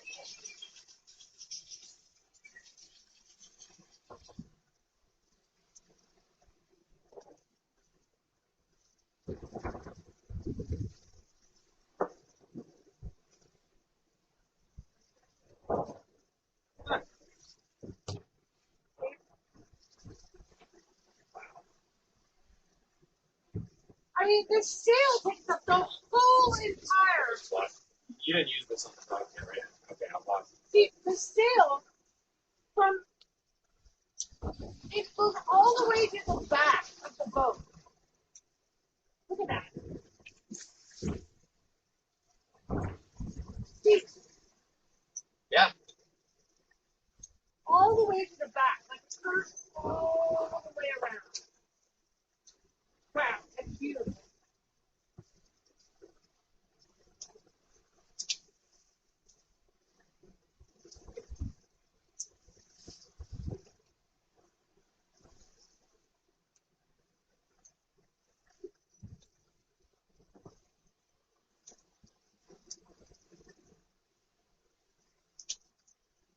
I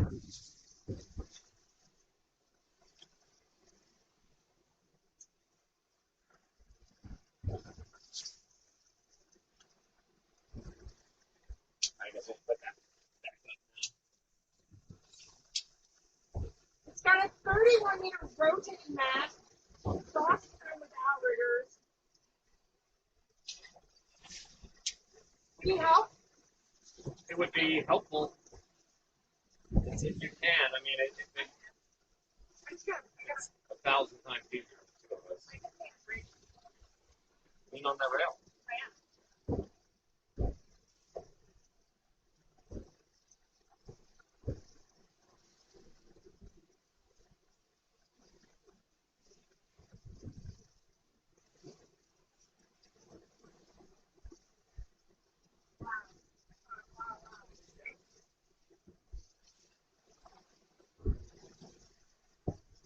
I'm totally fangirling. Totally. Yeah. Totally. Here, would you shoot a little bit more? Oh, okay.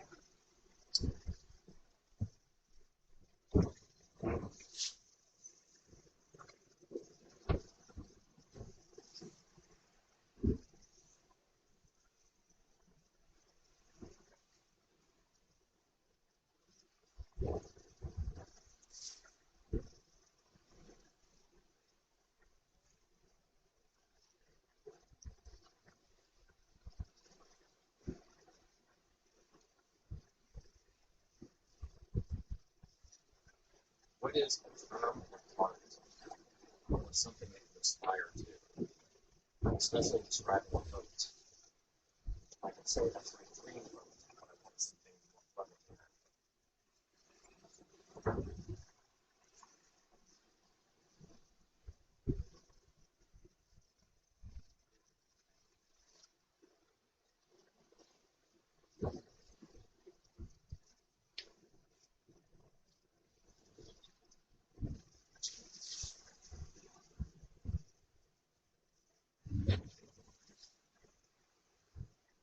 Is there another term we can think of that's more like a synonym for aspirational?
I just want to wait till they get a little closer anyway. You think they are? I don't feel like they're going to get any closer. Yeah, trust me. CPA right now is 250 feet. He's aiming right. He's doing the same thing I am. He's adjusting course to try to meet up. It's stunning. That spinnaker wrapped around the boat. You can't even see the mainsail. Look at that. You can't even see it. It's gorgeous. It's absolutely gorgeous. It's jaw dropping.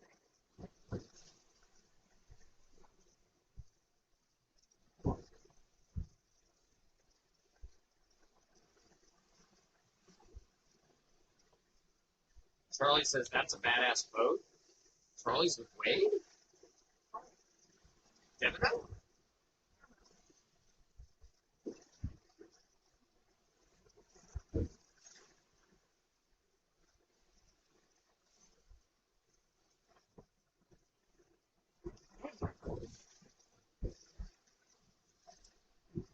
It's the only second, it's like the second ever ancient gunboat to ever be made. Yeah, it was the Gunboat 80.2. All cast website with all the people who worked on it.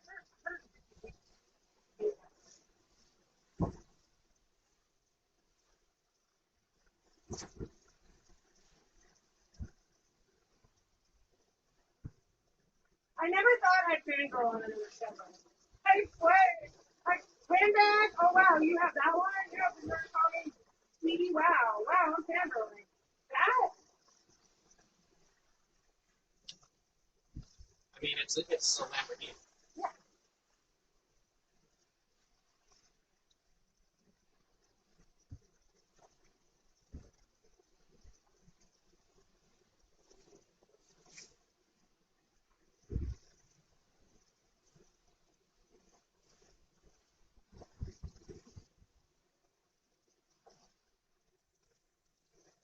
I guarantee you they don't have towels on their line.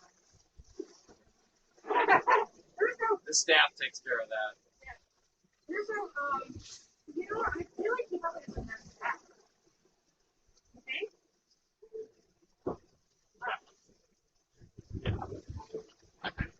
Really? Alright, now you can see it. Now you can see. Wow, it's really nasty. How are we just gonna get any closer than this? Keep thinking that there.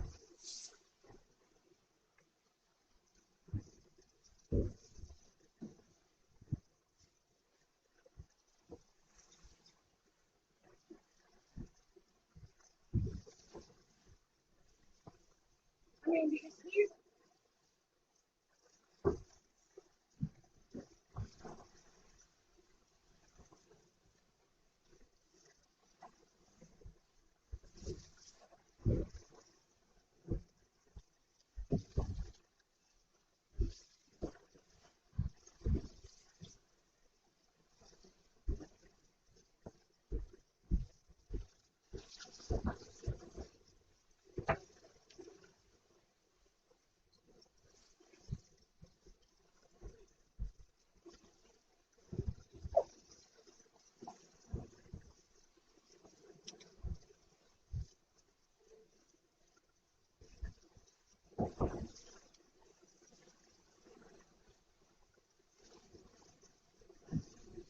like 3,000% humidity says the river going down the road.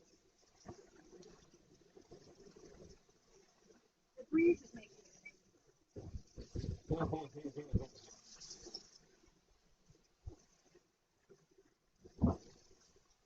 Like, look at the top of the mast, and it's still what, like 10 feet.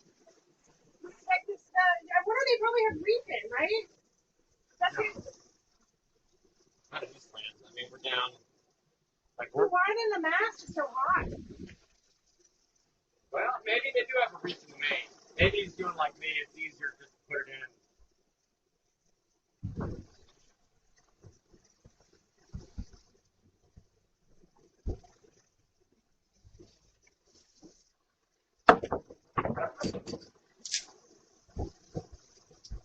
Can we take off the towels now? Like, Yeah, that's good.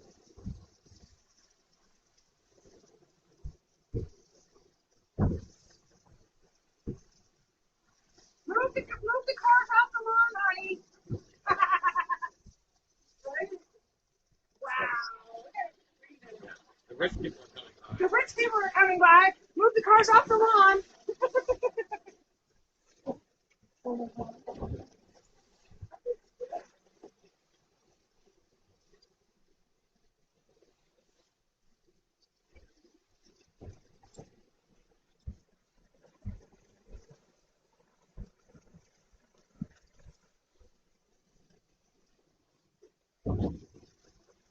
Gotta get those glory in the sun.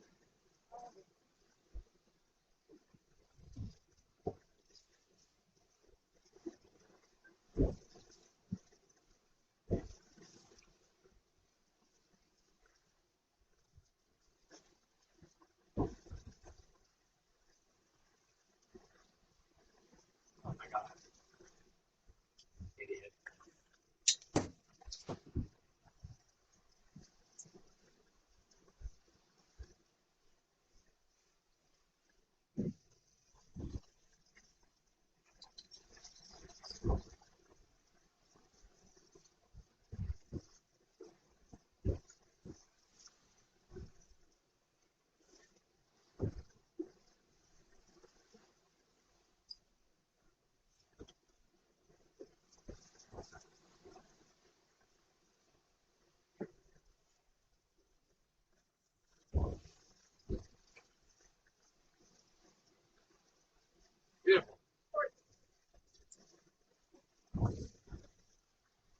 I don't dare dream, but it's like if this video is quality enough and shows like the aspirational, it's like okay, Gunboat, feel free to promote it. I'm gonna go over here and film.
Sounds like a plan.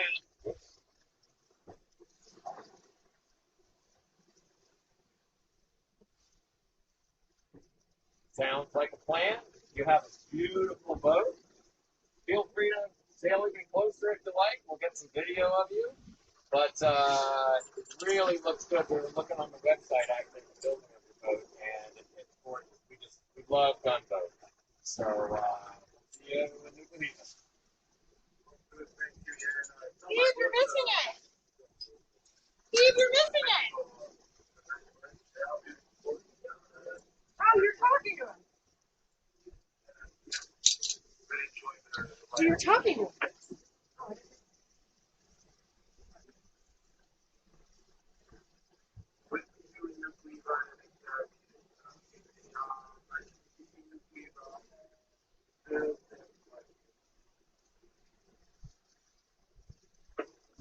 Oh yeah, I would think we will. We'll look forward to come say hi. And if you're the skipper there, that's a pretty good job, my friend. So yeah, we've been enjoying it and having a lot of fun watching you come up and and watching the progress. So yeah, like I said, feel free to sail close by if you want. We'll get some good video. But we appreciate you playing along and having some fun with us. It's really nice to see another boat out here.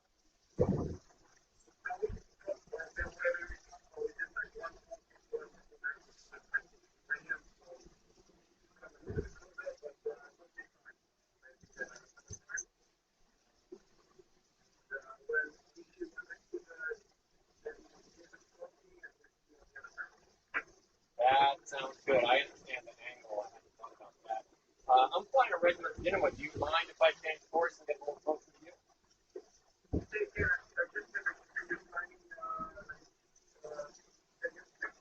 Yeah, right now I'm just flying my regular Genoa. So do you mind if I change course and come a little closer to you?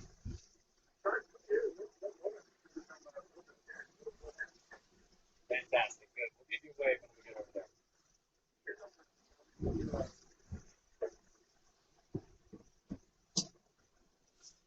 Yeah, damn. I should have been recording that before I did.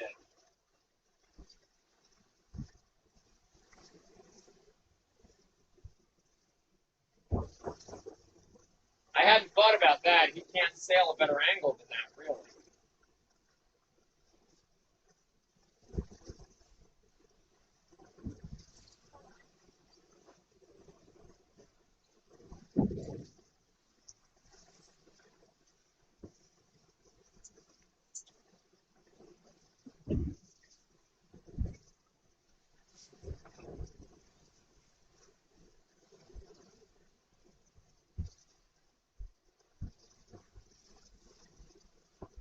Oh, wow. Yeah, he's the skipper, not the owner.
Well, are we worried about being on a No.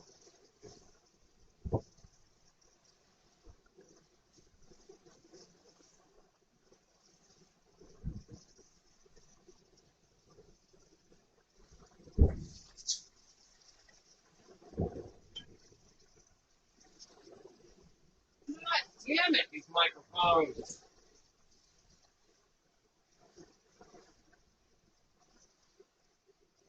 wow, wow, wow, wow.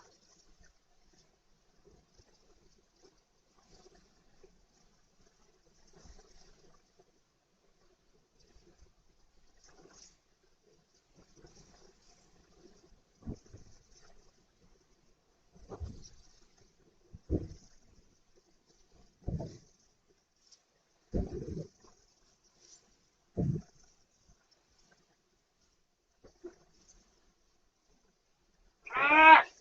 These things drive me insane.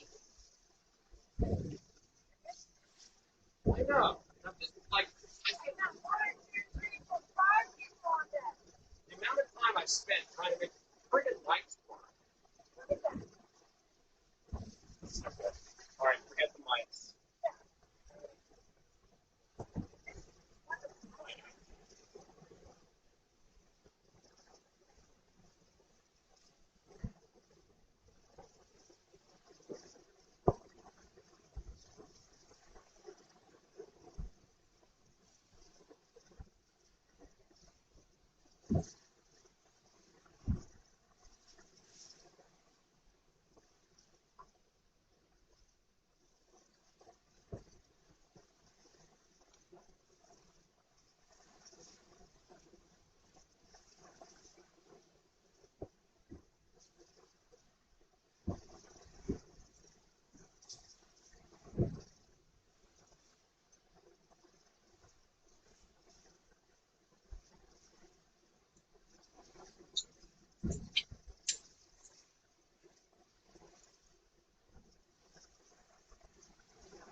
Wait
a minute. I wonder what we look like. Like, I think it's just like crawling along. So we need to go on him, right? Well, I mean, but that's the course. Oh yeah, no, we're going to the same place.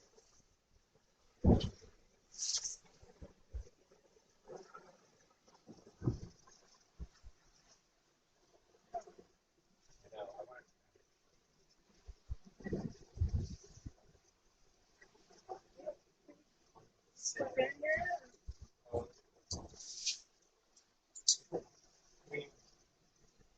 You pulled overboard, did they? I mean, for a photo, for a fucking photo. You know what I mean, Steve?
Sorry, if I run down and try to find my tether, I'm just gonna miss that. There's not any real risk there.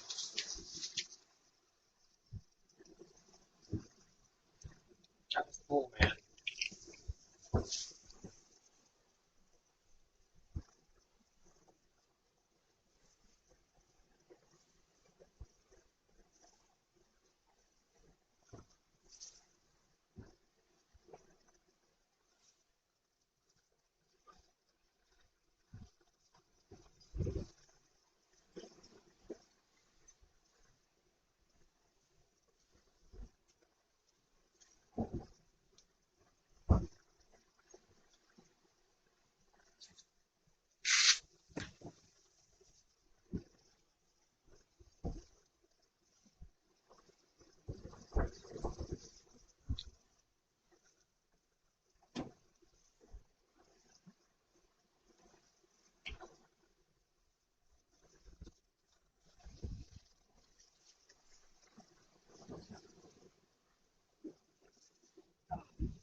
Sounds great.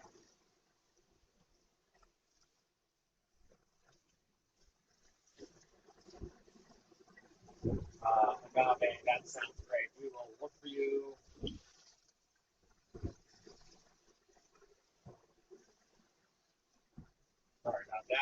say that sounds great. We will look for you in Geneva. We got some amazing photos and videos of you going by, and I'd love to see what you got of us. So very nice to say hello out here on the sea. Thank you for being friendly and playing along, and we've enjoyed that very much. Safe journey, and we'll see you in the week.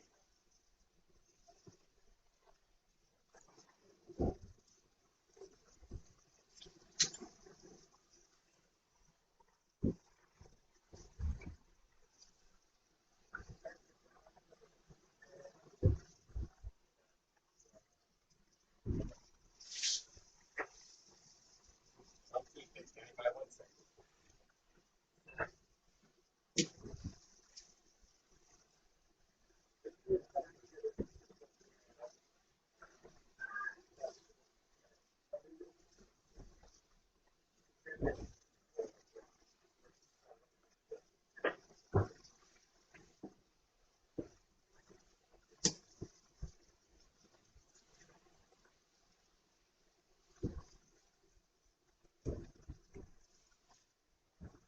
Safe journey, and see you in the week.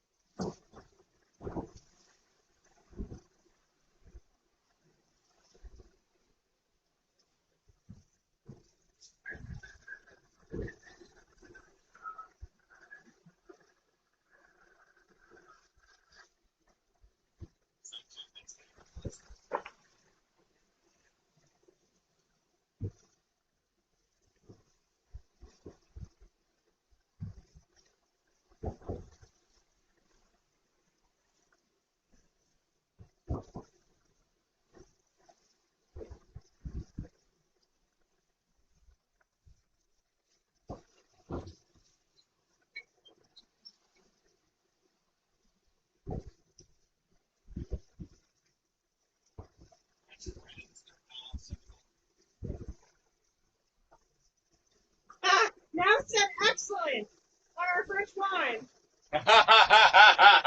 They like that. Yeah, they like it. They think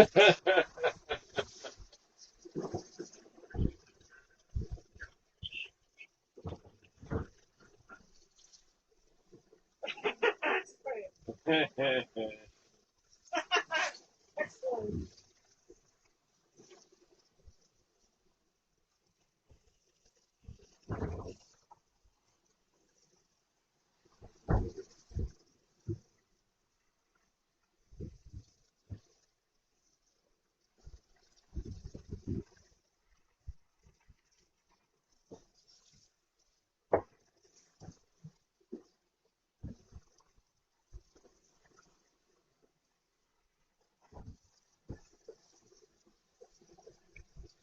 I was so excited. In case you're curious at all, I was so excited. Dang, this has been at sea 23 days now. I'm sitting on the boat the whole time. But the gunboat A, dude, that is the white whale right there. The gunboat is like, if you know cars and the Lamborghini, baby. I mean, it's just amazing. Custom manufactured, beautiful performance catamaran. And you just don't see them that often. You see them in races and boat shows. And you see one out here on the open ocean. It's amazing. And I mean, it really is just a beautiful, beautiful vessel.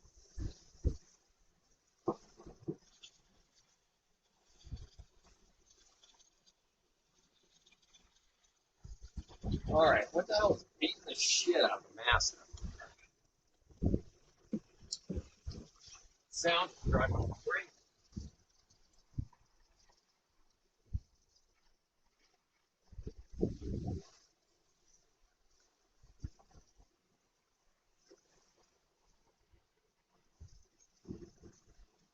Now that the winds have moderated, I don't think I'm going to fly the street.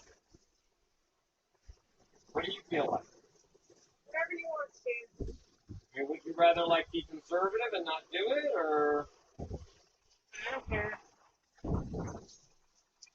the wind's only 15 now? It's a sweet spot for that sail. All right, I'm gonna pull it out. Maybe we put it away overnight. We'll play it by ear and see.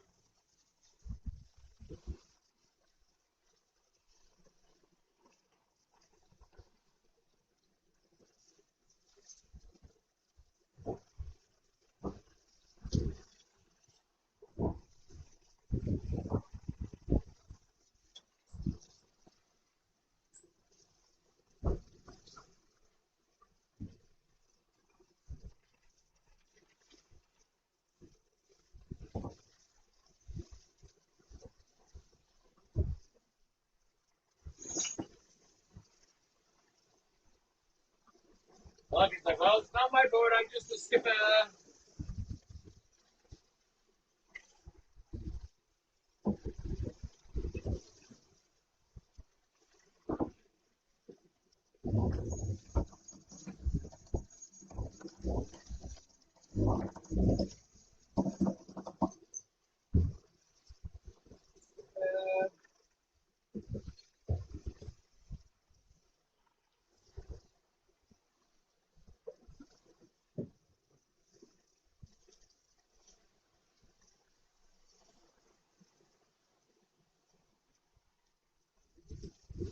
It's not your $9 million boat. They're here.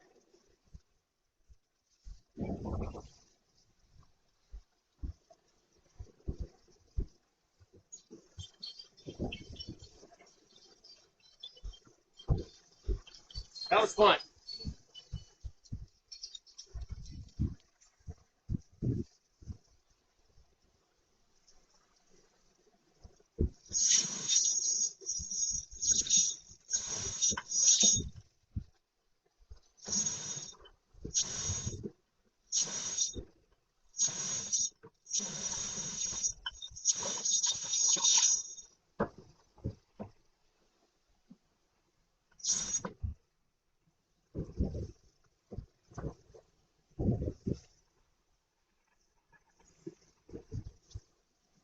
Just a skipper. Just a skipper. It's not my boat. I'm a skipper.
Said something to me about I can see you've got 2 reefs in your main. I'm not really sure what he was getting at. Maybe that's not necessary in this way. Oh, it's totally not necessary. Big time overkill.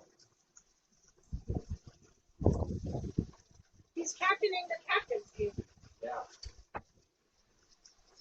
think maybe it's a French way of going, you pussy! Maybe he hasn't lost any battles. Or they have totally thinks you're pussy. If he would make that comment, Maybe. I don't know. I tend to interpret the positive. He was friendly and great the whole time. yeah. I think he was just saying, I can see you, and I see what you're up to. That was really fun.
He said that their crew members are fatigued Oh, is that what they said?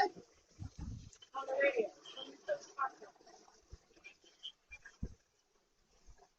What, please?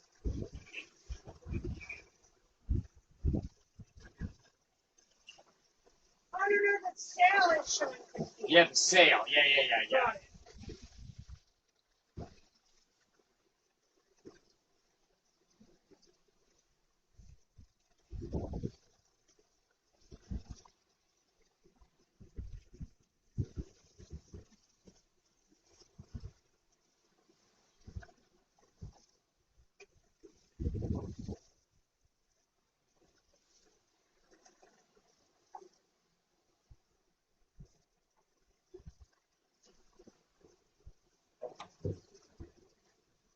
The microphone, man.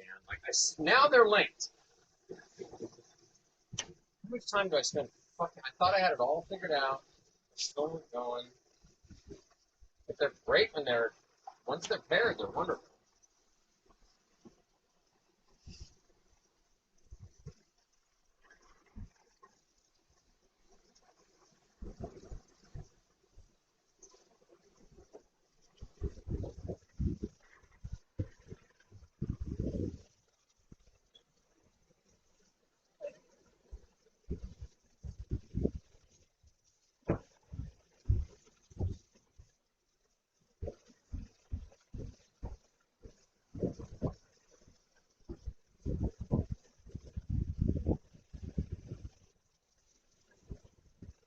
Sadly, I didn't get it on video.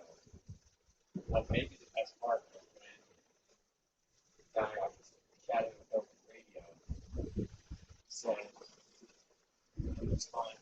It's my confidence in the boat. It's not my boat, and I'm not the crew. It's different. But now you have to apply that last segment.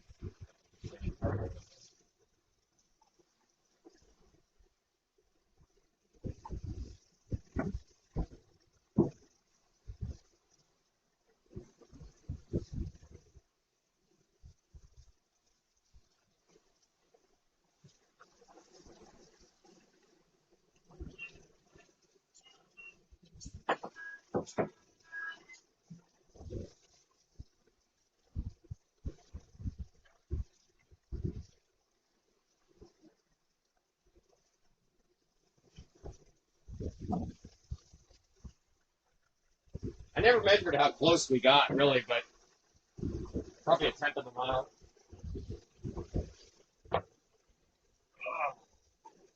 That was awesome. That was a fun diversion for the day.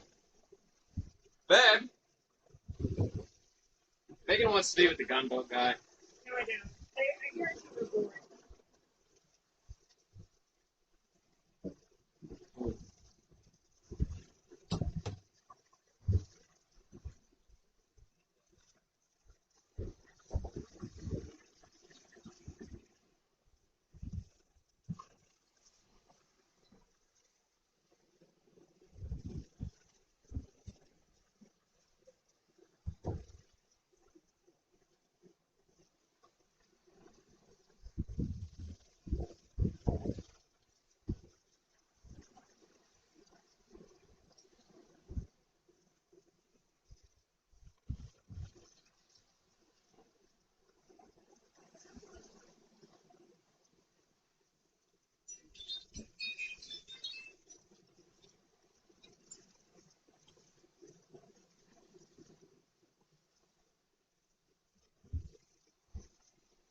I really enjoyed that.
That's pretty damn funny.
I'm gonna make a light dinner. Do you want something? If you're gonna make something, I think something, but you know, like, not critical if you're not planning on it. I can scrounge.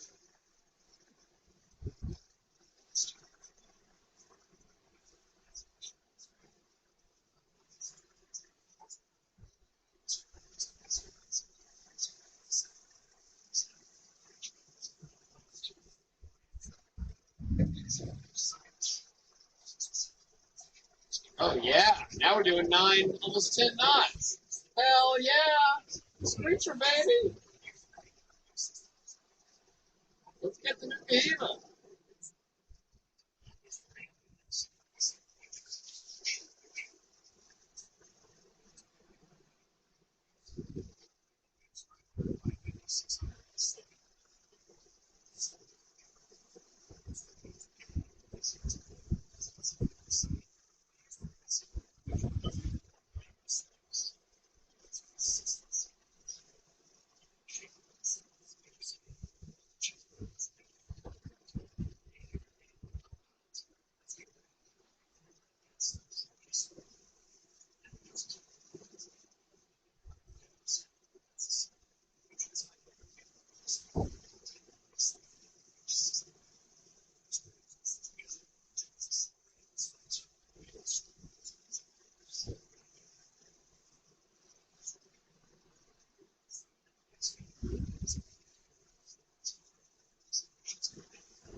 All right, I'm gonna put my new ones together.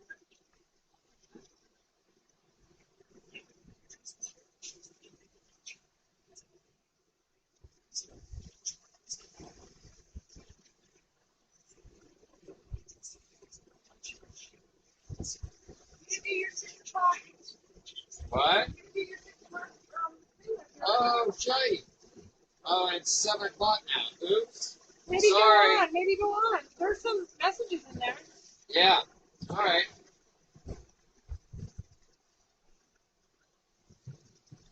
We can explain why if there's anyone there.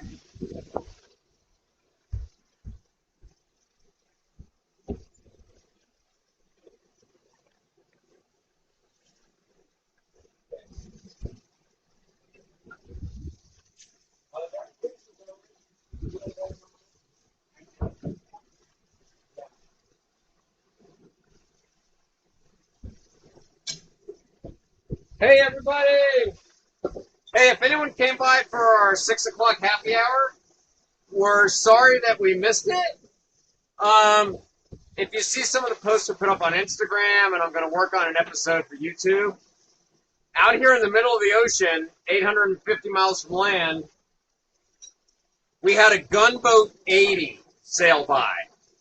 Which, if you don't know what a gunboat is, it is the white whale of catamarans. It's a beautiful, custom performance. It's the Lamborghini of catamarans.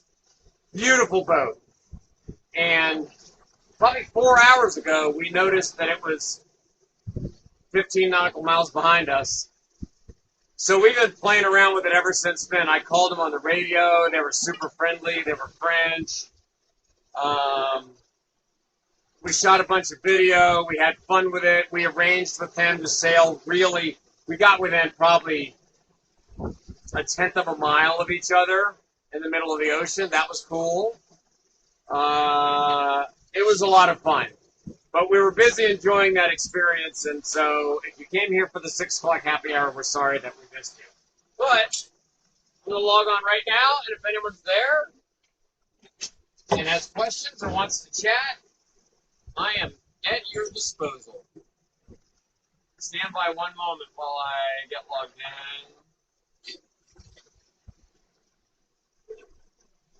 in. I see Eric Peterson there. I don't know if you're still there, Eric, but thank you. Right now we're down to 812 miles to go.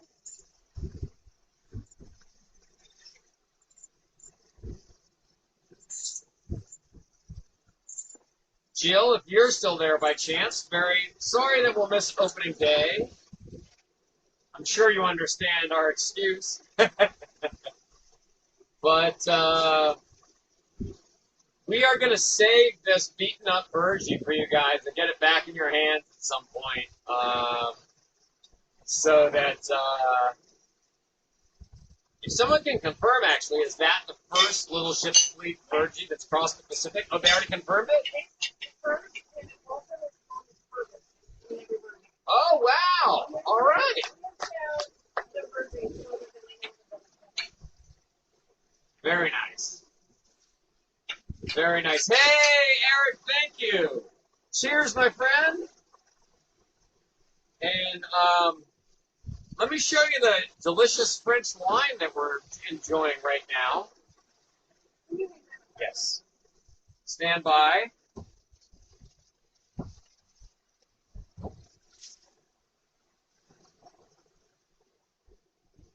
So, Eric, if you heard that, this beautiful gunboat sailed by earlier, which is a French catamaran.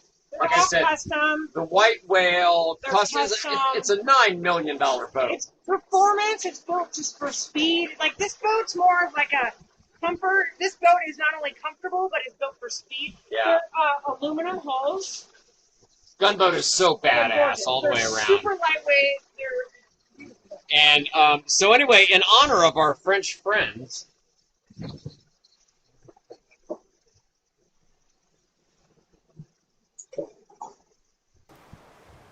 All right. So if anyone's looking, we got out our finest bottle of quality French wine. I don't know if you're familiar with this vintage. It's very hard to get. It's so exclusive. It's very exclusive. You got to have a guy who knows a guy. And then maybe you can get a hold of this beautiful French wine. No, we are in great spirits. You know, if you're like, the views from the mast cam tonight are just sick. Steve's in good spirits. Megan's is not. Oh, Megan's not? Well, I'm hurt. I know you're hurting, but I mean, I know. With my eyes, I can still see the gunboat sailing in the sunset in front of us. I don't know if you can make it out on the camera, but if you look at the mast camera, the gunboat is just to the right of the head sail, the luff of the head sail. So if you look at the center of the boat, and then go a little bit to the right. I don't know, I can see it with my naked eye, but I can't quite see it on the camera. But between the luff of that sail and the sun is a $9 million boat. And it's such a gorgeous, like I said, it's the white whale. We saw him coming from 15 nautical miles behind us, and they're a performance cat, so I mean, they overtook us in a few hours. They're doing 15 to 18 knots, and we're doing 6 to 8. So they're just cruising. And I called him on the radio, and we chatted, and of course it was a French guy, and he was super nice. And he explained, he said, I was telling him what an awesome, beautiful boat we thought it was, and he said, yes, I think it's a beautiful boat too. And I am not the owner, I am the skipper. So of course they got hired crew on there, you know. Sounds great. If I had a $9 million boat, I'm sure I'd have crew as well. Anyway, let's see. I'm sure I'm butchering this. And I know you've been in here with us a bunch. Melidia G?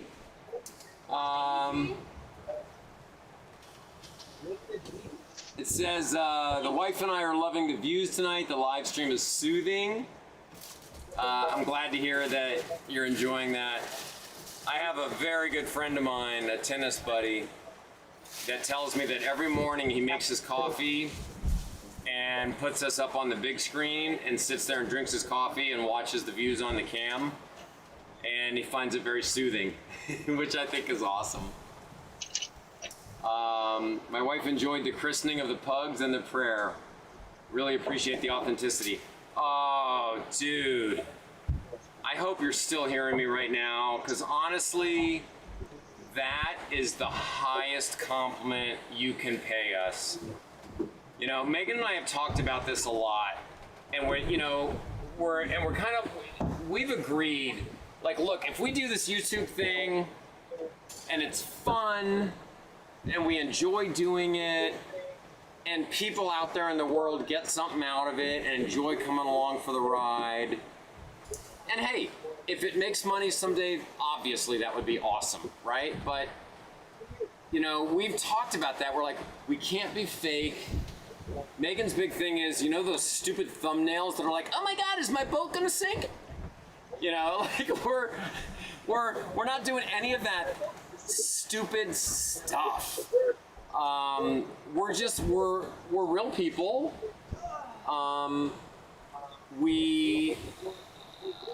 You know, like we took some financial risks to be out here doing this. We're not rich. We're God-fearing, real, authentic people. And that's who we want to be. We don't ever want to be fake. We don't ever want to do anything we don't believe in. If we ever get to the point where the channel where we can actually do things like endorsements and things, I promise you we're never going to endorse anything that we don't actually think is a great product, but we're not even at that point right now. We just, you know, we're just having fun and putting our content out there, and if y'all like it, that's a frickin' win. So God bless you and thank you. You know, and we found honestly that we have a lot of the people that subscribe and follow along are Christian, and you know, that's not our Christianity is not, you know, the first thing that we talk about, but it's part of who we are. And so yeah, it shows up in our life, and we're sure as heck not ashamed of it. You know, we're obviously not a Christian channel, but it's part of who we are. So I have been gratified and amazed at how many people have really appreciated just an authentic expression of faith. You know, that's simple stuff. You know, it's just, I don't know, it's who we are. All right. Oh, brown juice. Ted, I forgot that was you. Okay. What is it? So Ted, you're gonna have to explain to me. You're gonna have to explain to me what the concept, where Melidia, is it Melidia? Where that came from. You know, because like once I know the story behind it and why Melidia G is connected to you, then I won't forget. Megan does know how to bake bread. She has practiced several times making some bread, and we have an oven on board. I'm intentionally not doing the bread baking at this point. No bread. No, I know how to do it. I practiced it. I have all the materials. I was even given a sourdough starter. But Media, got it. it's Sorry. it's very messy. We have a very small kitchen. That's a galley, Megan? A galley.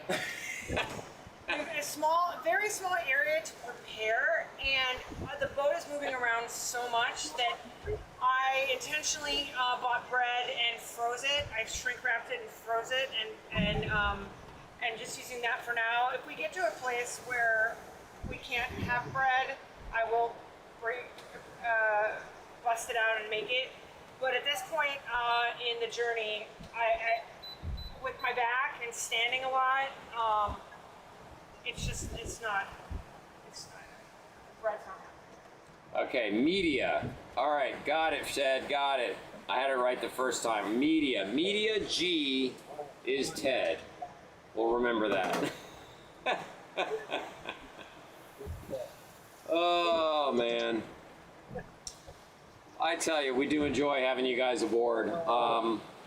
I've said this a million times, but I'll say it again, is like this live streaming thing. You know, Megan came up with that idea before we left. I scrambled around trying to figure out how to make it work. I'm kind of proud I came up with the multiple camera ideas. I'm not aware of any other sailing yacht having done that ever, so we think we're the first. And it's been a ton of fun. That's the best part, is like Ted drops in, Pat Reedy was here today, Tim Kelly was here today, you know, and then a whole bunch of strangers that we don't know in real life. And, you know, it's, but we've gotten to know some actually really interesting characters that just like drop into the stream and say, hey.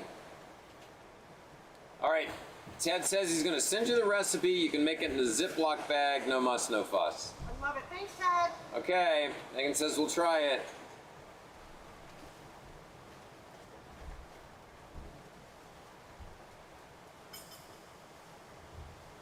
All right, and now that I know, now I'm going back to that comment. My wife enjoyed the christening of the pugs and the prayer. So now that I know that's Anne, that comment means even more. Thank you both. Man, you see the sunset out there on that forward camera? I mean, we get a beautiful sunset every night, but that's a good one. We've had a lot of cloudy ones lately. And I'll tell you a quick update on where we are. We are through the equator. We're almost 500 miles south of the equator now. We are 811.1 miles from Nukuhiva, French Polynesia. We think that's probably 6 more days, maybe less if I can keep doing the kind of speed we're doing right now. We're doing 7-8 knots.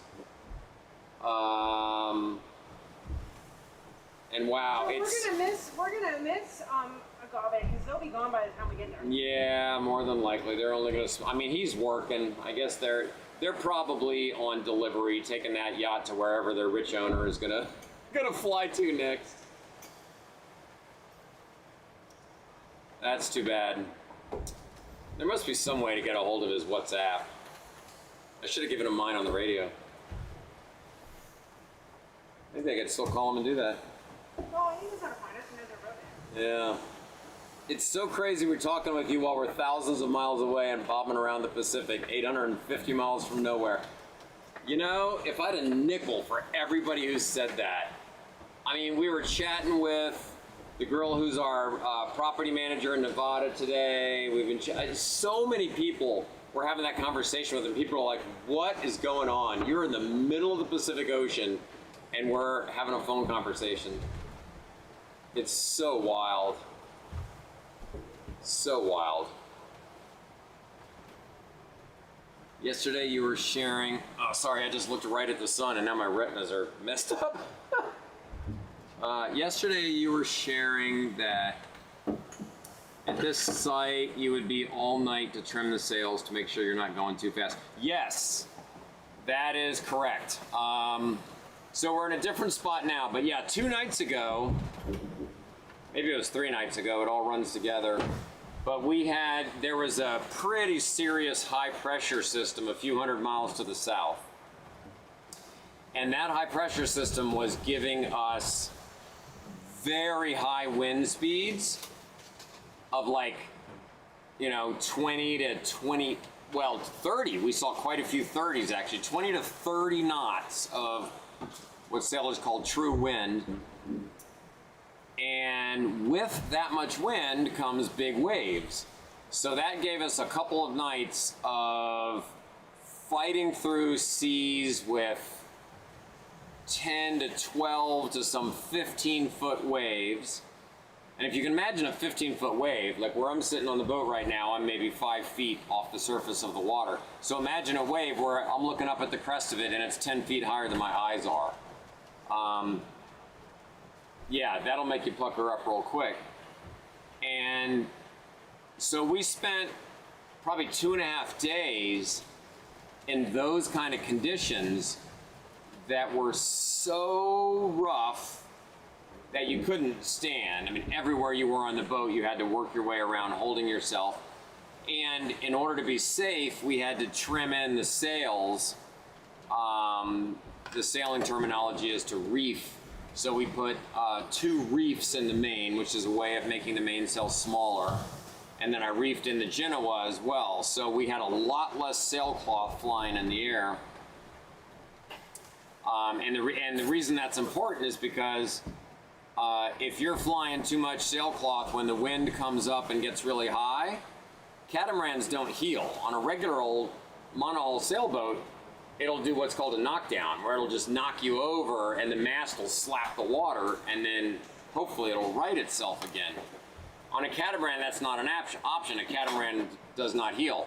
So if you overpower the rig, you'll get dismasted and the wind will tear the mast off your boat and throw it into the sea, and you'll end up with a tangle of aluminum mast and steel cables hanging on your boat, and it's very dangerous. So that's why we tend to be pretty conservative. We're 1,000, 1,500 miles from land. There's no 911 out here. So we reefed in the sails, took them in pretty good. And the amazing thing was, even with that little sail flying, we hit speeds of, like at one point we hit 11.4 knots, which is insanely fast. That's an all-time record for this boat. This boat's never gone about that. Yeah, so you went and Googled or AI searched reefing. Yeah, that's cool. Is this on one of the previous live feeds from the mast camera to see the big waves? Yo, I'm sure it is.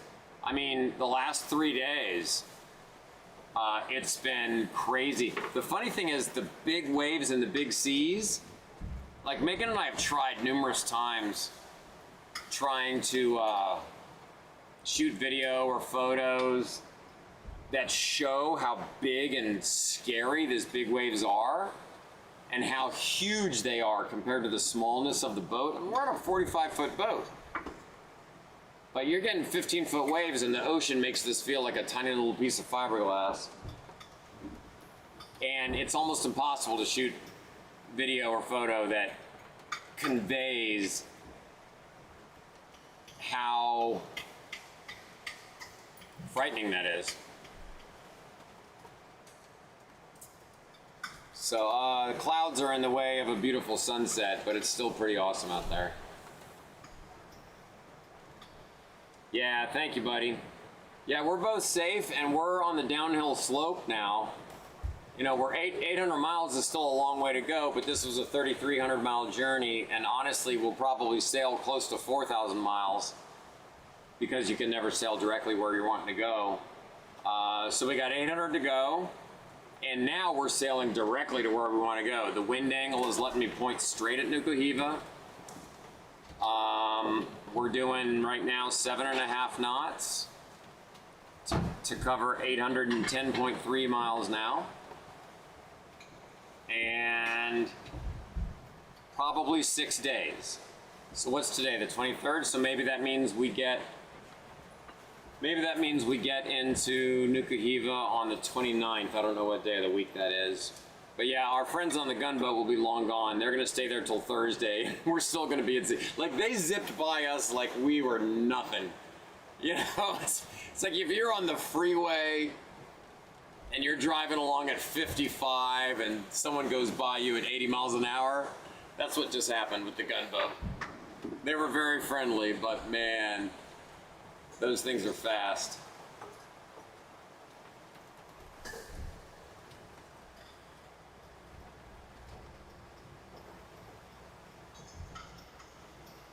What's 10 hours a day? I don't follow you.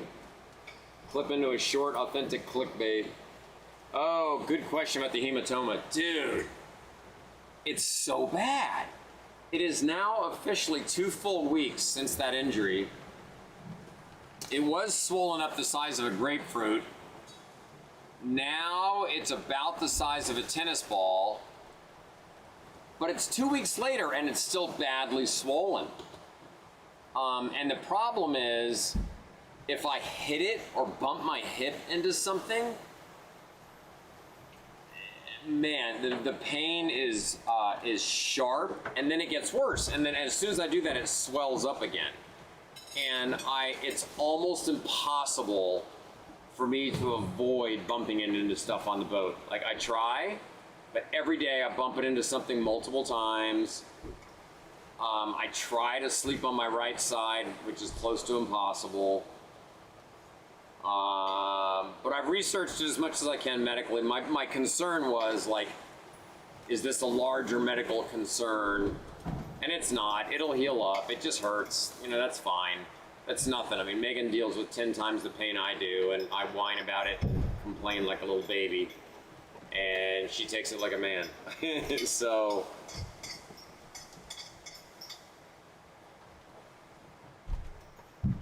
yeah, totally. The big waves need to be a short with a great thumbnail. Woo, that was a big one. Holy mackerel. Hey, Steve. Yeah. Open face tuna melt. Open face tuna melt coming at me. Look at that. Wow. Thanks, babe. An open face tuna melt. We're always trying to think about, like, what we can put out there that I'm going to make a whole episode of the Gunboat from the time we discovered it was coming and we got excited like little children on Christmas morning. We got video of chatting with them on the radio. That should be a fun episode. But yeah, the waves are a challenge. It really is. We've found it incredibly difficult to try to get video or photos that just convey the magnanimity. That's not the right word. Oh shit, what happened? I just got thrown. I'm gonna have a big bruise now. Oh boy. Anyway, trying to convey how big they are is really, really hard to do. Photos just don't give it justice.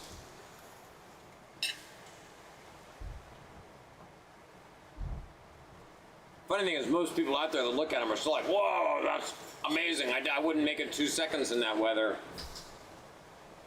So, I mean, they show enough to give you an idea. But when you look at it, just know in your head, multiply that times 10 to what's really going on out here. Oh, Jill, thank you. A new Burgee. We'll try to figure, when we get to French Polynesia, I'll try to figure out where you can send me something. We don't currently have any plans in marinas or any place stationary. We're just going to be anchoring around a bunch of, little But there must be some way that you can send me something. So I'll try to figure that out. Stay tuned. All right, Eric, I wanted to ask, on day 4, I saw you take a spill on the forward tramps. Did that cause the hematoma? No. When I fell on the forward trampolines, I tripped over the jack line. And what happened there was, and the only reason I know this is because I have the video, I tried to brace my fall by grabbing the forward edge, it's called the luff, of the sail, of the head sail. And because I did that, of course I couldn't support my own weight, but you're not thinking in that moment, you're just, your body's going on instinct. So I grabbed it, and then the full weight of my body went against that. So what it did is it hyperextended my elbow. And the problem is, Ted, who's the other guy I'm chatting with on here, he's a tennis buddy of mine. I've been playing tennis for, 15 years. And I basically had tennis elbow for 15 years, tendinitis, because I was never willing to stop playing tennis for the 6 months that it would take to really heal that injury. So I kind of managed it for 15 years. So that fall aggravated my existing tennis elbow injury. And because it's impossible for me to rest my arm, I'm constant, you can't sail without, pulling lines, hoisting sails, all day long you're doing something with your arm. So resting it is really not an option. So it's done nothing but get worse, and now my bicep hurts, and it'll heal up, but it'll take some time, and I need to be able to rest. The hematoma came from when we ended up in a squall, a fairly serious one, without much warning, and all of a sudden we got hit with 30-knot winds, and I dropped the mainsail because it was going to get overpowered, and rather than reef it, it was faster to just drop it and then, go under motor for a while. But when I dropped the mainsail, it doesn't go all the way down. So I had to go up on the cabin top, climb up the bottom 8 feet of the mast in rocking seas. That sounds fun, right? And then manually try to pull the sail down. That was when all I was doing was coming back from having successfully done that job, coming back to the helm, and the boat rocked so violently that it threw me to the ground, and then I landed on my hip on the cabin top, which normally would have been no big deal. But there's a deck-mounted block right there. A block is what sailors call pulleys. So it's a pulley mounted on the deck. So it's this big hunk of aluminum, CNC aluminum with a pulley wheel in it. And my hip fell onto that with the full weight of my body. And at the time, the adrenaline was running so heavy, I didn't even feel it. I was just like, whatever. I got up and I came back in. And then it was probably 2 full hours later where I was like, oh shit, like I'm really hurt. And yeah, so that's how that happened. And 2 full weeks later, it still is really bad.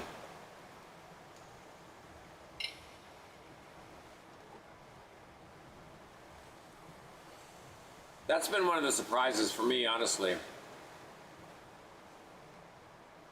This passage, how hard it's been physically on both of us. And Meghan has these spine issues that you know about if you've been following along. It's been physically rougher than we expected it to be. There's no question about that. And the scary thing is that, like, if that does any damage to her spine or problems, you only get one spine, man. So we try to give her as much time as possible to rest and stay in bed and stay seated.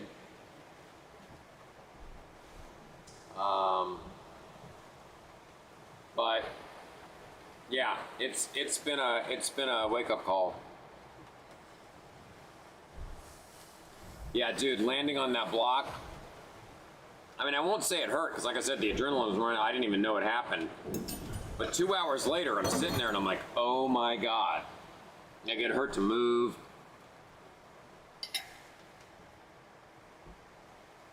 And when I say it swole up the size of a grapefruit, I'm not exaggerating. I posted a photo of it at one point. Kind of gross, but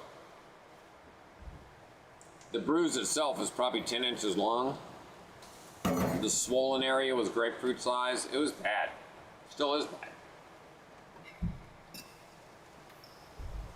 But yeah, this has been physically harder than either of us expected. It's no joke out here, man.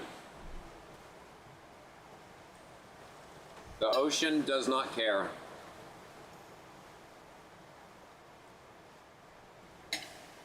I mean, I'm just crazy enough, I still freaking love it. I think Megan's ready to be back on dry land. For sure. It's been hard on her, and I feel bad about that. But she's soldiering on.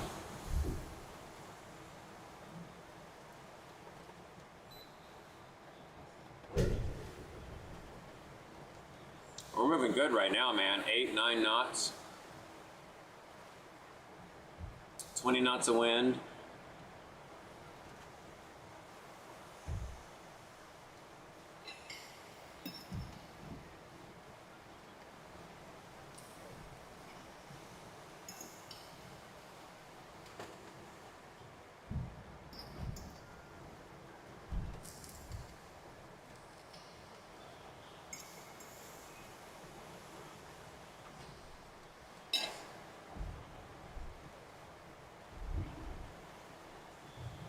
Yeah, dude, squalls at night, man. I'm glad you're enjoying it. It's crazy. Because if you think about a squall during the day, you can see it. It's daylight. I can look over there. I can see the black cloud. I can see the rain. I can see, God forbid, lightning if there is any. And you can go, all right. I can just, you know, change course a little bit more to the south and probably duck around behind that, because it's fairly predictable which direction they're moving, and you can see these things 20 miles away, and in most cases they're moving to the west or the northwest, and so you can change course and duck around behind them. But at night you can't see them. They're on the radar, so you can still see them on the radar, and so you end up, it's like this video game where you're changing course on the boat, trying to get around this squall that you can't see, but the radar tells you is there. And it's worth it. In most cases, you know, the squalls are not dangerous, but they always have rain, very heavy rain. And if it starts raining, you gotta run around the boat, close every hatch. You know, we keep a lot of them open because otherwise it gets so hot in here. You know, so if it starts raining, you know, you got this little routine where you got to run around and close hatches and drop some of the curtains and things like that.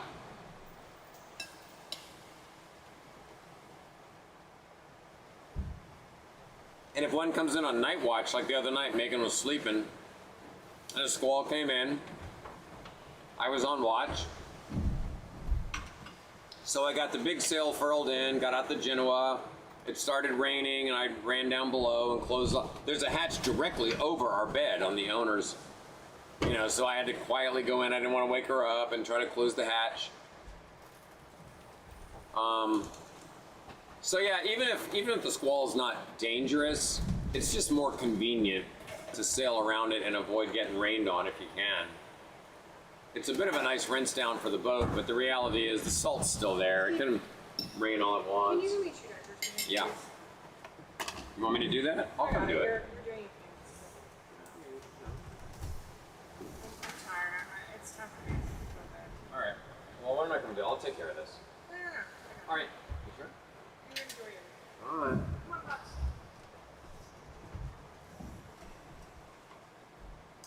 Anyway, yeah, the squalls at night, you know, it's like this thing's coming at you, and you, you got this old video game showing you this big red dot coming at you.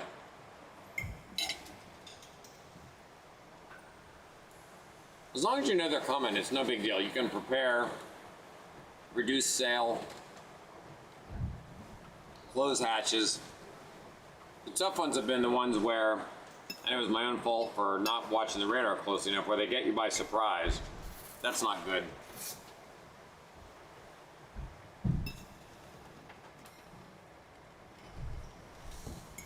That was really delicious. I'm not even a big tuna fish guy, but that was really good.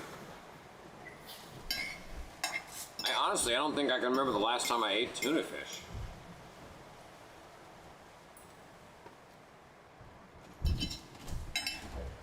But you're at sea 23 days and there's no more fresh food. Tuna fish is delicious. Everything we're eating now is canned or frozen.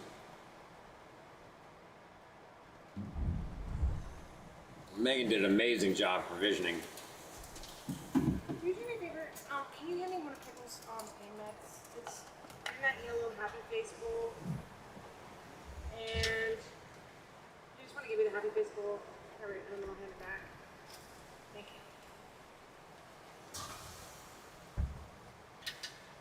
you. Ugh.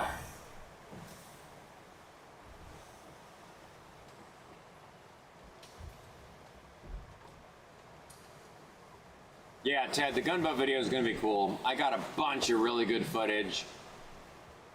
This is going to take me a little bit of time to edit it all together.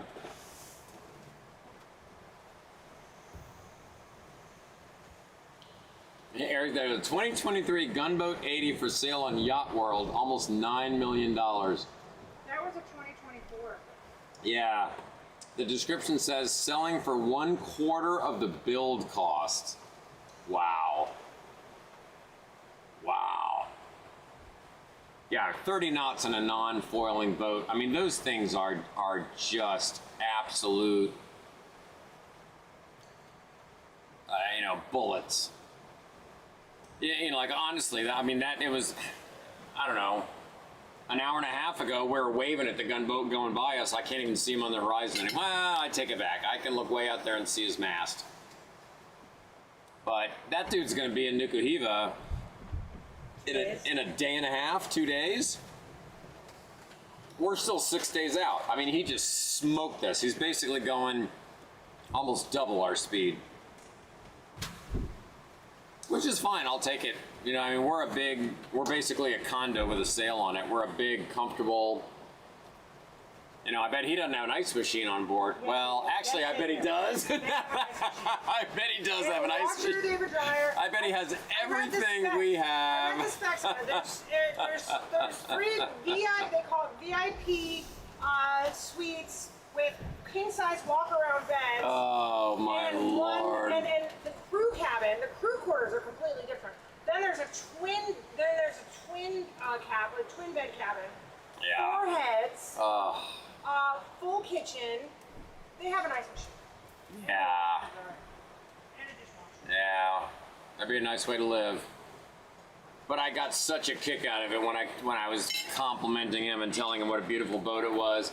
I said, well, thank you so much. I appreciate that, but I am not the owner. I am just the skipper. How do you like my French accent? I am just the skipper. So funny, man. Nice people. Oh, you're damn right they have a crew. I don't think the owner's even on board, would be my guess. I don't know, he didn't say, but odds are good that the owner's not on board, because the way it works when you're that rich is it's just a delivery. You have a crew, you tell your crew, I'll tell you what, I would like to be on my boat in French Polynesia, so sail it over there, I'm gonna fly to Tahiti, and then I'm gonna get back on board. And the crew is full-time crew, they're doing their job, they're sailing it over there, and the owner will come and visit, and the reality is, like, if you own a $9 million boat, like me, this is a very nice boat. I'd like to think, right? Like, this is the most valuable thing I own. What about me? I don't own you, babe. But this boat is the most valuable thing I own. So, like, it's everything to me, right? And that is probably just one of his toys, like he's, I don't know what it's like to be that rich. I wouldn't mind knowing, but I don't know. Yeah, 36 million. Yeah, I'm sure he's got an ice machine. Watching you edit. Were you watching me edit the video today? That's funny. There were a couple people that were on the stream when Megan and I were doing the voiceover for the video that I posted today, and that was fun because it took us like 6 or 7 takes, and so there were several people that were watching that and laughing, watching us do it over and over. Sadly, that video totally flopped because I screwed up the thumbnail. Thumbnail's kind of everything on YouTube. So I think it's got like 10 views or something, but I'm figuring out YouTube bit by bit. Where are you going? Yeah, good point. They got crew, they're doing all the work. They don't have the hematoma and the spine problems, and I mean, we're doing it all here. I'm doing all the sailing, Megan's doing all the cooking. We're, all the other little tasks that go into it have to fit into us trying to get some sleep along the way as well, but keeping the boat clean, keeping it repaired, keeping the dogs cared for. I mean, trust me, I hope it doesn't sound like I'm complaining, because this is amazing. Like, how many people ever get the opportunity to go do something like this? But it's not all sunshine and rainbows. Don't get me wrong, it's a lot of sunshine and rainbows. It's just not all.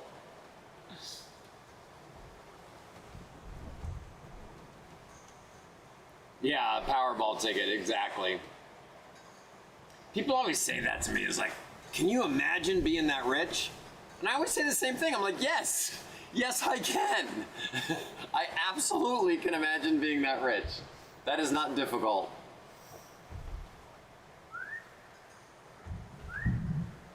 But that'd be something. I mean, if you had an amount of money so that anything you wanted you could have, the most amazing boat you could dream up, cars, vacation homes, what other material things? Like, honestly, that would be great and all, but it doesn't make you who you are. And it probably makes you lose who you are to a large extent. So, the way I look at it is gratitude. Like, how could I not have amazing gratitude and gratefulness for this? The fact that somehow my life turned out in a way that I can go do this. And I thank God for that every day. We literally, Megan and I, pray every day, and gratitude and expressing our appreciation for this incredible world that He's spoken to being. It's a real thing. You ever want to feel tiny? Understand how small you are in the universe and how real God is? Go spend some time on the ocean, man.